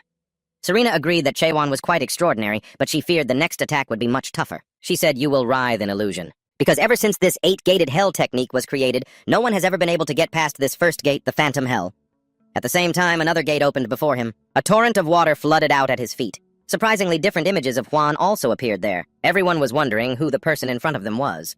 Before Hwan were versions of himself from different points in time. The interesting thing was, their attack techniques as well as their actions and decision-making were identical to Hwan's. As they attacked, they were also trying to gauge Chaewon's strength before striking. So he had no choice but to strike first and settle things based on skill. The battle was now him alone against many other versions of himself. Chaewon charged forward without hesitation. The other versions also began to thrust their swords towards him. As expected, except for a few, the rest were only making a token effort. When he stabbed one, a wisp of smoke appeared from its stomach. He quickly realized it wasn't ordinary smoke. Just then, one of them launched a surprise attack from behind. Luckily, he noticed in time. Chaewon attacked him, but unexpectedly, this one could fly high into the air. Then he flew down to face him. At the same time, a voice called out, "Stop!" Then the body of the Chaewon version dissolved into smoke, opening up another dimension. Chaewon realized this was his own memory from just before he entered the tower. A man's voice rang out, "Corporal Chaewon, I'm sorry." Tears streamed down his face. Chaewon stood still, watching his teammate repeatedly apologize. He said he had truly tried his best and thanked Chaewon for everything. After speaking, he put the gun barrel to his throat and pulled the trigger right in front of Chaewon before he could even process it. He was Chaewon's advisor and also his junior. All the senseless abuse people had inflicted upon him. It pushed him to the point where he had to shoot all his seniors and superiors in the middle of the night. Chaewon was the only one in the unit left alive. All the captains and platoon leaders, and the battalion commander were all replaced. Just like that, Chaewon avoided any suspicion, because in his diary, that junior had clearly written that he wasn't one of the ones who bullied him. But he was still imprisoned for 15 days. Chaewon has always blamed himself. He felt he could have saved him, and that was probably when he began to hate the system long before coming to a world that was judged by skills or ranks. Perhaps he had already been living in a world run by a system. A massive system that oppressed and weighed down every individual in reality. Chaewon was fighting alone against the versions of himself. One by one, they turned to dust. He fought relentlessly. As he fought, he recalled old memories when his mother was still alive calling his name, his old friends, and when his sworn brother passed away. Images of his comrades appeared one after another, and then an image of himself as a small child sobbing and crying, "Save us!" These words gave the present-day Chaewon more strength. He gritted his teeth, his eyes filled with killing intent. Just then, he saw a younger version of himself lying in a puddle of water asking, "Who are you?" Seeing this, Chaewon's eyes welled up with tears. But in the end, he let his sword go and finished that version off. Serwin asked him how it felt to experience the hell of the 8 gates. The Awakener said that self-surrender is becoming a new existence, forgetting one's original ego. There are even some people who are more vulnerable to the hell of the 8 gates. Chaewon, even beasts would kill themselves out of shame for the sins they committed because they can't bear the overwhelming ego from the outside world. The divine doctor of despair was trying to call out, "Wake up, Chuan, snap out of it, kid!" But Serwin still held Chuan in her arms, saying, "But the ego that has been forgotten after self-surrender, can it withstand reversing into the past?" Chuan thought to himself. "These are the memories I threw away in self-surrender, the world where I had to kill myself. In order to move forward, this place truly lives up to its name, hell." At that moment, he just felt his body was so heavy and he couldn't see anything at all. Just then, a memory of him teaching Cayman appeared in his mind. Cayman's voice echoed, "What is awakening?" Back then, the divine doctor of despair had told him that awakening is learning how to see. An awakened one will see the true values and the materials that make up the world. An adapter can read information that others cannot see and see it in a completely different way. That is the state of self-surrender. It was mentioned during the awakening process. In return, an awakened one must be careful, as the ability to see too much can cause them to lose their own vision. Only then did Chuan understand why he couldn't see anything. But what did any of that matter when Chuan had already done everything he could to get this far? No one had ever come this far. He just wanted to say that he was going through a difficult time. Suddenly, sparkling stars began to fall from the sky. They shone beautifully. Chuan looked up, his eyes seeming to reflect the entire galaxy. He imagined incredibly familiar faces. Chuan suddenly realized something. He asked himself, who am I? But right now he was here. With countless memories he had forgotten during 2,000 years of training and effort. He raised the tip of his sword, creating streaks of light in space. As he connected those memories, he realized, that is who I am now. Back on the surface, the water rippled. The versions of Chuan were gradually vanishing. Now Chuan's eyes suddenly flew open. Serwin couldn't help but be surprised. She had lived for over 2,000 years, and she had never witnessed the hell of the 8 gates shatter into smoke. Chuan had broken the hell of the 8 gates. Perhaps it was because she was so surprised. But Serwin fainted on the spot. At that moment, Chuan wondered what the next keyword was and realized he had to get out of this place first. Chuan walked over and touched the door to open it. The door glowed and immediately opened. Before him was a space with a star-filled sky, and below was a surface of water. He was surprised. Why is the room empty? Suddenly a line of text appeared in the sky. I want to tell you a short story, you who have passed through all the gates of hell. Chuan realized this was a message from the Creator. The Creator of the hell of the 8 gates had left it behind. The text read, I still remember the day the first Abyss expedition team was sent out. I am Mulak Amal. This is the confession of my failure. Back in reality, outside the city, the silence was terrifying. The sun was high in the sky, and inside, Cheong-hyo was also trying to shake Chuan awake. He thought, why won't Chuan wake up? He had already brought the nightmare fiend who had attacked Chuan here, so why won't he wake up? The illusion should have disappeared when the nightmare fiend was knocked out. Just then, several people from the Resurrection Palace appeared. It was a fairly large-scale march. Cheong-hyo could only hide in a corner to listen. The leader of this group was the level 11 adapter Hidden Scent King Sam Yong-garam. He was ordering his subordinates to search every nook and cranny. They were searching for the leader of the Heaven's Progeny Guild. Seeing this, Cheong-hyo thought, oh crap, that guy is one of the strongest adapters in Chaos. If I get found, I'm a goner. And just as he feared, the Hidden Scent King quickly discovered Cheong-hyo's location. He aimed his crimson hand to burn down the castle. Fortunately, in the nick of time, Serwin woke up. With a snap of her fingers, she teleported them all somewhere else. Otherwise, they would have been roasted alive. Serwin, now sweating, said to Cheong-hyo, how many times have I almost died today? Old man. Nothing to say after I just saved your life. Saved me. Who saved who? When you were unconscious. Who do you think was protecting you, huh? After arguing, they both realized it wasn't the time to fight, but to figure out what to do next. Serwin said it was best to go to Gog's fortress first, but that didn't mean she wanted to surrender. It was just that she had something she wanted to talk to Jaewon about. Shang-ho had also sent a messenger eagle with a letter to Gogan. By now, the simulators from the Abyss Expeditionary Force must have already set out. That's right. Just now, Cayman announced that the Lord has sent us a message saying that Manticore Fortress has fallen. From now on, Gogan's Liberation Army will be dispatched. They will pass through Manticore and attack towards the Palace of Resurrection. The army advanced with soaring morale, determined to liberate Chaos. Mu'uk gently swung his flame sword. The leader of the Thunder Saint Guild and every single member fought with all their might. Could this army of 300 awakened really win this time? At that moment, Sam Hyung-garam was still sitting leisurely, muttering, I don't understand. It would be so much better if you all would just sit still and adapt to the world. Then he slowly stood up, shattering the wall with a single punch. Everyone was shocked. Yush Myung cried out, what the hell is this? After that, they saw that the fan the old man always carried had been knocked from his hand. Old Junyang, standing beside him, was also stunned. Sam Yoon angrily issued a warning, it's best if you just go back quietly. He stomped his foot once, and the ground suddenly shook. Everyone was terrified. Junyang quickly tried to calm them, telling everyone to attack Sam Yoon first. With that, he rushed towards Sam Yoon. But he was no match for this guy. The man could create continuous explosions with his fists, making even Junyang break out in a cold sweat. He felt that this wasn't good. Gogan's Liberation Army seized the moment. They had advanced right to the gates of Manticore, clashing with the army of the Palace of Resurrection. But with the appearance of the hidden Scent King, the tide of the battle turned completely against them. Junyang shouted loudly, ordering everyone to run, or there would only be more casualties. By now, everything was engulfed in a sea of flames. 10 days later, inside the meeting room at Gogan's fortress, a meeting had been called. Jurin said thoughtfully, starting from the team of 3rd grade awakened Commander Carton of Team 1 to Team 9 consisting of 9th grade simulators. Countless clan leaders along with other teams. In total, half of our forces were killed in just 10 days. This is a severe loss as we lost 5. 3rd grade awakened from our main combat force. At this point, Lord Driat was also trembling. She realized the army of the Palace of Resurrection had reached the threshold of Gog's fortress. Then she considered accepting their demand to hand over the Lord of Gog to the Palace of Resurrection, but she was immediately stopped by Gang Huang. Cayman spoke up. We cannot hand over the Lord. You may use those sharp eyes of yours to see everything, but you still can't foresee the future. We must think clearly and not make a blind decision. The Lord has already spoken to us about this. We just need to clear the way. But Lord Triet still believed that if they continued, there would be no chance of winning, and she wanted to ask the other monarchs for help, specifically Ho Yu, the Iron Monarch. Jurin reminded them, currently all the monarchs dispatched by the Palace of Resurrection belong to the 9th Iron Fortress, Jonhyun, and everyone knows that a deep-seated hatred exists between Loancheol and Jonhyun. We killed the Green Destruction emissary that Ho Yu sent. To be precise, he didn't die. For those who enter chaos through the narrow gate, if they die, their souls simply return to their bodies like a loop. Cayman also realized that even if the Iron Monarch wanted to help them, they couldn't accept support from other monarchs because it would cause chaos. Elsewhere, Serwen and Chong-ho were standing and looking at the person lying on the bed, showing no signs of waking up. They must be the ones to liberate chaos. To be able to act like that, Chong-ho suddenly yelled in Serwen's face, "You damn brat! You're the one who put him in that state, so shouldn't you be the one to wake him up properly, huh? What kind of illusion did you cast on him that he's been asleep for 10 whole days?" Getting an earful. Serwen didn't hesitate to fire back. "Seriously? You're so loud? Aren't you a divine doctor? If you're so annoyed, then you do it yourself." The two argued back and forth, neither willing to back down.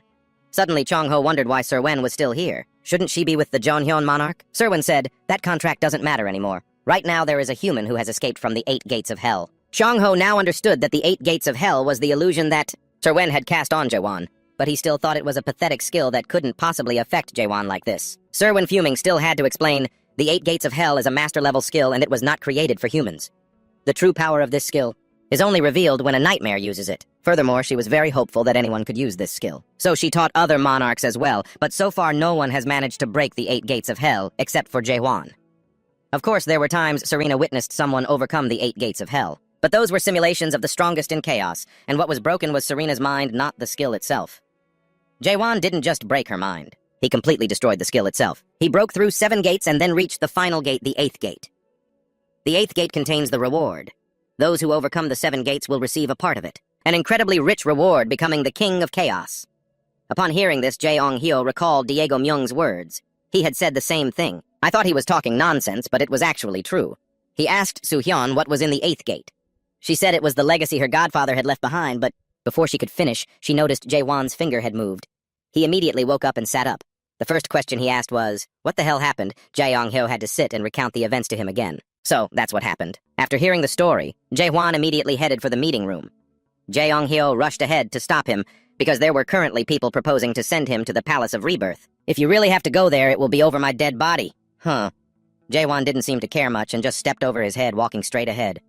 Did you think you were that big or something, old man? I doubt you're even a meter tall. Jaewon's sudden appearance in front of everyone was a surprise. They were all overjoyed and felt fortunate that Jaewon had awakened. Only Jurin and Lincroft bowed their heads, thinking, seeing him makes me so ashamed. Jaewon simply stated one sentence, I will go to the Palace of Rebirth. Hearing this, everyone reacted as if they had just heard terrible news. Damn it. What the hell do you think you're doing? Junyang did his best to persuade Jaewon to reconsider. Sir, do you know how many of our comrades have died? While you were unconscious. If they hadn't come here seeking freedom and hope, they wouldn't have had to sacrifice themselves like this. We didn't even have time to hold a memorial for their souls. At this, Jaewon only said one word, sorry. Junyang continued to hope Jaewon would change his decision because after all, they still desperately needed him. Everyone stood up to protest. My lord, please don't go to the Palace of Rebirth. Please stay here. I'd rather we fight and die together than this. This left Jae-ong-hyo standing beside them speechless with shock. Jaewon was equally shocked. He thought to himself that he had given them something unbelievable, something he should not have. And now for them to protect what they had received, they would sacrifice their own lives. After thinking, he explained to everyone, it seems like you're all misunderstanding something. I'm not going to the Palace of Rebirth to surrender and die. I'm going to destroy all of them. This chilling declaration left everyone frozen solid. Not a single person to believe Jaewon could do it. Some couldn't help but call Jaewon a madman. Jaewon remained resolute. I have always been perfectly lucid, and right now I will go destroy the Palace of Rebirth. Soo-hyun on the side sighed at this. She thought Jaewon was truly a strange person. It seems the phrase face reality doesn't exist in your dictionary, but in the end all humans will kneel before harsh reality. No one will follow you. But she was wrong. One by one, people spoke up wanting to follow Jaewon to go and crush those bastards together. Their determination made Soo-hyun doubt herself once again, because up until now, they had lived under the subjugation and oppression of the Palace of Rebirth without resisting or doing anything. But why this time did they suddenly care so much about freedom? Is it all because of Jaewon? At this moment, Jaewon was very grateful for everyone's sentiment, but this time, he said he only needed 4 people, including himself. Then he read out the names of those who would follow him: Jae-ong-hyo, Kaemin, and finally Soo-hyun. Seeing this, Jae-ong-hyo quickly spoke up. Where could you possibly go without me? Kaemin was also more than ready. Only Soo-hyun had no clue what was happening. Why would that madman want to drag her along? Soo-hyun asked why she had to go, but Jaewon ignored her question. She angrily said she wasn't going anywhere, but it seemed Jaewon couldn't care less. And of course, with Jaewon's decision, it would cause a lot of disagreement. Many people wanted to follow him. Jaewon reassured everyone, "Don't worry, the rest of you still have work to do, so there's no need to be sad." Afterwards, they continued to discuss the plan. Lincroft said, "Will the fall of the Palace of Rebirth really be the end of everything? What do you all think? If all the rebel factions gather together, not everyone recognizes Gorgon as the center of chaos. So there will definitely be more insurgent forces. This will have to depend on how the remaining legions handle it." Junyang then wondered if it was all right to let those forces serve as a backup plan, especially after we've destroyed the Palace of Rebirth. In any case, if we can destroy the narrow gate of the Palace of Rebirth, the lords will have to reconsider their actions from now on. Then we might be able to reduce the number of opponents for a short time.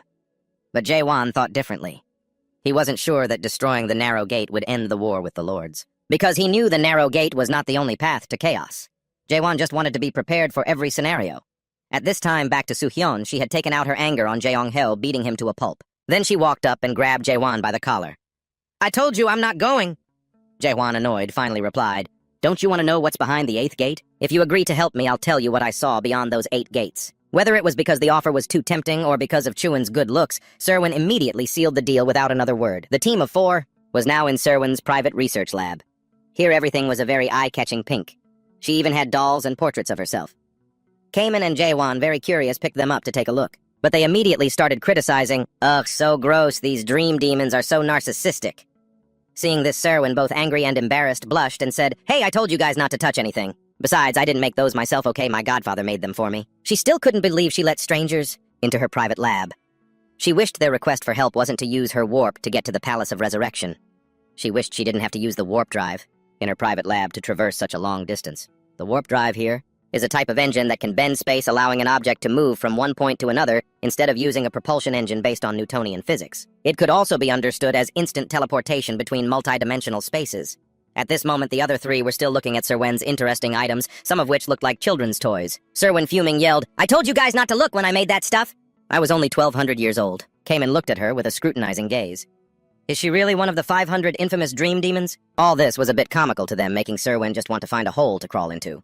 She thought even doing a striptease would be less embarrassing than this. She had created these products a while ago, but even so, they weren't quite right yet. Suin seemed sad, thinking to herself, these were all products I once created. Things that were stuck in my creative space. Things that I once loved. But in the end, the workshop of a dream demon who specialized in creating such things completely fell apart. As she thought this, she crushed the doll in her hand. Just then, Chuan spoke up, asking, "What's the name of this tower I'm seeing?" Serwin was startled out of her reverie. She answered Chuan, "This is the world after the end. That's the name of the tower, though it's not fully complete. This tower has been forming in my mind ever since I first saw that person. Honestly, I can't imagine how he would feel looking at it. Now that I say it, I realize I've never thought about a tower from the perspective of a fake simulation. Not even once." As she finished speaking, Serwin finished the connection and successfully opened the gate. She said, "Everyone go on in." Chuan didn't hesitate and immediately walked towards the gate while Kaemin looked at the pink portal. He felt a bit uneasy and worried. "I don't know why, but my heart feels very strange. It feels like something has gone astray. I'm not sure. But when my godfather joined the expedition back then, I wonder if it was because of a feeling like this." Behind the gate was a completely new land. It looked gloomy and desolate everywhere. In the middle of this land was a palace. This was the Palace of Resurrection. At this moment inside the Palace of Resurrection, a commotion could be heard. 2 guys with unfriendly gazes were looking at each other. "Get in line. You just cut in line." Meanwhile, on the second floor, a man in black sat comfortably. He let out a long yawn and thought to himself, "If I were them, I would have charged straight into the fruit warehouse, instead of suffering in line like this." This man was the 72nd Lord of the Palace of Resurrection, the Fog Lord Hickmeyer. He said, "My God, after waiting for half a year, they must be thinking of giving up, right?" Just as he finished, another voice chimed in, "Oh, my lord, you've been waiting for 3 years now." The Lord said it wasn't that he couldn't revive the former glory of the Palace of Resurrection. He was just fulfilling his duty here, that's all. The two guys below replied in unison, "How is what he said any different? The Lord's situation and ours are almost exactly the same." Hearing this, Hickmeyer was not pleased. He unleashed a wave of pressure, causing the two who had just spoken to turn pale, unable to breathe. Hickmeyer asked, "You two insolent bastards, if you want to die, keep talking." They immediately kowtowed, repeatedly begging for forgiveness. Seeing this, Hickmeyer didn't bother with them anymore and became despondent. "If it weren't for that agreement, I wouldn't be rotting away, stuck here forever." The lords who fell in the war and entered chaos established a duty known as the Lord of the Palace of Resurrection. The obligation of the Lord of the Palace of Resurrection is decided upon the departure or appearance in chaos of any other lord. In other words, if Hickmeyer wants to leave this place, the next lord must appear. He added, "There have been some strange rumors circling around the green-faced king joining the Chaos Rebels because he was defeated by an awakened one from Gogar, and those people are forming a life-or-death expedition to attack the Palace of Resurrection again." But to Hickmeyer, that meant nothing. He thought no one would dare set foot here. However, it was very clear that something was happening because other regional lords had already arrived here, through the narrow gate. So as the head of the Resurrection Palace, he couldn't leave this place just yet. Everyone was yawning their heads off when suddenly a thunderous sound rang out. A wall was smashed, and a powerful attack flew towards Hickmeyer. He quickly took a breath and then roared, "Who's there?" At the same time, he unleashed another attack to block what was coming at him, then took out his weapon and charged forward. He realized his opponent was fighting on two fronts at once. This meant the attacker was at least on the same level of power as him. At that moment, the three of them, Chuan, Cayman, and Cheong-heo, gradually appeared. "It's been a while, hasn't it, Mist Lord? We've come to settle a score from 900 years ago. They say a gentleman's revenge is a dish best served after 900 years, not 15. Without hesitating, Cayman charged, attacking Hickmeyer. The Mist Lord inhaled a massive amount of air, then exhaled a huge cloud of mist. Now it was clear why he had a name like that. Quickly, the dense fog completely enveloped Cayman. He lost all sense of sight. He tried, but there was nothing he could do. Feeling a bit angry, Cayman thought to himself, "I've trained so hard, and yet I still can't predict the movements of any of them." While at a stalemate, he remembered Chuan's teaching, "You can do it. Trust your senses." And so Cayman shut his eyes, tightly gripped his sword, and swung with precision at Hickmeyer, causing him to freeze for 3 seconds. He couldn't understand how Cayman had anticipated his move. Over on Chuan's side, he told Cheong-heo to stay behind. Cayman could handle the Lord while he and Xiao Wen would head straight for the Palace of Joy. The Palace of Joy and the Narrow Gate were on the highest floor of the Resurrection Palace. Hidden deep inside was the Resurrection Fruit. At this time, Cheong-heo also reminded Chuan to be careful, because the energy radiating from the Palace of Joy was not normal at all. He and Cayman would try to reduce the number of monarchs getting there to a minimum. Right after that, the other monarchs appeared one by one. This was the Firewheel Monarch and the 7 Ferocious Monarchs. Cheong-heo was already in front of them, blocking their path. They looked at him with contempt, seeing him as a feeble old man who was no threat at all. Cheong-heo attacked, but they easily dodged his sword. "Looks like we can't let our guard down." The two monarchs demanded they hand over Chuan, or they would send Cheong-heo to meet his ancestors. They said that even if Cheong-heo managed to defeat them, that he still wouldn't be able to protect the Resurrection Fruit. But these guys were rambling on too much. Cheong-heo attacked immediately, not wanting to waste any more words. At that moment, inside the Resurrection Palace in the Palace of Joy, a crowd of people were cuddling and caressing each other, participating in a party. The guys here each had 2 or 3 beautiful girls on their arms, laughing their heads off. It seemed they had no idea what was about to happen to them. Suddenly, a rat spoke up, breaking the festive mood. He was the cowardly rat monarch Rika. He was the only one who felt that the situation at the main gate didn't seem right, so he suggested everyone go take a look. But these monarchs couldn't care less, and remained immersed in women and wine. They believed Hickmeyer would handle everything. Don't be a buzzkill, just enjoy yourself. Present here were the 1st dragon, 2nd dragon, 3rd dragon, 4th dragon, and 5th dragon monarchs. None of them were afraid. They just sat there shooting the breeze and drinking non-stop. However, Rika stubbornly continued to advise them. "The situation hasn't felt right for a while now. How about we go outside and see what's happening? If something happens, how are we going to deal with it?" The Grand Generals were ordered to protect the Resurrection Palace. But before he could finish his sentence, he got a cup of wine thrown right at his head. The 4th dragon monarch spoke up menacingly. "You're too damn loud. Shut your mouth and sit still. Don't ruin our fun. If you're so concerned, go look yourself." Rika was trembling with rage. He gripped his staff tightly, wanting to teach these useless monarchs a lesson. But there were so many of them, he didn't dare do anything. Instead, he gritted his teeth and said he would go check the situation alone. Seeing this, they burst out laughing and called him a pathetic rat. He was so pissed he couldn't stand it. He turned back to look at them with a sharp glare, thinking to himself, "One day I'll get my revenge on you bastards." Suddenly, a wave of killing intent shot out from behind the bamboo screen. Rika saw the blood-red eyes of the 1st dragon monarch. He broke into a cold sweat and ran immediately, not daring to look back, saying, "I'll be right back." At that moment, two beautiful ladies were stroking his six-pack abs, uttering a few flattering words. "Big brother, you really know how to shut people up." He was pleased with himself. He wrapped his arms around the two women and said he hated noise the most. They all laughed together, mocking that foolish rat. Suddenly a light flashed, and the pink flames were extinguished. The first dragon monarch sensed something was about to happen. He looked up and saw a figure hurtling down. All of them stared wide-eyed, not knowing who it was. It was Chuan, with his sword, his eyes sharper than a knife.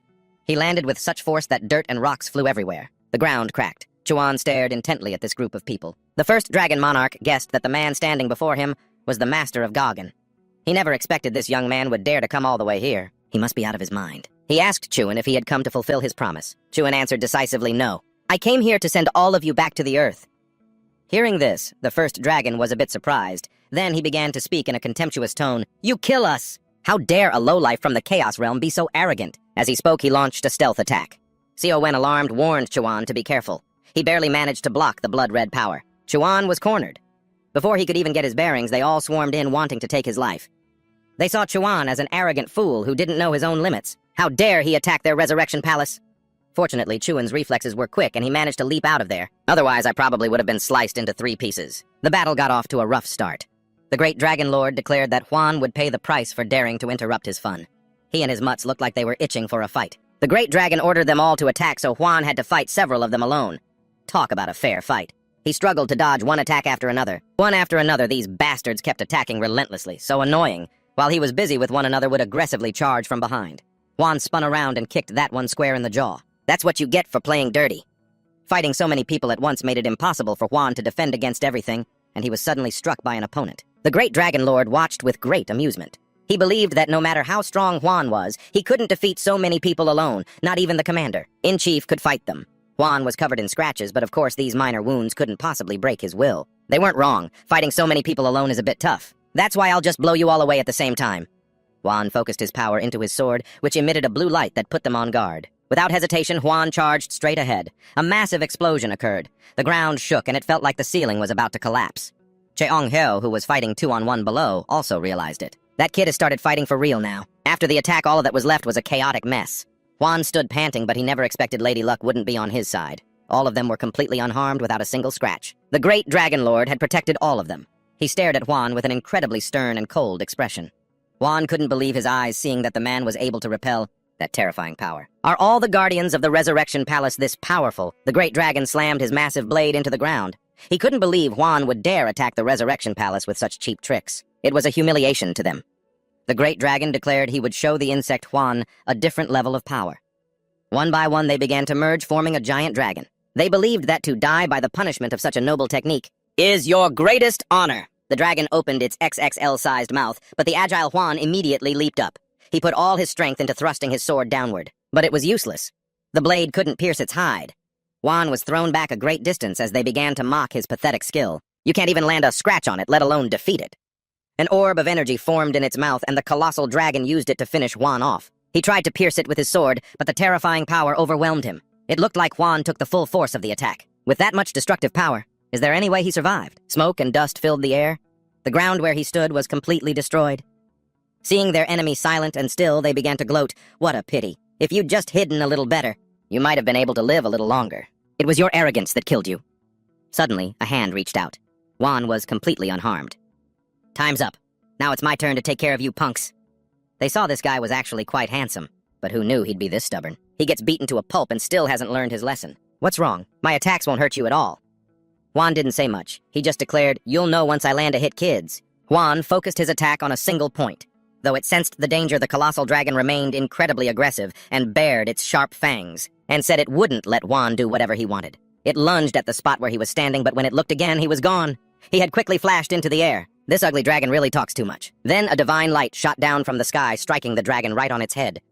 The old man struggling outside saw this and understood that his lord had succeeded. Despair, the divine doctor, sensed it as well. It seems things have finally quieted down. Looks like his big kid did a good job. Following Huan around has really worn out this old body. At my age, I should be resting, letting my kids and grandkids look after me. But instead, I'm following Huan and fighting 2 brutes. After taking the hit, the dragon lay motionless on the ground. Seo Gui was immensely relieved. She had thought he was being reckless when he attacked the Resurrection Palace with only 4 people. But who knew it would work so well? Of course, someone like the great dragon lord wouldn't accept defeat so easily. He went berserk, his entire body bursting into flames both literally and figuratively. He roared in anger, "Damn you, I will make you regret this. I will never forget this humiliation. This isn't over. I will return and tear you to shreds no matter what you do. We are immortal." Juan already knew this. He knew they had all passed through Elman. He was a bit surprised that Juan knew this. He taunted that Juan had probably never seen how once their bodies and souls link to the brain, they become immortal. That is when they regain their true forms in the land of the Almighty. The great dragon still thought this information would surely make Juan feel regret and fear. But who would have guessed that in a flash he would sever that very connection? There's no fool like the one who reveals his own weakness. If you had just kept your mouth shut, you might have survived for a few more pages. The great dragon collapsed at Jaewon's feet. Only now did he understand what it truly felt like to face death. His body began to dissolve, yet he still couldn't believe Jaewon could sever his soul link. The great dragon refused to die here. Like a cornered beast, he went berserk, promising to ask the great king to grant Jaewon whatever he desired skills or status. Meanwhile, the great dragon's minions were getting utterly crushed. As he slowly vaporized, he tried to negotiate. He would speak to the all-dark monarch, and he would agree to any of Jaewon's demands. Whatever Jaewon wanted, he just had to name it. The condition was to spare his and everyone else's lives. The great dragon even swore he would never touch chaos again. But Jaewon wasn't listening to this addict's pleas. He had neither the time nor the patience to listen to him. Ramble on. With a single slash, Jaewon cleaved his sorrow in two. The great dragon monarch fell to the astonishment of the minor monarch Rika. Rika couldn't believe that one of the 5 dragon kings had died while he had just gone to check the main gate and returned because of the noise. To be able to sever a soul link, he had to be a monster. In this situation, he needed to report this to the other monarchs immediately. But before he could go anywhere, he was scared into pulling back his feelers. Jaewon appeared suddenly with a warm expression. "Who did you want to report to?" At that moment, Kamen and Jaewon strode forward with their spoils of war. Kamen reported, "Commander, I am the president of the South Sea Society." Kamen reporting back after completing my mission. Jaewon added that his back was about to break after dealing with these brats. He was an old man and he still couldn't retire. They had captured them alive just as he had asked. Killing them would have been easy, but capturing them alive was truly difficult. Jaewon looked at this rat-faced man and wondered who he was. He kept peeking through the door, so the old man just grabbed him and brought him here. Serwin quickly recognized him as the minor monarch. His spirit power reached the level of a true monarch. But everyone despised him because his skills were utter trash. He was the weakest of all the near monarchs. Jaewon agreed. "He's as weak as a snail." Putting that aside, the old man wanted to know why. Jaewon wanted these guys captured alive. "Because I need to make sure of one thing, that they will die." At this point, everyone knew what was coming next. One by one, they all fell by his hand. Rika watched from the side, his face pale with terror. Tears and snot streaming down his face. This was a nightmare for him. After the Palace of Rebirth appeared, the monarchs achieved immortality. While mortals with their finite lifespans had to count their remaining days, until death the monarchs who had achieved infinite life, thanks to the fruit, didn't have to. That was how immortality had made them forget the concept of death for the past 900 years. But now he would soon die at Jaewon's hands. He was truly terrified of death, a feeling he had long since forgotten. Rika kowtowed, repeatedly begging for his life. He claimed he had no intention of fighting from the very beginning. Jaewon looked at him with a skeptical eye. Rika trembled like a cornered rat. "I'll spare you for now. After all, I need a witness." Rika felt like he had been born again. Jaewon asked him, "Where is the fruit?" He raised his trembling hand and pointed, "Over there. They keep them on this dome. It's called the Inverted Dome. It was created by a renowned artisan-level succubus. I heard it generates infinite encryption. Without the master of the Palace of Rebirth, who is now dead, it's very difficult to unlock.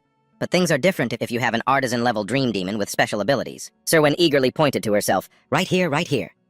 Jaewon understood everything, so all he needed to do was try to pierce it. It wouldn't be easy, but it was the only way. Jaewon also reminded him to control the power of his slash. If only they had a renowned artisan-level dream demon, they wouldn't have to go through all this trouble. But had you all forgotten about Serwin? She just tapped on her keyboard a few times and successfully unlocked it. This dome really was a piece of junk. It began to open and a golden light appeared. The Abyss expedition team had set out just to obtain that very thing. Now it was right in front of Kamen. He was overcome with emotion. After such a long time, they had finally achieved their goal. Kamen reached out his hand and touched the very thing that had caused his entire team so much hardship. Jaewon noticed that the number of fruits was less than he'd imagined. It was because they had been using them for 900 years. The stash was probably running out. This wasn't even enough to share with everyone in Gorgon, let alone all of Chaos. Kamen was a bit disappointed. Jaewon was willing to leave it all for him. "You deserve to have your life back. Make your choice." Kamen looked at the fruit, then held it, thinking to himself, "It's been too long." This was a long war one where he had endured countless hardships. So many lives were sacrificed, and they had suffered so much humiliation to obtain the forbidden fruit. This was the reward for all that time. But surprisingly, he destroyed the forbidden fruit with his own hands. The entire group was scared shitless. None of them could have imagined Cayman would do that. Jaehwan wanted to know why he destroyed the fruit of resurrection. Cayman was silent. Because there are 10 fruits left. The moment he held it in his hand, he realized 10 fruits. These 10 fruits would only sow conflict. Everyone would fight each other to become one of the 10 who get to live again. If that happened, chaos could never be saved. It was undoubtedly a difficult decision.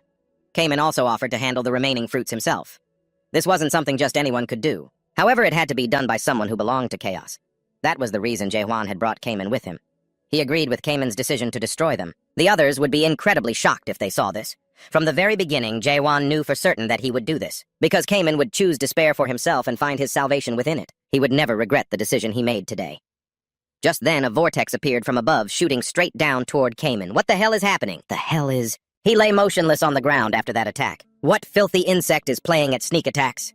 This guy is the simulated 10th floor Stormlord Monarch Kanael, and he's furious that someone dared to lay a hand on him. Cheong-hyo screamed for Cayman to wake up, but suddenly a hand from behind clamped over his mouth and threw the old man 10 meters away. That bastard spares neither the young nor the old. This is the Silent Lord Monarch Magito, another 10th floor imitation. The old man was heavily injured and both of his comrades were hurt. This made Chuan extremely worried. Yet another mysterious figure appeared. He knew that Chuan would eventually push past his limits, and this had become a problem that not even Chuan's life would be enough to solve. Rika, hiding behind a rock, was trembling like a leaf. He recognized this man as Sam Yongaram. Sam Yongaram is one of the 3 commanders from the 9th Land. Who would have thought one of the 5 strongest commanders of the Almighty Land would personally grace this place with his presence? In this situation, a coward like Rika had to get out of there fast. Now that the pile of fruit had been stolen, he might not even be able to keep his own life. With a dangerous look in his eyes, Garam gave an order to Kanael and Magito. Upon receiving the command, they immediately charged forward, declaring that the heads of those insects would be theirs. Chuan knew this situation was truly not simple. He told Sewin to quickly take Cayman and the old man and leave first, but Magito wouldn't let that happen so easily. He made Black Hands rise from the ground and bind Chuan tightly. The other one attacked him head-on. He managed to dodge the deadly blade, but those 2 were very strong. They were really not easy to deal with. Magito attacked with incredible speed. They were on a completely different level than his previous opponents. Kanael began to mock him, saying he had high expectations when everyone was talking about Chuan, becoming the Lord of Goggin or something like that, but his current strength was nothing worth watching. With that, he continued to let Chuan taste another one of his techniques. Just looking at this destructive force is enough to understand how terrifying his beastly power is. Chuan had a very hard time just staying alive. After that technique, those 2 even thought it was because he'd used all his strength to defeat the 5 dragons, which was why he was as weak as a snail now. No matter how much he pretended to be strong to them, the enemy before them was nothing more than a tiny shrimp. Garam also seemed extremely disappointed. He wanted to end things here. With that, they began to charge in to finish Chuan off. His eyes were now filled with hatred for those bastards. He remembered his conversation with the old man Cheong-hyo. The old man saw Chuan as a monster. Who would have thought this kid could split Manduko's thousands of years of civilization in half in the blink of an eye? This wasn't just being strong. This was on a continental scale. But he also had some advice for him. Chuan should limit his overuse of techniques that use spirit power. Awakeners can use spirit power without being bound. However, the price is the consumption of a certain amount of spirit power. If he just keeps using big techniques like that recklessly, he'll be the one to fall first. But in the current situation, Chuan had no other choice. These bastards were on the same level as when he first set foot in chaos. While they were still underestimating their opponent's strength, Chuan had to finish them off as quickly as possible. He would end this quickly by using all the power he had. Chuan used his sword and poured all his spirit power into it. Then a 5-hit combo. Just one move sent those 2 scumbags flying feathers scattering everywhere. Garam didn't expect that Chuan could release such immense power, just by using spirit power. Truly astounding. It's been a long time since Garam sheathed his sword, but a fight right now is well worth a try. A long time ago, there was a dream demon who sought out the monarchs of the 12 lands. All the monarchs refused the dream demon's request, but he didn't give up. The last land he set foot on was the 9th land. The dream demon wanted to meet the all-black monarch. He wanted to borrow the power of the all-black monarch to climb the illusory tree. He spoke of the value of existence and emphasized that life in this world was extremely abnormal. Please remember the rage and the things you had to endure when you were weak. This world can be changed if we destroy the first nightmare at the top of the illusory tree. This ideal was quite noble. But at this moment, Garam also understood why the all-black monarch didn't want to meet this dream demon. The almighty land is a place only for the strong. If he wanted to change it, that dream demon needed to show Garam his capabilities. So the 2 of them fought for 3 days and 3 nights, and then on the 3rd day, Garam had come to recognize the power of that dream demon. Back then, he thought that if the guy was that strong without using demonic power, then that dream demon was fully qualified to speak of the illusory tree. After that fight, the dream demon traveled throughout chaos and charged into the abyss, hoping to change the entire continent. But after the monarch stole the fruit, there was no more news of the dream demon. Nothing had changed. Chuan was still fighting with all his might. Garam admitted that his opponent's attack was very strong, but that alone was definitely not enough. He calmly used his power to form a shield. To him, even though Chuan had real power, no one had taught him how to use it correctly. Chuan couldn't believe it. He was able to block it so easily, at this level. Garam judged him to be no different from a child playing with a sword. In a flash, he teleported to him and gave Chuan a punch. After taking that punch, he was all in all still okay. He's just fine. If it hadn't been for Chiyun, he'd probably be dead by now. That guy held out his hand, beckoning him like a dog. He wanted to see just how strong the one who dared to discuss the phantom tree really was. Chuan realized this guy was more monstrous than 2 weapons combined. He wasn't even using any special skills, even when I read him with the ultimate mind's eye. All I could see was his immense combat experience and talent. How could he be this strong? Why is he so powerful with just practical experience alone? The two began to fight up close. Garam hoped these skillful attacks weren't all that Chuan had. What he meant was, he hoped he would be even stronger to be a worthy opponent. Chuan flashed behind him, but it was just a child's trick to him. Garam spun around and used his war fist. It's that legendary fist again. Chuan was shocked that his opponent could execute the war fist with a single punch. Garam leaped up and rushed towards him. A single blow sent Chuan flying, plastering him against the wall. He lay helpless on the ground. His strength and abilities were completely hopeless against him now. His spiritual power attacks had no effect on him, because the kind of spiritual power Chuan was using was something the system couldn't provide. And yet the awakened ones are trying to destroy this system world. That's why no one knows that this is the one and only world of a different concept, Garam said as he lifted Chuan up with one hand. This is the absolute truth. This man's power was even purer than spiritual power. This world itself is the source of his strength. He is the true origin of the system world. Chuan tried to use his moon eye, but it was still useless. Seeing his opponent continue to use another non-elemental technique, he had a few words to say. A unique world that doesn't know how to create from its source is nothing more than low-class sorcery. Chuan was relentlessly beaten to a pulp by Garam with no ability to dodge or fight back at all. Looking at his opponent like this, he seemed very disappointed. The awakening power he knew wasn't the kind that Chuan possessed, and was using, he said, while putting all his strength into a finishing blow. Chuan quickly used his sword to block it. His hands were seared by his flames. The skin on his hands was completely burned away. The shockwave from Moon Eye had no effect. This was going to be a tough fight for him. Garam had met a potential rival, but it seemed this fight was no longer interesting. He wanted Chuan to show him his true power. And quickly open your world of origin force. The origin is the reward inside the 8th door of the 8 gates of hell. In that room is the reward that Mulak left behind the records of the 6 abysses which chronicle the stages of awakening. According to the principles of awakening, the key terms may change, but it itself still consists of 6 stages created in order to destroy the existing world. Stage 1, doubt. Stage 2, understanding. And Stage 3, self-submission. The first 3 stages of the world's decline. After the collapse of the old world, the next stage, is to create a new world. The 3 stages of origin, the second half of the process. It seems the next stage of awakening is about to begin. However, Chuan still didn't really understand what the origin was. Garam began to speak. You pitiful fool.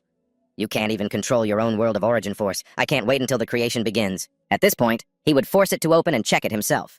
Garam aimed towards Surin, who was protecting the Manam tree and the old man. This life is all they have, whereas Chuan can be revived at any time. But to them, this world is their one and only. He stepped forward to take the full force of the attack for them. Surin couldn't believe that idiot was willing to just accept death like that. But if he dies, it's all over. Chuan braced himself and remained standing. After everything, their only world? He finally vaguely understood. The only world is growing up in your parents' arms, going to school, and making friends, crying, and then laughing, being sad, and then self-destructive, all those countless memories. The Chuan of the past never questioned the world he lived in. He existed because he didn't question the world, and the world system was created thanks to that certainty. This means the thing needed to begin the origin is faith in one's own world. Faith is the forgotten belief needed for a world to be born. It requires overwhelming faith.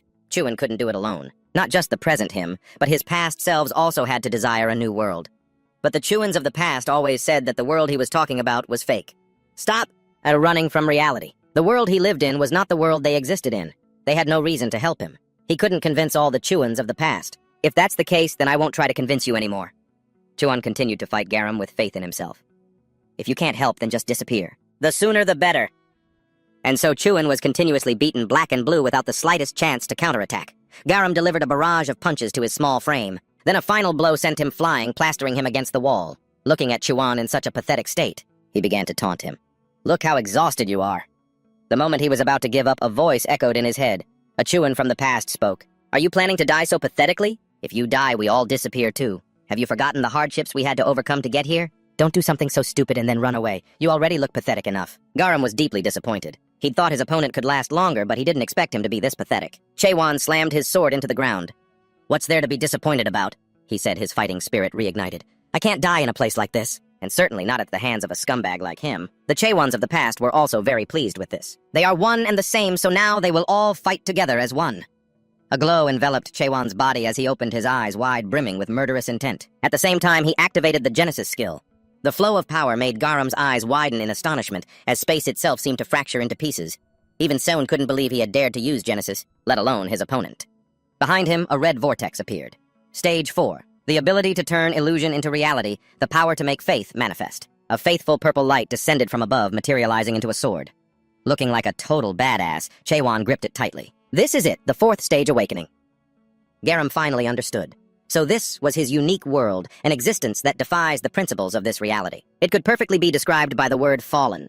What a calamitous world, one created purely to annihilate others. But even so to him, the result will be the same. With that, Garam attacked Chaewon again. Not to be outdone, Chaewon used his new sword to block the punch. The two terrifying powers clashed perfectly matched. Seeing his opponent had gotten much stronger, Garam was thrilled. Finally, a real fight. The last time he'd felt this excited was 1,000 years ago, when he fought the Nightmare. This lunatic even thanked Chaewon for helping him remember. However, it's time for this to end. This time, Chaewon managed to dodge his punch. He then flashed high into the air, kicked off a wall, and aimed his sword straight down at Garam, who was slightly taken aback. But he still caught it with his fist. The impact created a massive explosion, sending debris flying everywhere. Chaewon, now with a sword in each hand, wondered why throughout his long, long life, he always had to kill to survive. Now he could easily evade Garam's fists. Everything Chaewon had ever done was just thrusting right. Thrusting left, then thrusting right again, as if nothing in this world could possibly bind him. Simply because it's fun. The madman grinned, satisfied. He was thrilled to have met a worthy opponent even under these circumstances. It didn't matter at all. That's why, even if only for a moment, he wanted to push himself even harder. The two clashed again, their battle tearing from one place to the next. They were relentlessly locked in a stalemate. Now even Garam was having a bit of trouble. "So this is all the system can do." But he replied, "It can do much more than this." One side a faithful purple, the other a blood red. They fought on relentlessly, destroying everything around them. Bystanders like Sohn were caught in the crossfire. It was a classic case of when elephants fight, the grass suffers. It had been thousands of years since Garam could let loose like this. Who would have thought he'd meet an opponent like Chaewon in the chaos? He was so moved he was on the verge of tears. Chaewon could sense it as they fought. Just as he had used Shield Bash for over 1,000 years, Garam had also used only a single technique for millennia. It's a shame someone like him is just a simulation. This statement reminded Garam of the Nightmare. The Nightmare had also once lamented that someone with such incredible power was merely a simulation. Garam wanted to ask Chaewon what he truly hoped to achieve here. "The reason you do all this, endure all this? It's because I want to reach the Abyss."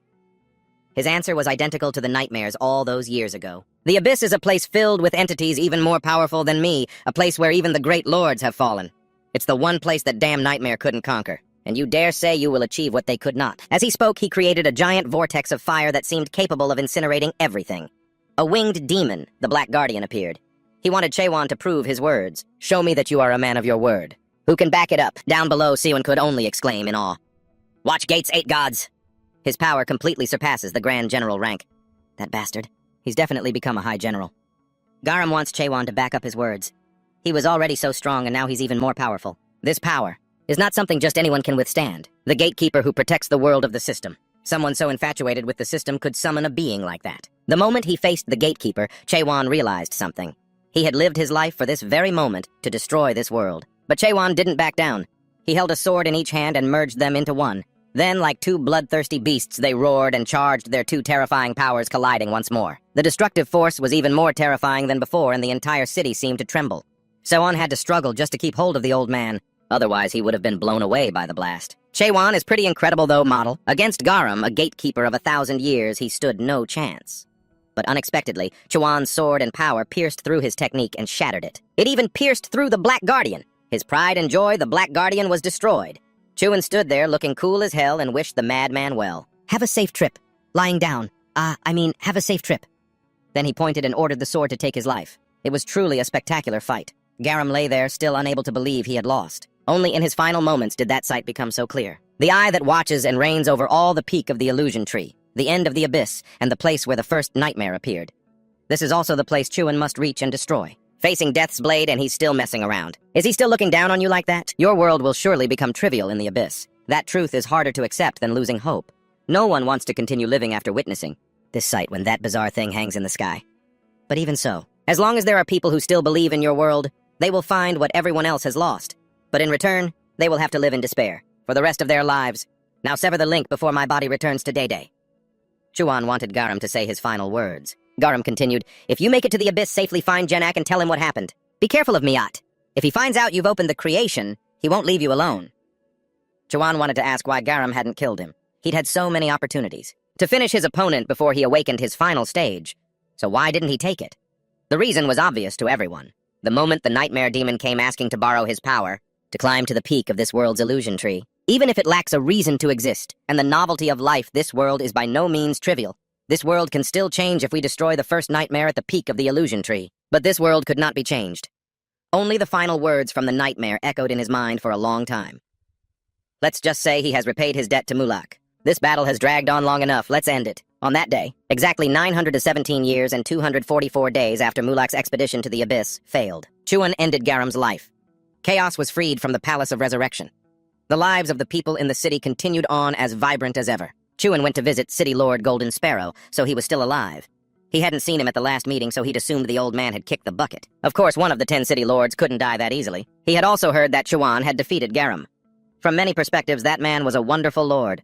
Everyone from the Jagan family knows all about the Sameng family. It was the Sameng family that pushed the Jagan family out of Day and took their place among the great families. They also produced the strongest warriors. Since Chuan attacked Sameng Garam, one of their family members, they certainly won't let it slide and will intervene. Chuan reassured him not to worry too much. Those people can't cross the boundary. Hearing this, Deputy Lord Golden Sparrow was shocked. To say something like that, don't tell me you've obtained El Moon. That's right. That's why it's difficult for them to get to Chaos. Because the only way to reach Chaos alive is to pass through El Moon.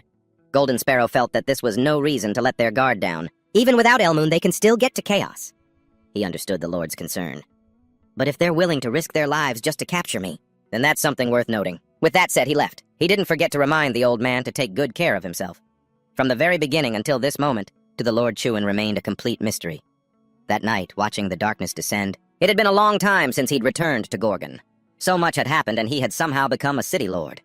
He looked at the mountain of paperwork piled on his desk. Chuan still hated dealing with it as much as ever. These days have been so busy. They call me a city lord, but I haven't even been able to help with anything yet, and I'm already stuck struggling with all this paperwork. And Cotton has to worry about finding her master who disappears at the drop of a hat. Being a city lord really is a busy job.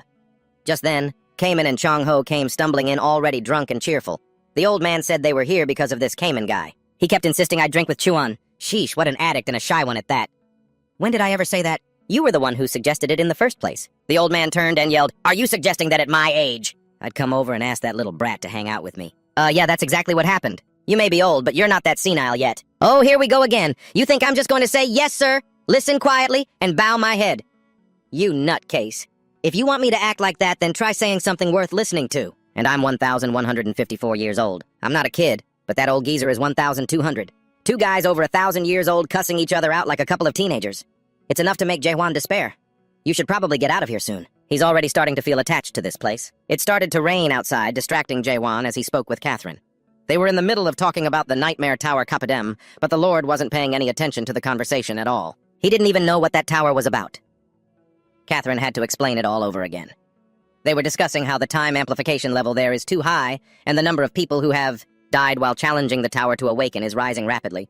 It's understandable why Jaewan was silent, because right from the first floor the amplification level is already 100 times. Having time compressed for so long harms the soul because enduring hundreds of years is no easy feat. However, without that struggle, how can one obtain the power of awakening? He ordered Michael to readjust the amplification level. Jaewan had some advice. It's not like you can awaken just by rushing in to slash and stab. Don't forget to send them this message. Continue with the long-term nurturing system for the awakeners. As for the rest, just remove those who never wanted to awaken in the first place. Awakening isn't the only path. There's also the path of adaptation. Jaewan really thought so. Everyone has their own way of thinking. Awakening isn't the only way to be saved. There are still people who choose to change themselves in order to survive. Jaewan was a bit surprised to hear this from Catherine. Not long ago, Catherine broke through to her third awakening, but from that moment on, she's been unable to see her own unique world. Jaewan didn't believe it. Although the state may vary depending on each individual's abilities, everyone who has reached the threshold of self-submission should see a unique realm that belongs only to them. In other words, their unique world. He recalled what Garam said during that battle. Even the spirit power you use is just a type of power mediated through the system, and yet you awakeners insist on trying to break the laws of this world. That's why people like you could never understand that perhaps this very world is also a world belonging to someone else. Jae-hwan reassured Catherine. Don't worry too much. What if your world is this very system? It's definitely possible. Even I don't know everything there is to know about awakening. Catherine wondered if her unique world really was the system. Then would there come a day when she would have to fight against Jae-hwan? Jae-hwan grew pensive. If you truly want to protect this world, then that's a very real possibility. Kate was a little surprised. So, he really does intend to bring this world to an end. She slammed her hand hard on the table and said, Lord, please take me with you on this campaign. Truly a never-ending ordeal. Jae-hwan had heard this so many times before. And now even you are saying it. He had only just escaped from them and fled here. Catherine began to persuade the Lord by citing the law. According to Section 3, Article 14 of the Gorgon Law, all leaders of the Gate Patrol have a duty to protect the fortress in a state of emergency. What nonsense. She's not the captain of the North Gate Patrol anymore. Besides, Jae-hwan wouldn't be the Lord for much longer either. In 1 week, he would be leaving this fortress. He asked Catherine if she was ready to take on the position of the succeeding Lord. To Catherine, if he was no longer here, Gorgon would fall. Not just Gorgon, but the entirety of chaos. Jae-hwan told her not to worry too much about it. He had already foreseen it. First, let's leave this room. He needed to complete one final matter in his capacity as Lord. Under the heavy downpour, everyone worried that the Lord would get soaked. Everyone was very sad and couldn't hold back their emotions. Jae-hwan stood up and thanked everyone for taking the time to be there. Everyone has done their utmost to protect Gorgon from this moment on. For the lives that have fallen to protect the fortress of Gorgon, for those who have offered their pure souls, I, along with everyone here, will hold a full 3-day farewell ceremony. They presented the mementos of the brave warriors who had fallen the sword of Isaac Kendall, the orb of Jae-hwan Veldo, the hammer of Kashmir. They were helpless, sorrowful, and trembling as they spoke of their sacrificed comrades. But there was one thing that made everyone curious. Something in the back. It had been there from the start. It was concealed by a giant cloth. Jae-hwan said that everyone had done very well in the battle. However, as you all know, the war is not yet over. The war has only just begun. The cloth was pulled away. Everyone was stunned to see that it was Elmo. Why was such a thing here? The people begged the Lord to destroy it. However, it was too soon for them to be surprised. The best part was yet to come. From the opposite direction, Surwan was escorting the little monarchs. Everyone was stunned to see a monarch from the land of the Almighty. They recognized him as Raika Chuan. He slowly walked towards him and gently drew his sword. The little mouse trembled, thinking he was about to be killed. Raika lost control and screamed, You bastard! If you're going to kill me, then do it, but you will regret this, the all-heaven— Monarchs will never forgive you. This little mouse is too noisy. Without hesitation, Huan chopped off both his hands. Seeing this, the other man's face went pale with fear. He wasn't going to take his life, but he wanted him to return to the land of the Almighty and deliver a message to his master. If you want a war, you'll get a war. Huan would wait for that master at the peak of the illusion tree. The next day, Serwin came and confronted Chuan when he told her he was quitting his job starting tomorrow. She had no idea what that madman was thinking when he said those words. But don't tell me he's actually planning to fight the all-heaven monarchs, is he? If he intends to destroy Elmoon, he'd better do it quietly so I don't find out. What on earth is this guy planning, letting that petty monarch go just like that? They'll definitely retaliate. He warned her, Don't make a fuss. If they come, they can only send a few brigadier generals at most. There's a war going on over there. A warlord won't be able to come here. Serwin knew this guy was insane, but she never imagined it was this bad. You think only brigadier generals will come here now that the mute monarch is dead? It'll be at least 2 or 3 great generals. And if people from the 5 great factions show up, this won't be simple. However, that was exactly what he wanted. If I defeat them here, the entire situation will be reversed. Chuan was also quite surprised that this girl was so interested in all this chaos. However, she was here to hear what he had promised her. Tell me, what did you obtain in the 8-gate hell? After he finished telling her, she screamed. She asked him, Are you certain about that? Are you sure that Mulak Amel left this behind? It's your godfather's memory, he confirmed. But how could she possibly believe that? On a cold winter day, Mulak had found an egg in the harsh winter of the 6th region's illusion tree, right at its base in that bone-chillingly cold place. A brightly shining egg was waiting for Mulak. He was very anxious at the time because this was the first time he had ever obtained an egg. He could never forget the moment that sprout of life was born and nurtured by a dream. A tiny life appeared from behind the shell. The moment he saw the face of the awakening child, he realized his godmother's words had been true. How could a newborn child be so adorable? This close proximity, combined with Chuan's words, made Serwin blush. Seeing her like this must be proof enough, Serwin shouted. Don't just go reading other people's memories like that. Based on this fragment of memory, it's possible all dream demons are born from the eggs of the illusion tree located in the northern lands. All dream demons are born from the dreams contained within the illusion tree, and they appear in the form of an egg. Wait, let's not talk about that. Serwin wanted to know, did he leave anything behind? Did he leave a message for me? He must have, right? I'm not sure about that. He might have left something, or he might not have. What I mean is the memory of Mulak that I saw wasn't like a book. It's a very complex chain of memories with many fragmented pieces all jumbled together. Perhaps Mulak himself didn't want his memories to become a concrete story. That's why even if I wanted to, I couldn't tell you anything for sure.